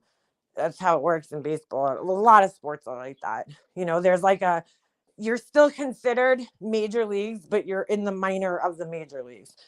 So he got pulled up. I'm not sure how many like major league games he played, but like that's more than a lot of people could say, right? That he got pulled up into, I think he was drafted by the Expos. And my other friend, he played for Clemson College and then he played for, I forget where he got drafted to. And I thought their parents were fucking crazy when we were kids, because I was like, dude, like all these kids do is play baseball. Like I used to sit there and watch their baseball games, like, go to their baseball games and just be like, holy shit, like they spend so much time doing this shit, and they played all through high school. And, at least 2 of like the 10 kids that I hung out with that played baseball made it somewhere. And the one kid's brother, he also made it into the major leagues. And then he invented his own something to do with cleats. I'm not really sure about what it is, but like I think looking at hockey now the way I do, I think that it's a good, even if my son doesn't make it to the NHL, he's going to get some, obviously, which I don't think he is. The chances are like getting hit by lightning. Even if he doesn't even make, let's just say he plays club hockey in college, which is whatever, just to have fun basically, right? He's still going to get something out of it. He could use those skills to coach other kids. He could give skating lessons. I know kids that went up and like got drafted into the NHL and again, never played in, it's called the AHL, which is basically like right below the NHL. It's like the minor leagues for the NHL. And they now run camps. And this one kid I know, he makes like probably over $300,000 a year just doing hockey things. Like he runs camps for kids and he does private lessons and he makes a shit ton of money, this guy, So you're going to have all these connections with all these other people, like later in life, like you'll get something out of it. I feel, you're going to get morals, you're going to get, a lot of different things, how to be a team player, because those are skills that are needed in life, right? Like if you go work at a company and you need to work on projects with other people, you're going to know how to work with other people because you worked as a team your whole life with people. So I feel like the value, like even if it doesn't necessarily get him anywhere in the actual sport and he doesn't become a pro, which barely anybody does, he's going to get so much more out of this than just playing, you know what I'm saying? He's getting so much more out of this than you could even imagine. That's how I feel. Because people do think me and my husband are fucking crazy. The amount of time we spend at hockey and the traveling we do. I know my mom would definitely be like, you're fucking insane. But you know what? We only have one kid. We're lucky we could dedicate, that much time to it. Although there's so many other parents on his team that have multiple kids. And some of them have 3 kids or 4 kids that play travel hockey. And I'm like, how the fuck are you even alive right now? But, they do it. He has learned so much just by leaving your city to see other places. Like, really, my husband always was like, what else would we do? And I'm like, you're so right. Like, what else would we be doing? Nothing. He loves it, my son. I mean, he just absolutely loves it. So it works out. The day he tells me, he could turn around in a couple of years and be like, Mom, I'm sick of playing hockey and I'm just going to have to deal with that. I'm not going to force him and be like, yeah, I'll be really disappointed because I see that my son has like a skill that's definitely it's something special. It's not just like, oh, he's good at hockey or he's okay at hockey. He definitely he's a little more skilled than the kid his age, the average kid. That could change in a couple of years when he hits puberty. I don't know, but I would be disappointed, but I would understand at the same time. I mean, like, I'm not just saying it because he's my kid. I say it because other people say it, like, to us about him.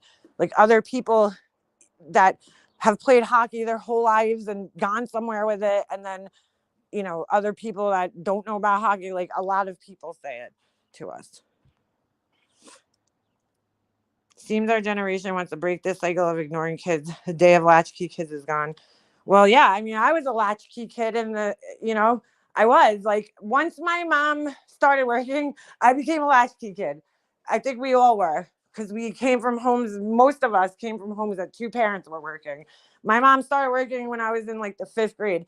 And it was like, Leanna, you got to come home yourself, do your laundry, and, you open the door, you fucking make yourself something to eat. You cook yourself breakfast, you cook yourself dinner. Like, my mom wasn't home until 6 o'clock at night.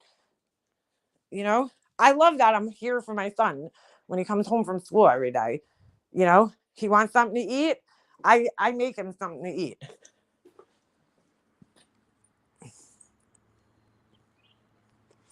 But I would do too much loss in a short amount of time unless he turned out so well. You're so right, Beefer. Seriously. He turned out really, really well. Sometimes it's those things that we go through, though, that like inspire you to, you know what I'm saying, want to be a good person and turn out like that. Sometimes it's that pain. You use your pain to better yourself in life. All the things that you went through. He's a good kid. Heck of that. We plan to live in a multi-generational household. You got yelled at by no. What does that mean? Anyway. I mean, it is what it is. I don't know why I got off on a whole tangent, but you guys know what I'm saying. It takes a village to raise a kid. That is faux show. I just think like my son, if he ever, I'm not saying he's not gonna, but when he gets older and he's like thinking of doing stupid shit, he's gonna have to think of how many people he's letting down. Because I know I had to think of that shit. I remember one time I got caught. This is like the most embarrassing story to tell, but whatever. I used to have this trunk in my room, and me and my friends would steal my dad's beers, like in 8th grade, okay? And we would drink them, and I didn't know where to throw them out, so we would put them in this trunk in my room. And like, I don't know what my plan was at the time. Again, my 14-year-old brain doing this. And we're like, so whatever, we kept throwing them in there, and we were like, well, I guess I thought I was going to like carry the trunk somewhere and dump it someday. I don't know. Right. So at the time, my brother was in college. Oh, so wait, this might have been, was it 8th grade or 9th grade? My brother might have been no, it might have been 9th grade then. Cause I think my brother went to college when I was in 9th grade. Well, anyway, I go into the city to go hang out with my brother. Right. I take the train to the city. I go hang out with my brother, which I'm shocked my mom allowed me to do. And I go into the city to go hang out with him for the day. While we're there, I call home. My mom is flipping the fuck out. Flipping the fuck out. She was like, what the fuck do you have all these beer cans in your room? And I couldn't even think of a fucking excuse. I never did not want to go home so bad in my life. Like, I was like, I'm just going to like run away and like live in the city. Like, I did not want to go home that day. You better get home now. I was like, oh my God. I was grounded for like the longest time too after that. My parents were so disappointed. And my mom, when some shit like that happened, she would call up every one of her sisters. And then I would have to sit there listening to her repeat this fucking story 100 times on the phone about what I did, which I realize now is like totally toxic, like the way my family was. Cause like really, when shit happens in your family, your household, the whole world doesn't need to fucking know about it. But that's how my mom's family is. They fucking, everybody knows everything. They were all up in each other's business as adults, which is fucking weird, okay? And like intrusive and like codependent and not healthy. So I mean, in a sense, I guess it kept me accountable. But I was like so mortified, like, because every single one of my aunts and uncles knew. And so the next time I saw everybody at a family party, which was like shortly after that, because we used to have family parties like, oh, you got your first period? Okay, party. You know, it was like, I swear to God, it was like ridiculous the amount of family parties we had just because we had so many people in my family, you know, like it was like always somebody's birthday. Like there's really like, I think February in my family is the only month that there's no birthdays. So it's like always somebody's birthday or Mother's Day or, you know, like it's always something. So I remember I had to go to the family party and get lectured by every single one of my aunts and uncles as they're fucking getting wasted, you know, why I shouldn't be drinking, you know? And I'm like, oh my God, like I never want to go through this again, you know? So I think it held me accountable through my life, you know, because I was like, dude, I don't want to deal with that shit ever again. Like, I mean, I didn't stop drinking at that point in time, but I'm just saying, like, it did help me to some degree to be like, you know what, I don't want to get in trouble like this again. Might have made me hide things a little better too, so maybe it wasn't always a positive thing, you know. But it was like, oh my God, like everybody in my family knows about this. It's so embarrassing, you know, like it's so fucking embarrassing. So I would definitely, you know, say that it helps to be held accountable by many people. You have me choking on my coffee. My mom was a hoe. Who said that?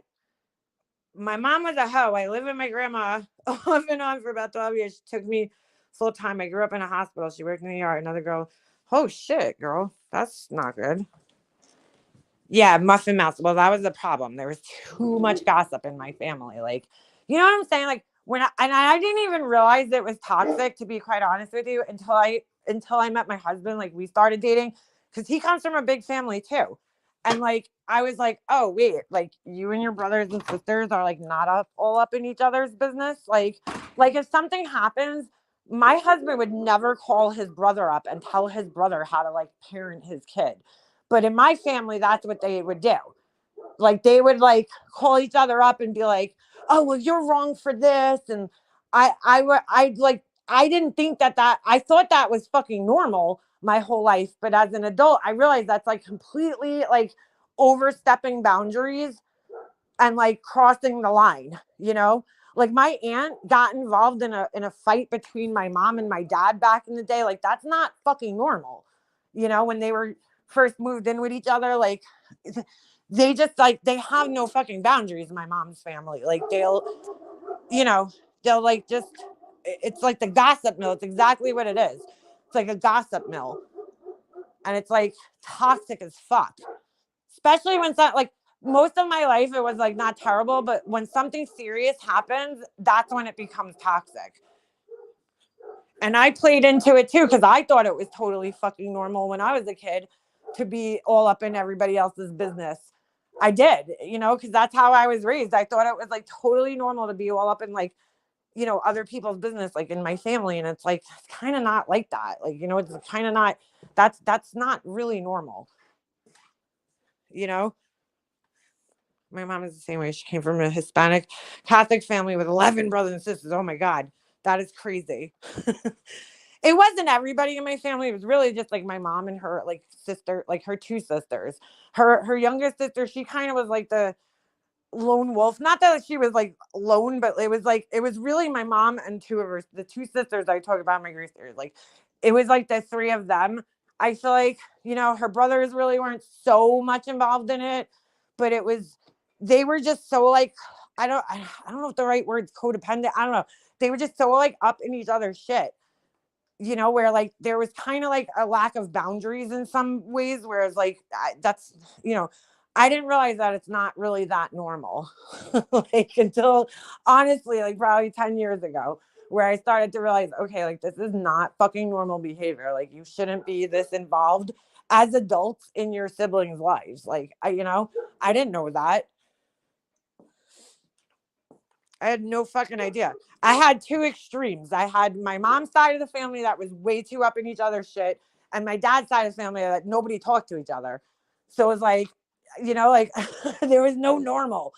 It was like either too much or not at all. So I didn't see like normal dynamics, family. I don't think anybody really has normal family dynamics, to be quite honest with you. I feel like, you know, obviously being in each other's lives to some extent is fine, but sometimes it just became too much, you know? I mean, it was great when I was a kid. It was great. Like I got to see my cousins all the time, and you know, I loved my family, like absolutely loved everybody. I still do. I love my family. It's just that there's two people who seem to have a power over everybody else in the family.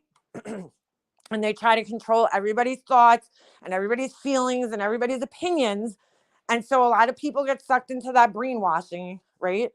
And there's, you know, so like my cousins, some of my cousins, I still love them to death. I don't have an issue with them. I just can't talk to them because of their parents, you know, like that could change one day, you know, if, you know, something happens to their parents or something, you know, I'm totally open and willing to reconnecting with some of my cousins because I love my cousins. They didn't do anything wrong to me. It's my two aunts and my one uncle. That's who I can't have anything to do with.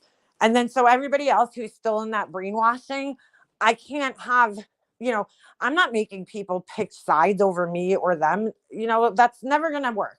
So it's basically for my own sanity, right? I had to back away from everybody, unfortunately, because it's like, first of all, I don't want to hear about them. And I know how my mom's two sisters are.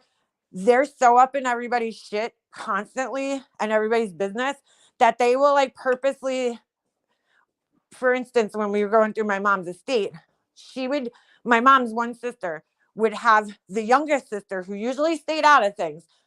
She knew that her and I still spoke to one another, right?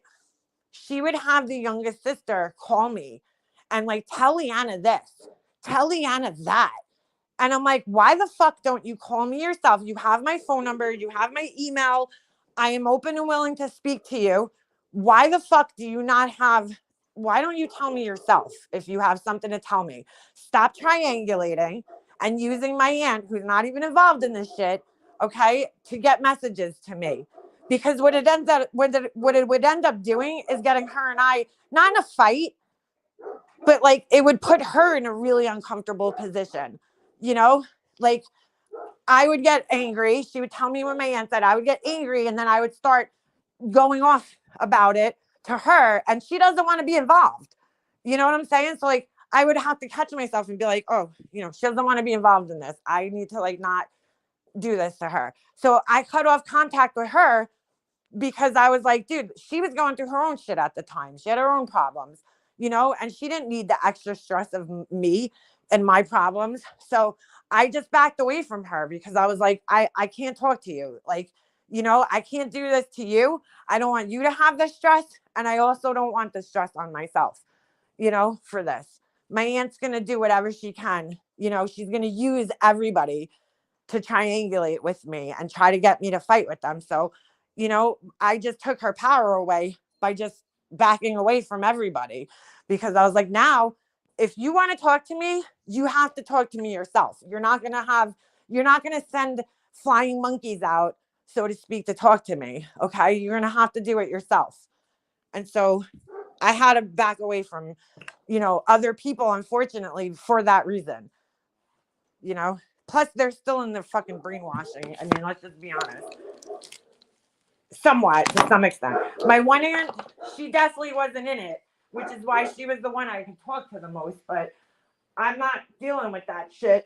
of you sending messages. And I asked her respectfully to stop doing it. And she just wouldn't.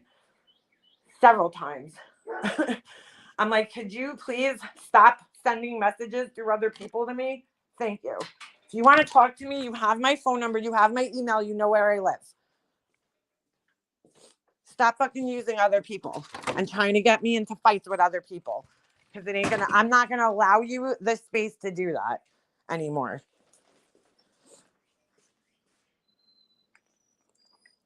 But that's what happens with toxic individuals, like my mom's sister, 2 of her sisters. They're like freaking frack, you know? They're both the same. They're one and the same. I mean, they're just one and the same, the 2 of them. They're both the same exact way. Once everyone starts speaking to one another, I can see clearly now. We had to step in who's that way. A woman was insufferable, sickly, sweet, but a viper on the DL. Her with her perfect, creepy kids. Oh, that kind. That's fucked up. She'd make fat remarks. No, my aunt's not evil like that. She's just, she's a manipulator and she's kind of a control freak a little bit. And she wants everybody to feel the same way as her. And it's like, girl, like that's just not going to happen, you know? And if you like speak out your mind and it's not what she wants to hear, she'll like, she don't stop.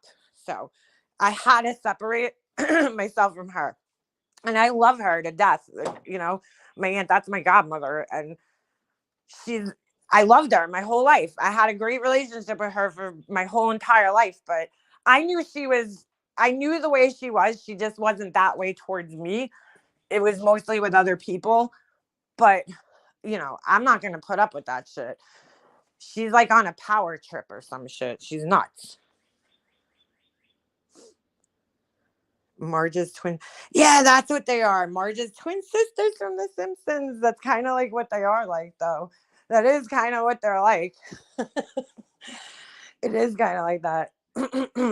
I mean, it's sad. I don't want it to be this way, but like, I'm not putting up with that kind of shit. I'm done with that shit, dude. I went through it my whole life with that.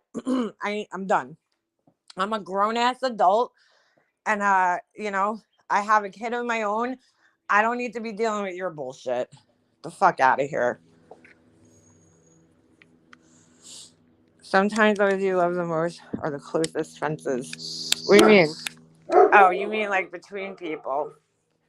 I love my cousins. Like, I miss my cousins to death, but like, how fair would it be, right? When I have these like feelings about your mom to talk to my like one cousin, like how do I have a relationship with you like that? Especially when she still lives with her mom. I mean, they live in the same house, just in like separate, you know, places. Like, I'm not going to be able to come over and hang out with you, you know, with your mom there. That's not going to work. And I'm going to you should take your mom's side no matter what. Like, you should not take my side. You should take your mom's side. That's how I've always felt. I'm not going to put you in a position. I can't be around your mom.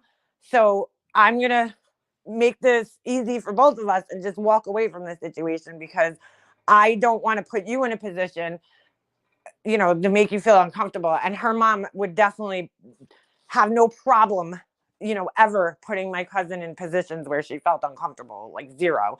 Like, she enjoys that shit. I'm not doing it. I love my cousin too much to do that to her. So I'll just back away. It's kind of like those, what like DMX says, if you love something, let it go. That's what I had to do. My 5 sisters were upset. I didn't make any of them my kid's godmother. I said, I'm not leaving my kids with you assholes. Oh my God. That's so funny. Oh, my brother is the godfather of my son.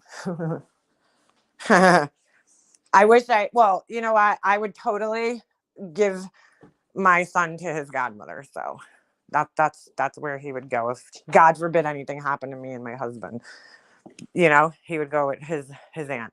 And I would be more than happy, because she's amazing, you know.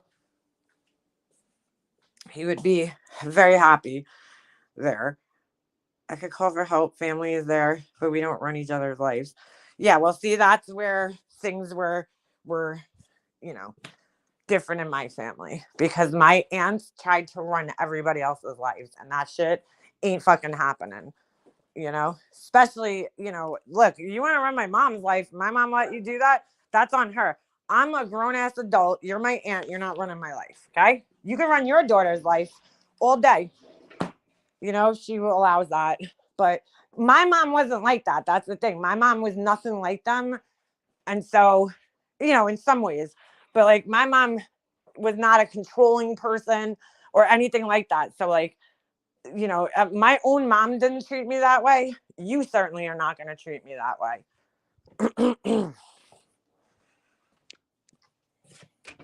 They tried to control my mom too, though. They were always trying to control her. And my grandmother, they're just sick fucks. That's really what it comes down to.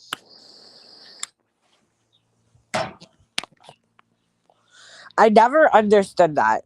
Like, people that need to control everything, I just don't understand that. Like, I have friends, even like friends, people that I love, like, some of the shit that they do with their like friends or their husband, I mean their kids or their husbands, I'm like I don't know, I'm like, I don't, a lot of like, I'm friends with a lot of women that say like, oh, I need to control everything, and I'm like, why do you need to control everything? I don't understand it. I don't want that fucking responsibility. You know what I'm saying? I feel like I don't want to control things because I don't want the responsibility on my shoulders. So like, I am totally fine with other people doing, controlling things, because I don't want the fucking other, the responsibility of controlling everything my family does. Like I just don't want it. But like, there's people that obviously take that over the lines where like, I've heard of wives that, like my brother's wife that won't let, you won't let your husband talk to his own family. Like, that is fucking crazy to me. That is a concept I can't even wrap my head around.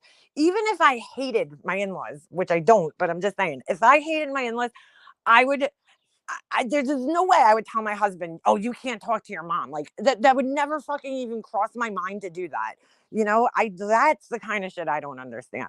Like, I understand if you're like, all right, I'm controlling my household and want to take care of the finances, and I guess, to an extent, but like, like that kind of shit where you're like controlling who people talk to and don't talk to, that shit is fucking weird to me. I'm sorry. I don't get it. I just don't understand it. If I could have jail demanding I hand my daughter to her. Oh, I remember that, Sarah. That shit was weird. First of all, that would mean Wally is raising your daughter. I mean, who the fuck would give their kid to her? That would be the last person on the planet I would want my child to end up with. But like, you're not even family. Why the fuck would she think she's entitled to somebody's child off of YouTube? That's fucking weird. My sister didn't message me and tell me happy birthday. I think she was in a bad marriage. I let her, but she's no longer my responsibility. I think her husband is behind it all. I let her have way. Well, that's what you got to do sometimes, unfortunately. I went through the same thing. My brother, he wasn't allowed to talk to me. My brother started telling me I couldn't text him and I can only email him at his work email. I was like, all right, dude, this is getting fucking weird. Like, you know what I'm saying? Like, this is not normal. Like, that is not, I am sorry, but that is not normal. If your wife, over a fucking dress that she was twisted over, I can't talk to you, dude, get the fuck out of here. That is insane. I've never had any issues with that, like that with my brother, where I couldn't fucking talk to him. Like, I had very strict rules on the way I could contact him. Even when we were doing the estate, I could only talk to him through email. I wasn't allowed to call him. And then, oh, I'm sorry, because the lawyer said it would be nice if I had a place I could call for quick questions. They gave me the house phone number where his wife could screen all my phone calls, and tell me what, tell him what to say. I could not call his cell phone. Like, what the fuck, dude? Like, that shit to me is fucking insane. I can't even imagine. First of all, if I ever tried to tell my husband, oh, you can't talk to your sister, he would be like, yeah, okay. Like, he wouldn't even go along with that shit. He'd be like, what the fuck are you talking about, Liana? Like, but I would never do that. I'd never be like, oh, you can't talk to your sister. Like, that just would never happen. But like that shit is fucking crazy. Like, I can only it's on my video. If you go listen to my it's in one of the videos about my grief series, you'll actually hear my brother arguing with me about why I can't call his phone. I gave you an email, you know? I'm like, but I don't want to talk through email. Because I knew I wasn't talking to him. That's why. I was a new email address that he had created after my, you know, mom died and we opened the estate up. He creates a new email account. It's like, it just like I gave the example. His normal account was Stephen Smith, we'll say. He gave me a new account. It was Stephen S. Smith. You know, I was like, why would you open a new account just for this? Like, it doesn't even and then you're forcing me to only talk to that account. And it's so weird because that account, they can't spell. Their grammar is horrible. And like, if you guys think I'm a grammar Nazi, you should meet my brother. You should meet my brother because he's 10 times worse than I am. So now all of a sudden you want me to believe that my brother can't spell furniture and doesn't know how to punctuate? I don't know about that, dude. Like, even in text messages, my brother is grammatically correct, dude. He is always grammatically correct. He's a total stickler for this shit. You know, like if I'm typing fast sometimes, like in a text or something, I might not be grammatically correct 100%. He is 100%, 100% of the time. And now all of a sudden, he creates a new email address and he forgot how to fucking spell things and type. No, sorry. But I could only talk to him through his new email address. How fucking weird is that? Like, that level of controlling things is toxic to me. That is not fucking normal at all. Like, fucking, I would never think that I have to hear what my husband's sister has to say before he hears it. That is fucking insane to me. And if you think that that's normal, I'm sorry, you're fucking insane too. You know, and if you want to unsubscribe from my channel, then so be it, because I feel that way, because that is not signs of a healthy, normal fucking relationship, okay? Left the Apple River child case as a fucking mess of a case. I heard somebody else was saying that earlier. Blows my mind. We were so close. There's no harsh words, no arguments. I don't know. I'm confused. Not sure how to handle it and don't want to insert friction. I haven't talked to her since last May. Why don't you just try reaching out and seeing what's up? If there's one thing I could change, right, in my whole situation with my brother, I've, you know, there's probably a lot of things I would have changed, but I gave his wife a reason, right, to like not, you know, want me in his life, to just completely ask me out of his life. I like handed it to her. If I could change anything, like, because I didn't know what type of person I was dealing with when I initially met her. I didn't know how bad it was. I mean, I had a feeling, but I didn't know the extent it was going to be. I definitely would have left the door open to communication, you know? Like, and I wouldn't have maybe, you know, been so overly honest about her. And, you know, because I feel like that just made it where, like, if he ever wants to get out of that situation, I don't know where the fuck he's going to go. So he's going to be trapped with that for the rest of his life now. So, but I do think that leaving a door open, right? And if you have a family member that you're worried about in a situation like that, leaving a door open. I mean, if there's one thing I could do to change the situation, I definitely would have left the door a little open or found a way to leave it open in the beginning. I mean, it just got to a point where it was just too late. But I did not know what type of person I was dealing with at the very beginning. So my siblings treat me like I'm 12, I'm 52, don't tell me what to do. Well, that's how my mom's siblings were. It is mind-blowing though when you're close with a sibling and then all of a sudden one day you go from being like super tight with each other to just like not talking at all. It's like it's devastating. I was devastated about it. You know, I mean, I am in a sense still, but like it's been 10 years almost now. And it's kind of like, that's my normal. So I'm just used to it at this point in time. It's not something that I even like really think about all that much, you know? But you know, it is what it is.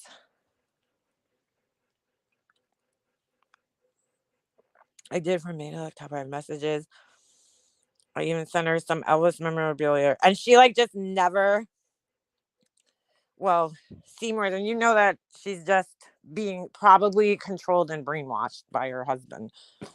You know, I mean, more often than not, if a family member just falls out like that, like I watched my brother's whole personality change before my eyes when he got with his current wife. You know, and we never had issues before in 30 something years of our lives that we couldn't work out, you know. So I know it's not me and it's not him. I know it's her. She's the you know, she's the only factor that's been added in, right? So it's like I know it's her. It's not my brother and it's not me, because we've always been able to work out our issues. I mean, it is him too though, because he should stand up to her and be like, look, if you don't like, I would not be able to be with somebody if my family didn't like him. I remember my ex-boyfriend, when him and I broke up, you know, we broke up. I made the mistake of telling my family what happened, which I shouldn't have done.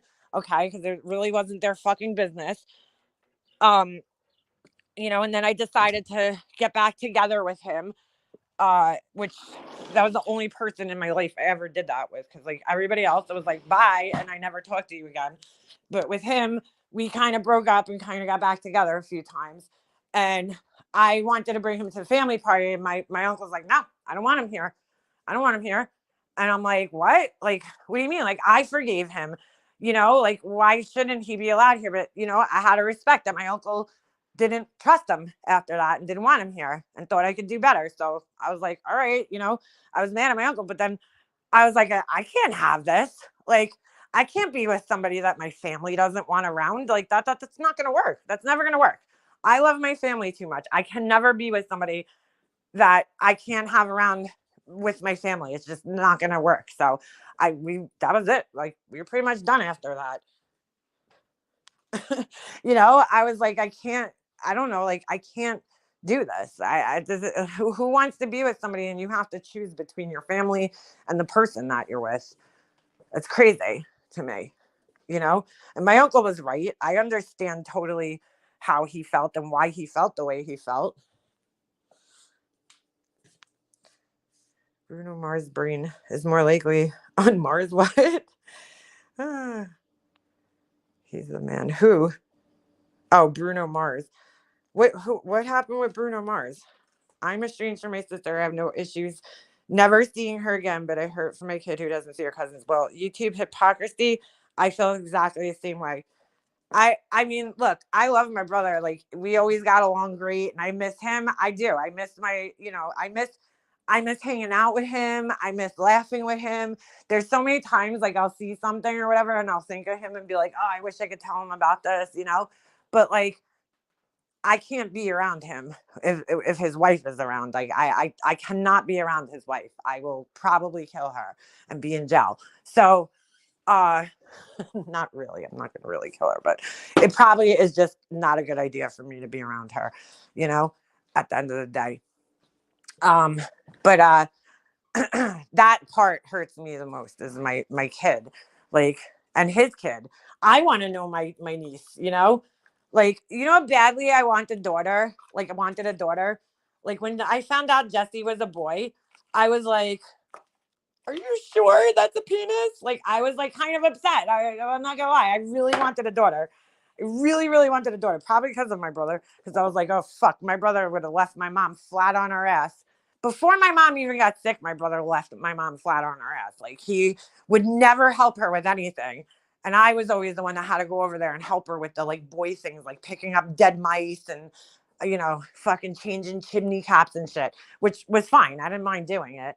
But I'm just saying, like, I was like, I don't want a son because, like, he's just going to leave me high and dry one day, you know? I don't know if that's what I was thinking, but I really wanted a daughter. I had saved all these things my whole life thinking I was going to have a daughter, like my journals and clothing and shoes and all this shit to, like, show my daughter one day, just like what my mom did, You know, my mom saved all these things like from when she was young. Like my son has no interest. I'll show him things. He's like, all right, mom. You know, who cares about your shoes from 1993?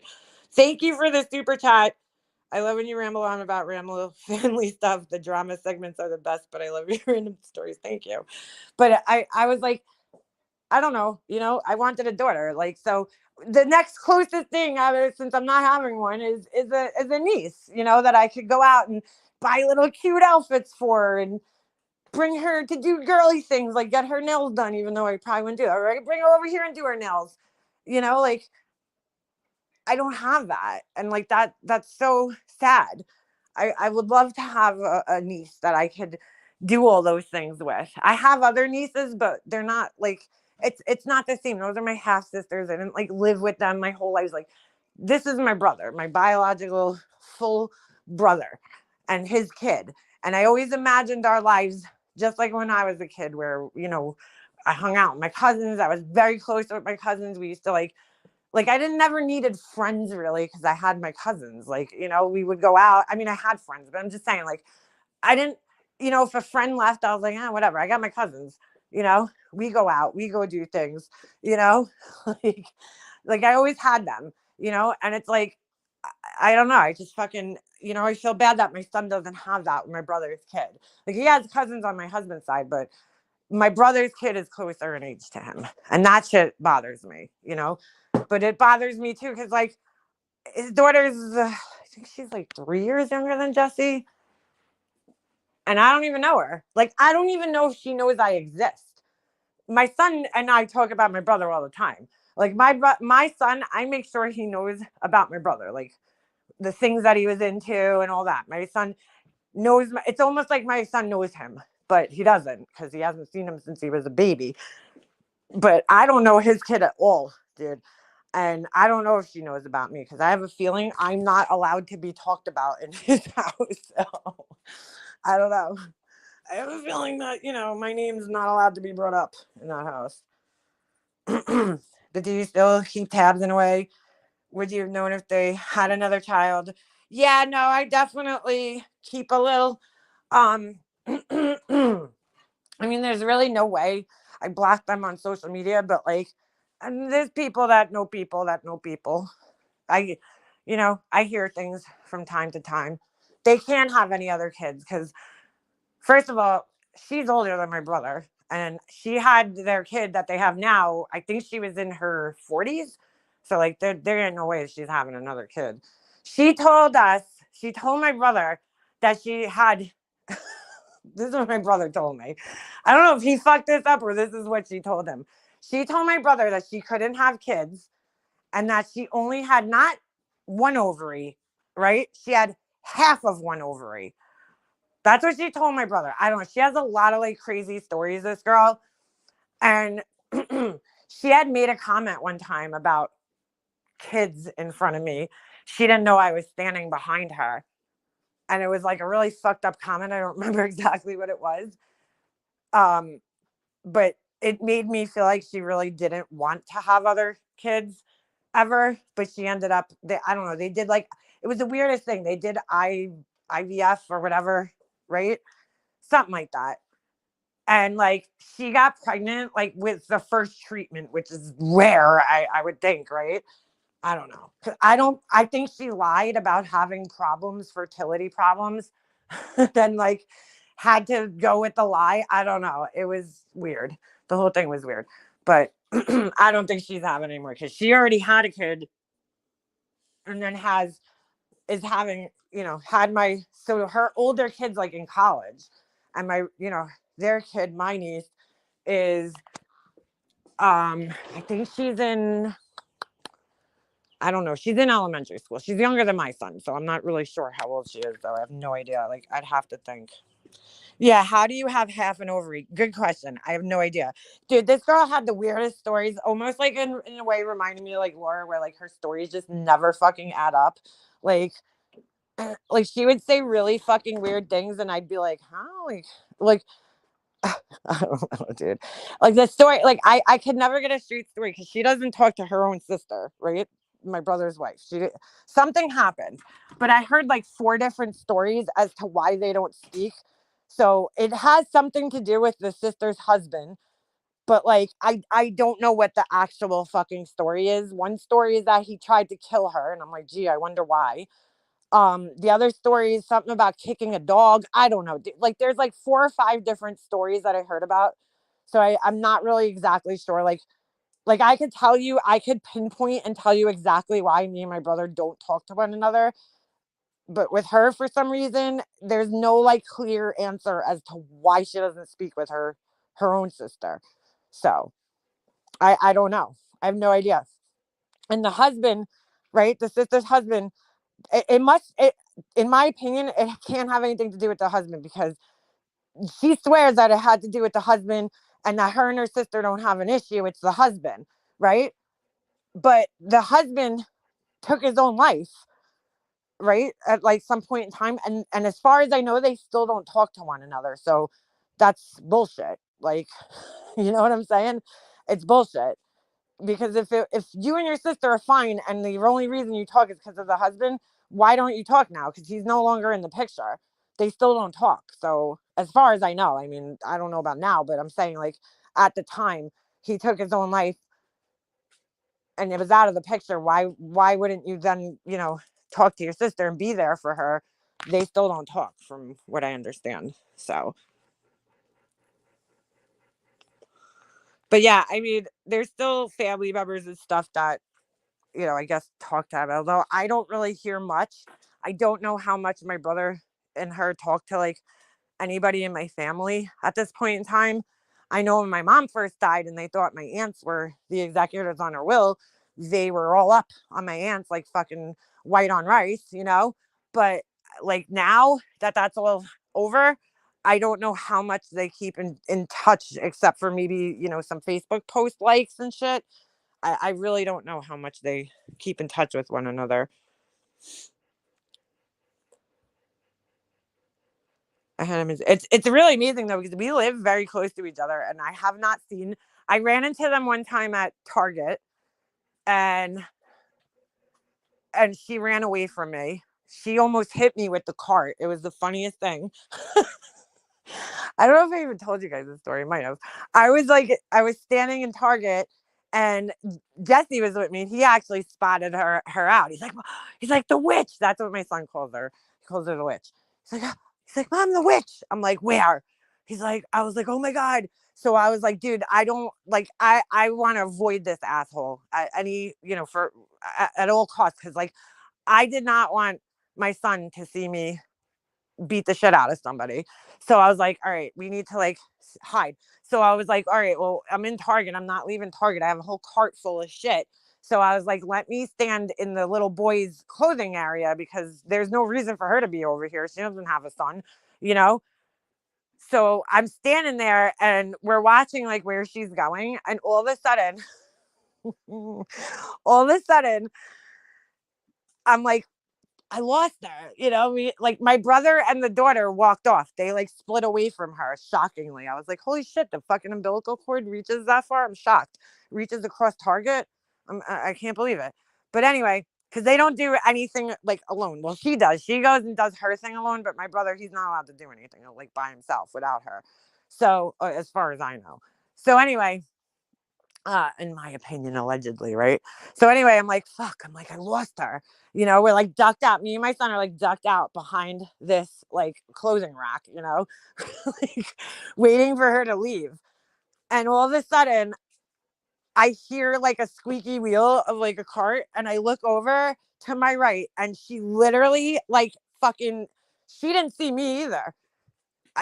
So she like almost bumps into me. She looked up at me, and I never seen somebody move that fucking fast in my life. Like it was like she disappeared, like fucking Beetlejuice or some shit. Like she just like literally just went ghost. Like it was almost like she just evaporated into like thin air. Like she totally just hightailed it the fuck out of there as soon as she hit us. And that was it. And she fucking was gone after that. They left the store. I don't even think they paid for their shit, because my son and I then circled back over to the registers, and they weren't at the register. She had a full cart of stuff too.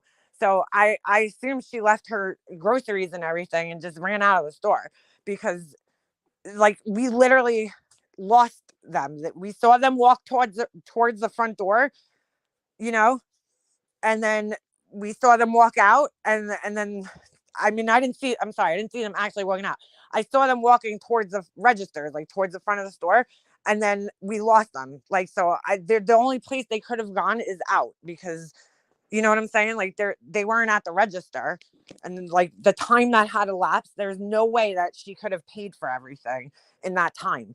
So from the time we saw them walking that way to the time we got there ourselves, because like I was trying to, honestly, I was watching so I could avoid having a confrontation with her in the middle of Target with my son and her kid there. So I was like trying to avoid her. So I was like, I wanted to know where she was at so that I didn't have a confrontation with her. But I mean, clearly there wouldn't have been a confrontation, because she would have she ran. I mean, that's the second time she like literally ran from me. The other time is I pulled up, I think it's on a video on my channel. I mean, she literally sprinted and hid in my brother's truck. Like, she's definitely scared of me. And it's like, girl, like I say, I'm going to kick her ass, but I'm not going to look, that asshole is not worth my freedom. Would it give me great satisfaction to like punch her in the fucking face? Yeah, absolutely. But like, in all honesty, I joke around. She's not worth my freedom. Like, she's not worth me being away from my kid or any of that shit. You know, I can't say that I won't have words with her and like call her a bitch, but you know, physically hitting her, she's a cop caller all the way. I mean, shit, I defended myself and she was going to call the cops. She scratched me. I didn't even touch her. I didn't purposely touch her. I'll put it that way. So like, she's definitely scared of me. I don't know what my brother told her about me, but like, she's not about to stand around and wait to find out what's going to happen when it comes to me and her. She's like, I could tell she's not a fighter. She's a cop caller. So why put myself in that position? Because I got to be honest with you, like I do have a problem controlling my temper sometimes. So like, if I could get myself out of situations where I'm, you know what I'm saying? Like, why am I going to put myself in a situation where I even have to control my temper? I'm just going to stay the fuck away from you. You know, if it was 10 years ago and I didn't have my son, I wouldn't give a fuck. I'd be like, go ahead, arrest me. I'll spend the fucking night in jail and knock your ass out. I don't give a fuck. You know, press charges, do what you got to do, girl. But, you know, I'm a mom. I'm not going to fucking do that with my kid, you know, and put my kid through that. The embarrassment of his mom being arrested. Like, that's ridiculous. Nobody's worth that, you know, at the end of the day. She can't be a fighter with those short T-Rex arms. Oh, no. I mean, I could probably, like, hold her head, you know. She'll just swing and her arms won't even fucking hit me. Her arms are like unnaturally short, which is fine. My arms are unnaturally long. I have like orangutan arms, so it's you know, it's all good. But like, yeah, she ain't fighting nobody. I could just tell, you know, and you can size people up, and you're like, you know, who's fighters and who's not. She's a big mouth, but she ain't a fighter. She's not. Just like MGL, she's a big mouth. A bitch ain't a fighter. My Betty Bullhorn, that bitch is a big mouth. I think she might try to throw down, but she ain't a fighter. She's a cop caller. She actually reminds me, but Bullhorn Betty's whole like frame, her body, her build is like my brother's wife's twin. They could be twins. Well, yeah, she's Bullhorn Betty talks like she's such a tough guy. I'll tell you right now, I will put money down on it. The second you put hands on that bitch, she's calling the cops. I guarantee. Look how quick she is to sue people over words. You know, you think she's gonna fight somebody? No fucking way in hell. She ain't fighting nobody, that bitch. She ain't fighting. She couldn't even fight her own shadow, that bitch. How about that? How about that? And I ain't saying I'm tough. I'm sure there's plenty of people out there who kick my fucking ass. I'm only like 5'4" and weigh like 130 something pounds. Like, yeah, you know, I'm no heavyweight champion, but I'll tell you right now, I'll fucking throw down if you come, you know, if you put hands on me. I'll never throw the first punch, but if you put hands on me, I'm fucking throwing down. There's no question. I don't give a fuck. You know, like, I don't care about being hurt, you know. I kind of care about my nose a little bit, but you know, you can knock my teeth out. I would actually welcome that, and then I could get, you know, new teeth. but I ain't fucking, I really don't care about being hurt. So you could pull my hair and shit. It's not going to like bother me. I don't drink tequila because I want to fight all of you. I'm not like an angry person though. Like, see, like I don't get angry when I drink or anything like that. Like, I'm just like not that type of person, but like, if you did some shit to me in real life, I will fuck you. I will be an angry person. And she's probably one of the only people in my entire life that I felt this way about. There's maybe been one other person that I felt this way about, and it had to do with another person's, passing. But this bitch, I mean, this is like my life. There's my family, and I'll kill people for my family. Not literally, but you know what I'm saying? Like, I will fucking go to bat for my family. I will fight for my family. I used to bartend before I became disabled. I used to have to see and deal with a lot. Yeah, I'm sure bars probably cannot be fun. Not be fun. Like, I'm not like a fighter. I'm not a fighter by any extent of the word, but I'll tell you right now, I'm not also a fucking weak ass bitch. Like, like I'm going to defend myself if somebody tries fighting me. I'm not just going to stand there and take it. I'm not scared to fight people, I mean, if there's like some big bitch, like Laura's size, I might be like, oh shit, this ain't going to work out too good for you, Liana. But, Bullhorn Betty, I mean, she's just all mouth. Molly Golightly, all mouth. All mouth, They talk shit. They talk a good game. But especially Molly Golightly, I can tell you right now, she could sit there all day and be like, oh, it's from the Bronx. It doesn't matter where you're from, okay? There's people who come from fucking like bumfuck Oklahoma that could throw down better than anybody else in this world. It does not matter where you're from, how tough you are. That has nothing to do with anything. Nothing. Fucking, who gives a shit? You came from the Bronx. She said, oh, I used to fight people. You probably got your ass kicked every day in school. She admitted at one point in time, I don't know if people remember this, that she was bullied growing up in school. Because she had said it about me, because pretty much everything she says about other people is like, her projecting her own shit onto other people. And she had said that I was bullied in school, and I don't think I ever laughed so hard in my life. But but anyway, then she, the truth, just like she said, my husband cheated on me, and then the truth came out that no, it was your husband that cheated on you. But she said I was bullied. She's like, I heard that Leona was bullied in high school. I'm like, girl, that is the furthest thing from the truth. I did not. My brother was bullied when we were kids. I was the one who stuck up to the bullies. I didn't give a fuck. I was like, I used to tell people, I'm not my brother. You can beat my brother up and you ain't fucking getting through me. We're not the same type of people. But, yeah, definitely wasn't bullied in school. I was actually like a fucking burnout who was friendly with mostly everybody in high school. Never really had altercations with people in high school. If anything, I stuck up for other people because there was this kid, I'll never forget this kid. He was so cute. He was like a nerd. And this fucking kid was trying to get his like money from him and trying to embarrass him in front of everybody. I screamed in front of the whole, I was in like 10th grade. I screamed in front of the whole cafeteria. I'm like, leave him the fuck alone. And like everybody got quiet, was like staring at me. I didn't care. I was like, leave him the fuck alone. Because I saw the same kid bothering this kid every day at lunch, just fucking with him. And I finally had enough of it. So I fucking screamed it out one day. I'm like, leave him the fuck alone. And that's when the kid was like, oh, ask your brother. He got his ass kicked. I'm like, yeah. I'm like, I'm not my brother. I'm like, first of all, you're trying to fight a girl. But I was like, second of all, I'm not my brother. So you got the wrong one. And he never fucking bothered me or the kid again. Because I was like, I have friends. I'm not my brother. Not that my brother didn't have friends. I'm just saying, like, I have friends that'll fucking kill you. Like, stop fucking trying to fuck with me. No, high school doesn't equate adult behavior. People change, after high school. But I wasn't bullied in high school. I don't know the fuck where she just used to make shit up. The reality was she said she got bullied in high school. But then, another story she got, I used to have to fight people. Bitch, you didn't fight nobody. You got your fucking ass kicked. Let's be real. And like, why, you got to ask your question. Why did you have to fight so many people in high school? Like, I didn't have to fight that many people in high school. I didn't fight anybody in high school. I got more fights, I think, in middle school and in high school, but like, and when I say more fights, I think it was like 2 fights, but like in high school, I was peaceful, man. I didn't have problems with people like that because I wasn't in like drama. I actually hated any type of drama when I was a kid, which is why I hung out mostly with the guys and not the girls, because I couldn't take the fucking drama with the girls all the time. Like I was like, oh my God.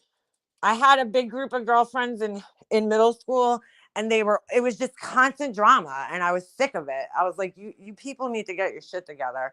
Like, I couldn't take it. So I tended to like avoid drama in high school big time.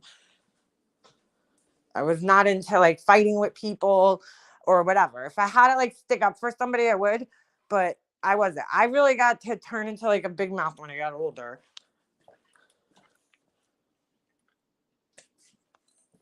A big mouth. Not a big mouth, just somebody who stuck up for myself. Like, nobody's bullying me.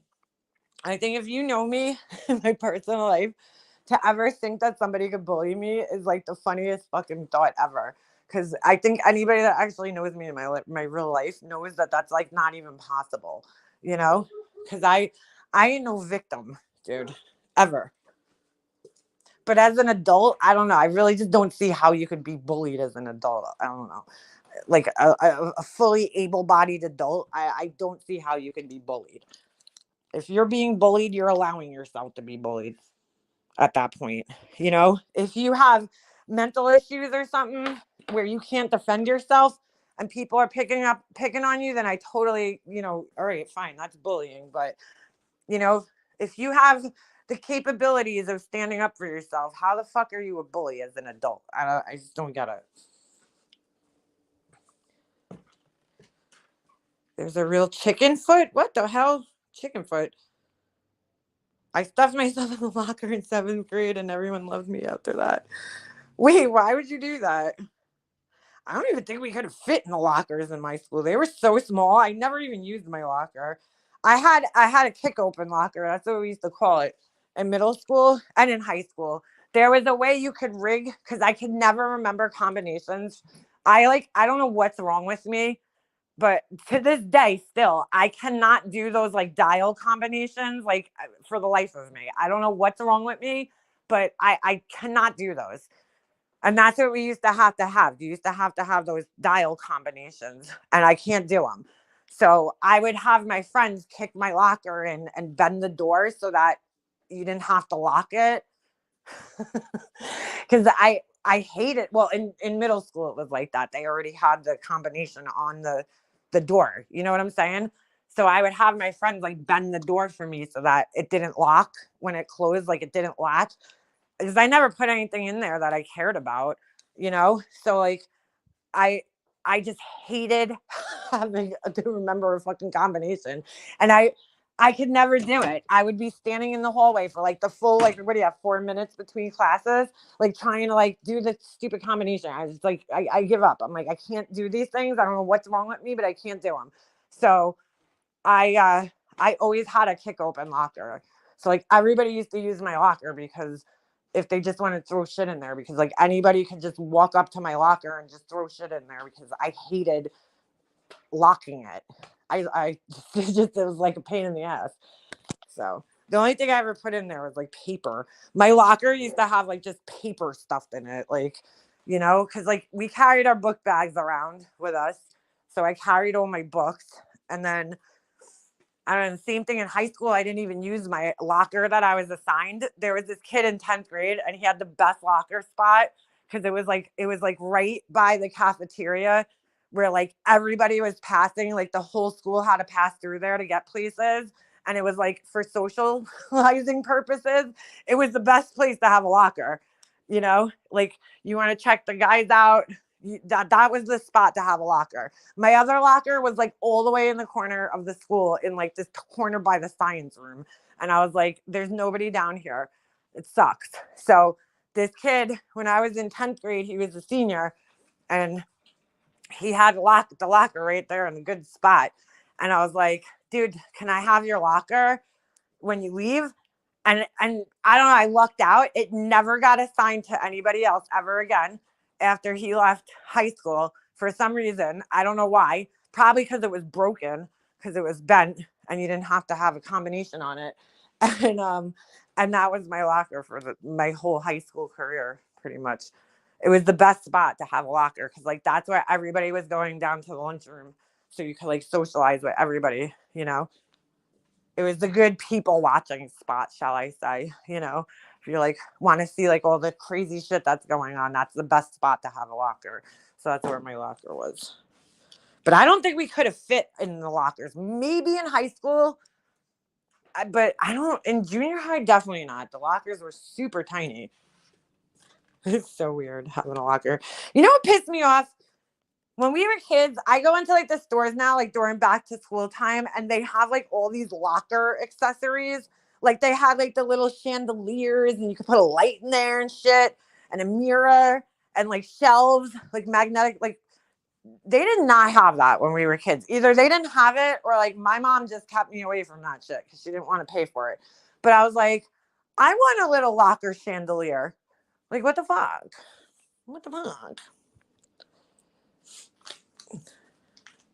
7th grade, my epilepsy diagnosis got out to the rest of my grade. I came back to school, and several people, bullied me and called me the R word and mocked me and made me. Are you serious? Ooh, girl, I would have came and beat the shit out of those people for you. I was not about that life at all. You pick on people like that in front of me, ooh, nothing gets me more angry than that shit.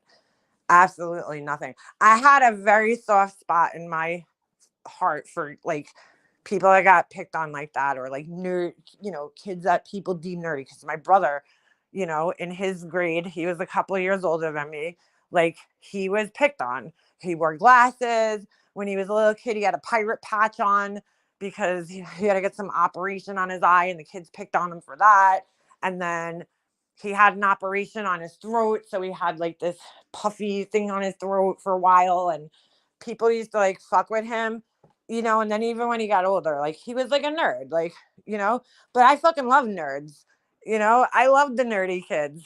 They're funny, you know, they're smart, they're interesting to talk to. And I'm not saying you were a nerd, but I'm just saying, like, to pick on somebody like that fucking in front of me when I was a kid, well, still to this day, but like that shit infuriates me. Absolutely infuriates me. Like I feel it through my entire body when that kind of shit happens. Kids are so cruel too to one another. I mean, there was this kid. This just goes to show how old we are, right?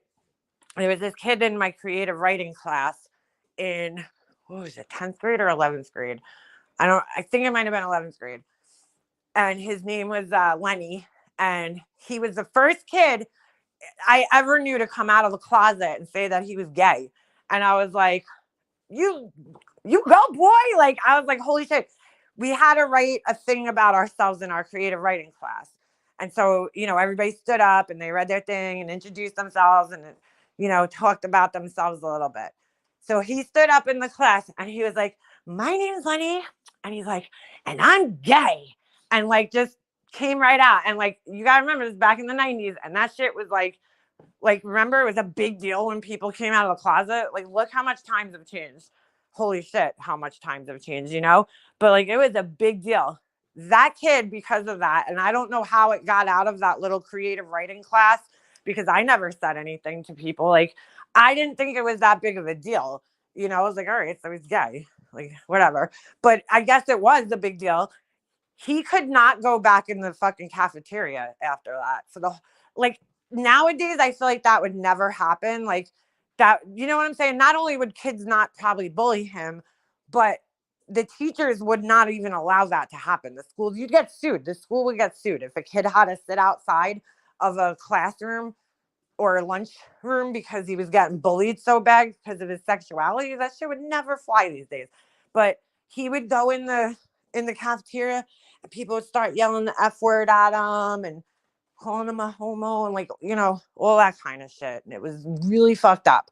I always felt so bad for that kid. I used to tell him, just go in there and who gives a shit what people say, but it was like dangerous for him to go in there because people would want to fight him and shit.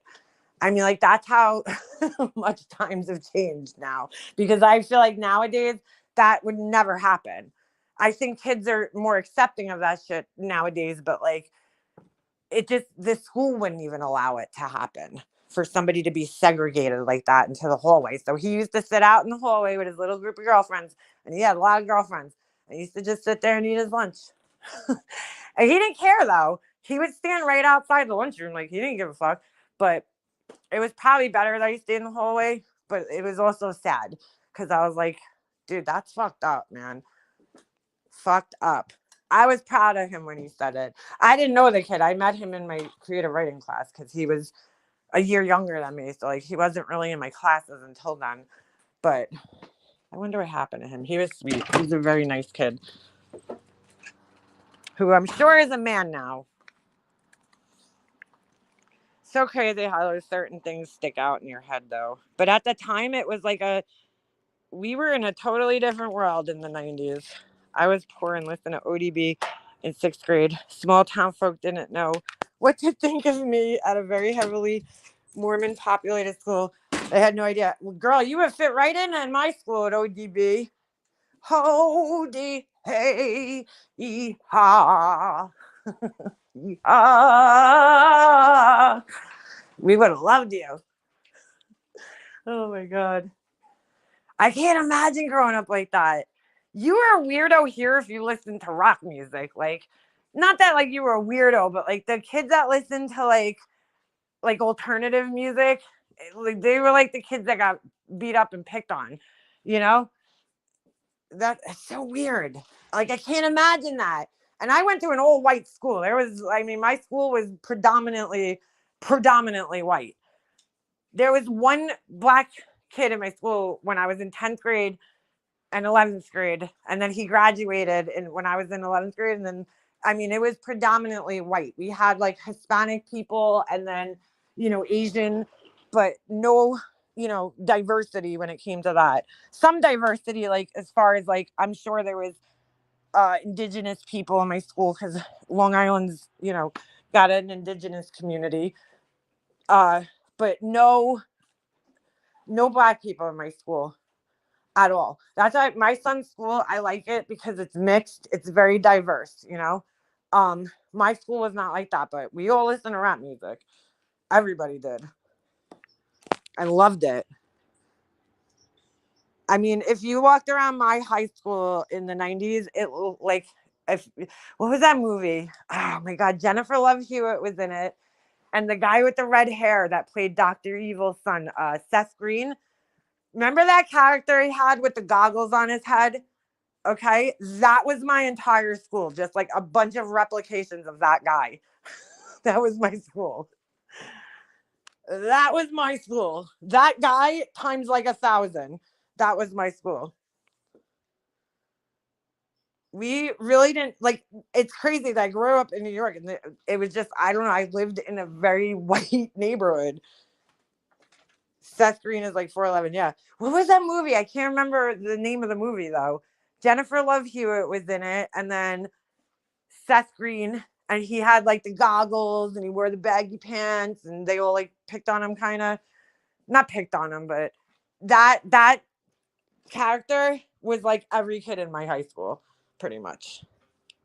And then you had the freaks where everybody like called them freaks, but really they were just kids that were into like punk rock and whatever, which is like funny because like about 5 years after I graduated, like that became the cool thing to be like emo, I guess they called it. I remember like all my little cousins, they would show me like the boys they had crushes on. And I would be like, this guy, this is the guy you like? They had like the Justin Bieber hair, like the bowl cuts. And I was like, oh my God. I'm like, these are the boys that you like. I was like, thank God I did not grow up during this era, because I think I would have just like been asexual. Like, oh, Can't Hardly Wait. That's it. Yes. That was a great movie.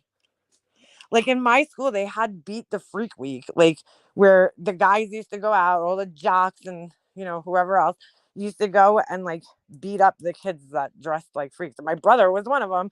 He didn't dress like a freak. He was into like the Grateful Dead. He was more like a hippie in high school, but he got jumped one night by a fucking bunch of assholes that thought they were tough guys, all the football guys and shit. We were walking, we were in the car. It was me, him, and I was out with his friend who they called Squid and this other kid, Rob. And we were just about to go home, and the two friends got in a fight with each other. And so they stopped the car at a red light, and the kid Squid, he got out and he walked one way, and my brother's friend Rob walked the other way. And so I was like, oh my God, like me and my brother, like, oh God, let's go get them. So my brother's like, all right, I'll go find this one, you go find that one. So me and my brother separate, right? We were like, it was like the most random place. Like we literally just stopped in this town, it was like the next town over from us, but it's still part of our district. And so we stopped like right near this elementary school. So my brother goes one way, I go the other way. We're calling the kid, where is he? I could hear my brother for a little bit, and then he kind of disappeared into the darkness. And about 5 minutes later, he comes walking back, no shirt. And it looked like he got attacked by Wolverine. His shirt was ripped. He had it in his hand. And it literally looked like he got attacked by a fucking Wolverine. He had scratches all over his body. He was bleeding everywhere. And I was like, what the fuck? Like, at first, I thought he was like, it was a joke, because I was like, dude, I just walked away from you 2 seconds ago. Like, what happened? And he said that he was walking down the street looking for the kid. I forget which one he was looking for. And these guys that were fucking assholes, tough guys in our neighborhood, stopped by, just happened to see him walking down the street, got out of the car. They pulled his shirt over his head, right? And my brother, even though he was a nerd, he was tough. Like, I feel like if he had to fight somebody one-on-one, like, he probably could have fought. But you got no chance when it's like 10 guys on you versus one. So, like, they pulled his shirt over his head and just beat the shit out of him and left him there. So, that didn't go too well. My dad almost killed one of the kids, but it didn't go well for those kids, because my brother got home. He wasn't going to say nothing to my parents, but he couldn't hide the fact that he was attacked. I mean, it was like, oh man, I wanted to kill people. Those kids, when he came back, he's like breathing all heavy. There's like blood pouring out of his chest. He's all bruised up and shit. And I'm like, what the fuck happened to you? Like, I thought he got hit by a car. I was just like so confused, because like the amount of time that passed between the time I had left him and the time he came back was only a couple of minutes. And I was like, what is the chances that in like the 2 minutes I left you, these kids found you? Well, they were looking for him because there was actually a couple, like a month prior to that, we were in like hanging out in this school, and this girl that was with us, like one of my brother's friends' girlfriends, yelled something at one of those guys out of the car. Like, we didn't even know them. I mean, we knew them, but like my brother never messed with people. His friends never messed with people. They were fucking bunch of like pot smoking hippies. They didn't bother nobody. But the girl had a big mouth. She yelled something at one of the guys. And then after that, I guess they were like following my brother and his friends and looking for them. I don't know. Because I'm like, how did they find us? It was the weirdest thing, And so, yeah, so they beat the shit out of us. So one kid had a scholarship to go to somewhere to play football, because he was graduating. They were a year younger than my brother, and he was going into senior year that year. And he was like, please, don't ruin my scholarship. My dad grabbed him by like his throat and like was like, get the fuck out of my house. The kid ran so fast out of my house when my dad grabbed him that he fucking ran through the screen door. Everybody was scared of my dad. It was great. I mean, they were terrified of my dad. So it worked out for me when I was a kid. But yeah, this kid shit himself, because my brother pressed charges against them when this all happened. I think they got dropped or whatever. Like, I don't remember what ended up coming of that.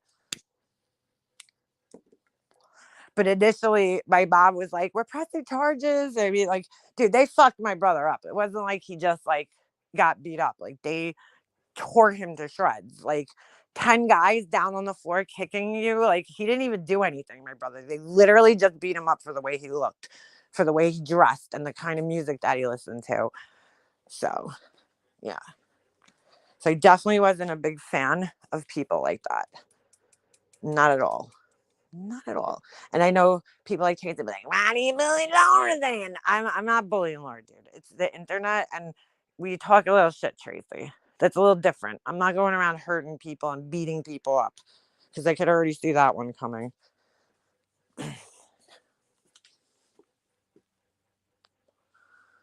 Marshall, it's 70. It's actually 66 degrees here today, and it feels amazing. It is messed up, girl. I was so fucking pissed. And that same kid, when I just told you the story about the kid with the backpack that was getting picked on, one of the kids that beat my brother up was one of the kids that was picking on the kid with the backpack in school. And I screamed at him in front of the whole fucking cafeteria. I didn't give a fuck.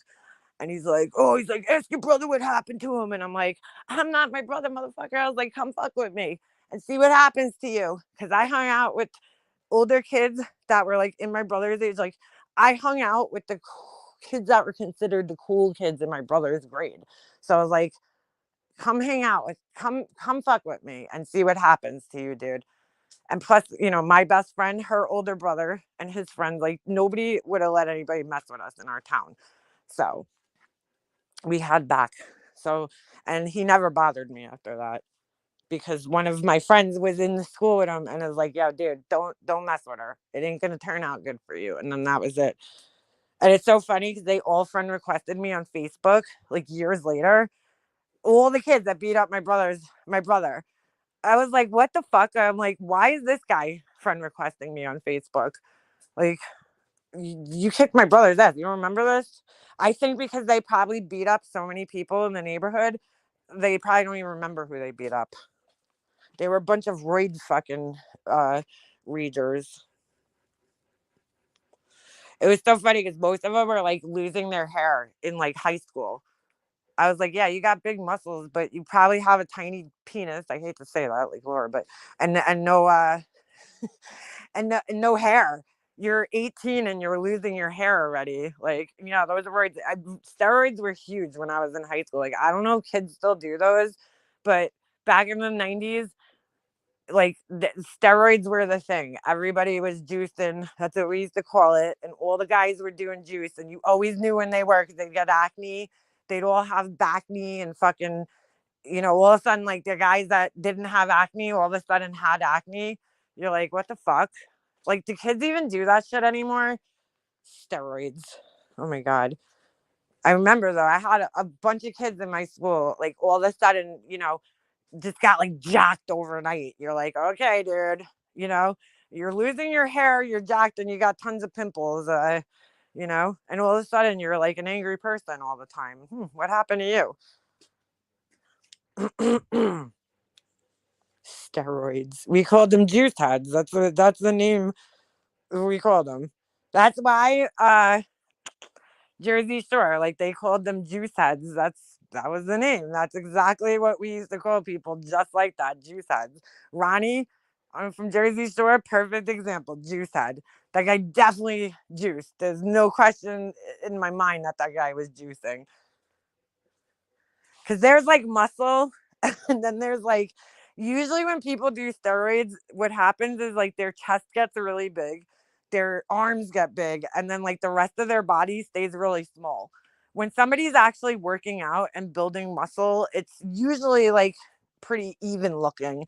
When somebody's a juice head, you could tell the upper body for some reason gets bigger first, and like the whole rest of their body stays small. It's like the weirdest look to me, and you could always tell that they're juicing. I have no muscles either, and never. I always only had leg muscles. Not this generation. There's enough in processed meat. Yeah, right. Yeah, but they're not like juiced out. Like, I don't see high school guys that are like juiced out looking anymore, like the way they used to be when we were kids. Like, the guys used to be like disgusting. I don't find that attractive at all. Like, I never did. I was never into like guys who, like, I don't know. I don't know who was attracted to that, but it wasn't me. Like guys that have like the big fucking boxy looking muscle bodies where it looks like they can't even put their arms down. Like, I don't know. I just don't find anything attractive about that. I think it looks like weird, you know? Like a little natural muscle tone is cool, but like when guys start having like pecs and like, I don't know, I think that shit's weird. Like, don't get me wrong, Marky Mark, like, all right, you know, but like that to me was the natural lean build from working out, you know? He didn't look juiced out. He didn't look over muscly. Hulk Hogan had a puffy belly. Yeah, he did. But I think his muscles were natural. He worked I don't know. He could have done roids, but he did have the puffy belly. The helium voice. Yeah. They can't put their arms down. Yeah, like, you know what I'm saying? Like the guys are so big, they looks like they're always walking with their freaking arms up, like a Stretch Armstrong or some shit. Like what is the track? I don't know. I was never into that. Like I just couldn't, like, I didn't see the appeal. And that was like, if you grew up on Long Island, it's like home of the juice heads. Like that's like there's a bunch of little Ronnies running around, you know. I mean, back in the 90s. You know, like that's what his eyes looked like, and I was like, ugh, like I don't know, I don't find that attractive. It never, to me, who the fuck would want to date a guy who's more into his looks than you are? Like, if a guy is like more into his looks than you, that's a problem to me. Like, I don't want that type of person around. You know, I had friends, guy friends that used to go tanning and they'd get their eyebrows done, waxed, and I'm like, what? Or go get manicures. I remember a bunch of my guy friends would go get manicures, and I was like, you guys need help. Like, I'm sorry, I like a guy with a little dirt under his fingernails. It means he's a hard worker. I didn't even get manicures. I've had like 4 in my whole entire life, and you're going to get a manicure, girl? Like, no, no. Like the eyebrows getting waxed, like, no, dude. Like, men are supposed to have messy, hairy eyebrows. Like, oh my god, I hated that whole look. That started more in like the early 2000s. Like, you would go out to the club and all the Guidos would be there with the fucking eyebrows all groomed up and shit. Ugh. I'm like, ugh, like that looks so bad. It looks bad. Just ugh. They said Hulk Hogan was a steroid using. No, when men have their eyebrows manicured, I'm just like, you look weird. Like, I don't know. There's no need for men to do that. Like, I don't know why they would. It looks fucking weird. All groomed up. And then the tanning salon, the guys, you would go to like the club. I'm like, bro, like I didn't do the tanning salon. My ex-boyfriend used to actually go to the tanning salon. He loved it. I hated it. He used to like drag me there sometimes. And I'm like, I hate doing this. Like, I didn't mind being pale in the winter because I was like, nobody's seeing me anyway. You know, he didn't get too bad though. There was guys that like I remember that used to go and they'd be like orange, and I'd be like, you look stupid. Like, you don't look good. Oh, thank God that trend went away. I mean, not that it matters. I'm not like dating anybody, but I'm just saying, like that, it was not a good look either. The men that were like over the top with the grooming, not good. Same way I hate that look of men now that's more popular, or at least was a few years ago, where they had like the really long beards, scruffy looking beards, and then they got like a really high fade and like perfectly combed hair. And I'm like, that does not look good. Like, whatever you call that, it doesn't look, lumberjack look, whatever they call it. It's not a good look. Like, you look weird. How can you look tough when you have perfectly manicured eyebrows? I don't know. Oh no, never date a man with frosted tips. Yeah, like that kind of shit. My son told me he wanted to bleach his hair. I was like, no. I'm like, that is never happening. He's like, I want blonde hair because his hair used to be blonde when he was like younger, but it's brown now. In fact, when I was doing his hair today, I was like, oh shit. I'm like, your hair is the same exact color hair mine was when I was a kid. Because I had like a reddish, like brown, like I don't know, light to medium brown hair when I was really young. And his hair is like the same color as mine was now. And it's so weird because I really thought he was going to be blonde, my son. His hair was, it was like dirty blonde when he was, like a baby. And then It's dark. I wouldn't be surprised if it turned black. My husband was his like a whole family. They were all like platinum blonde when they were kids. And if you saw him now, you'd be like, he had blonde hair because he had like really dark hair, like black almost. But when he was a kid, it was like bright, like almost white blonde. My son's hair wasn't as blonde, but it was light, you know. I thought it would stay blonde looking, but it's not. Sounds like some Diddy stuff. Yeah, it is Diddy stuff. Lumber sexual. Yeah, that's what they call it. Ugh. Ugh. I hate that look. I don't know. It just looks weird to me. I'm like, pick a struggle. Like, are you going to be like a tough guy with a big long beard or like, a well-groomed metrosexual? Like, what are you doing here? Like my friend's husband, he has like the long beard, but he shaved his head. So like it looks like his whole head, he's bald, like, but and he has this really long beard, but it's like I can't even picture him without it. She showed me a picture of him without it. I was like, he looks so weird. Like he doesn't even look like the same person. Like his beard is kind of his trademark. But it's like but it's I don't know, it's the guys that have the hair and it's like so perfectly combed with the straggly beard. It just like the it just looks unbalanced. It don't look right. Yeah, they perm their hair. I was just telling I was just saying earlier, my son, I had to do his hair today. He wanted his hair like curled, like flipped, not curled. He wanted it like waved, like flipped out. So I sat there with the straightening iron because we went to school late this morning. We had time flipping his hair with my straightening iron. He was like so happy too. It's called apparently it's called ice cream cone hair. So I guess it's like a style. They like to have like a hat on and then like a puff of hair that like curls out from underneath the hat. Like that's but like I tried to explain to him this morning. I'm like, that's because that's their hair texture flipping their hair out. Most of them, I would think. Like you could tell that like some of the kids that have that type of hair, it's because their hair naturally has like a wave in it. My son doesn't have that. He has my hair, which is just straight hair that does nothing. He has a little flip on the back where it flips up, but like the front and the sides, when they grow out, it's just like stick straight, just like my hair. So I'm like, sorry, buddy, you inherited my hair and I inherited my dad's. It's just straight, like very straight hair. I don't need to do anything to my hair. Like when I blow dry my hair, I could literally just blow dry it and it'll pretty much be straight. Like I don't need to like really do much to get it straight. I use the brush to kind of like shape it, but it doesn't really even hold the shape. Like it just is flat, straight hair. That's what it does. They sort of gross me out. I'm not a beard fan. My husband's always had a beard, like, but not a long one. He don't have a long one. He always has like facial hair though. Like he don't look right without it. He don't. I can't like he shaved his face one time when we first started dating, like totally clean.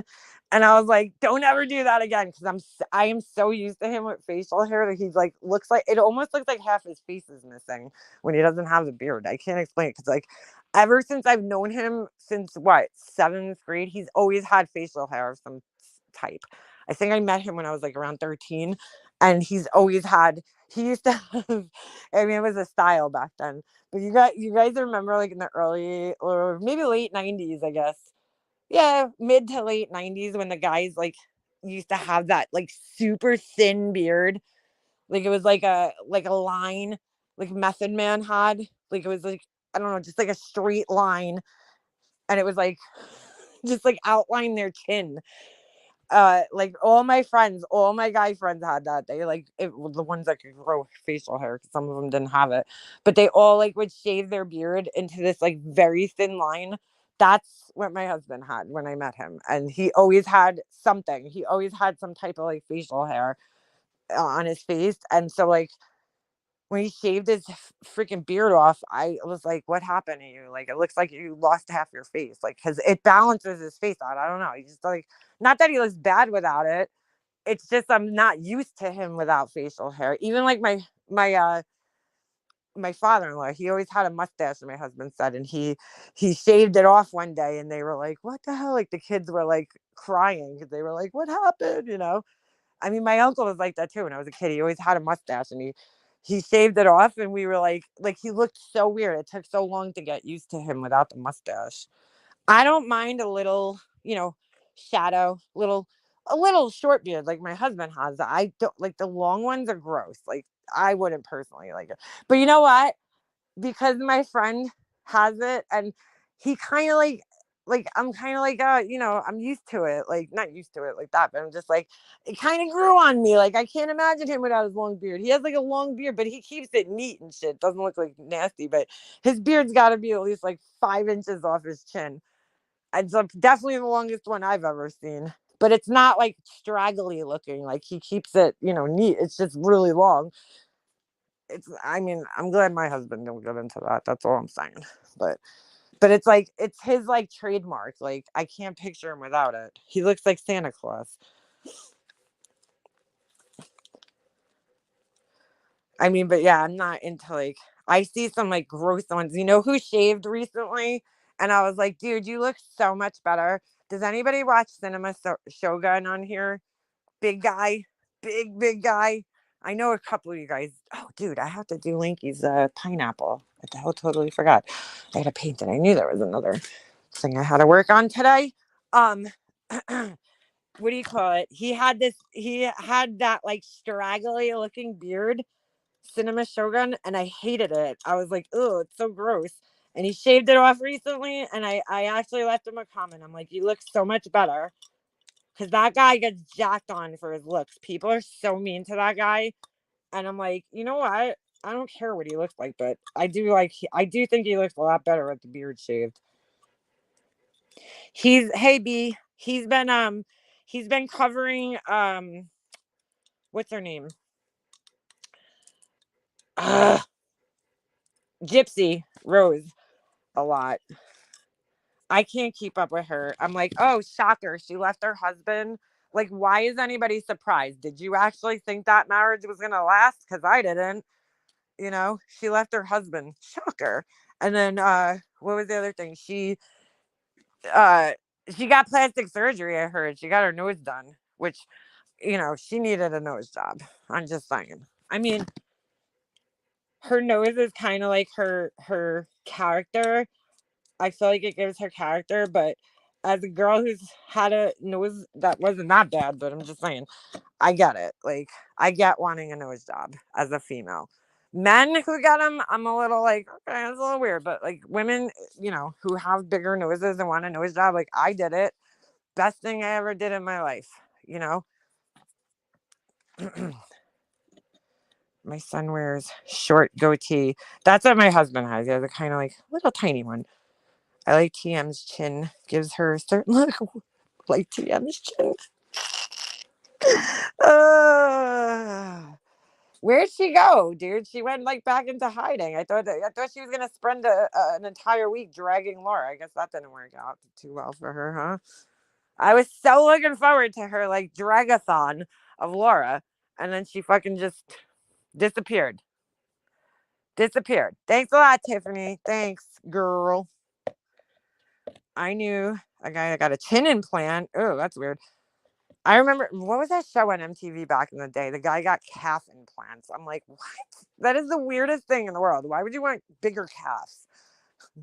And like not even natural ones. Calf implants? Like that is so weird. Anyway, all right. It's 3:00. I got things to do, places to go, people to see. Games to watch. But I'll be back. She has the Jay Leno chin. Yeah, she definitely does. Molly Golightly's got the real Jay Leno chin though. She got the champion Jay Leno chin. Anyway, it was lovely talking to you guys today. Laura, fuck you. Okay. I don't know what you want me to prove, but I don't need to prove shit because we all, have access to the same information on here. Okay. So how about this? How about you prove me wrong instead of asking me to prove my opinions of you right? Okay. How about you prove me wrong? Anyway, that's about all I have to say about that. I'll see you guys sometime in the near future. I gotta go. All right. Bye.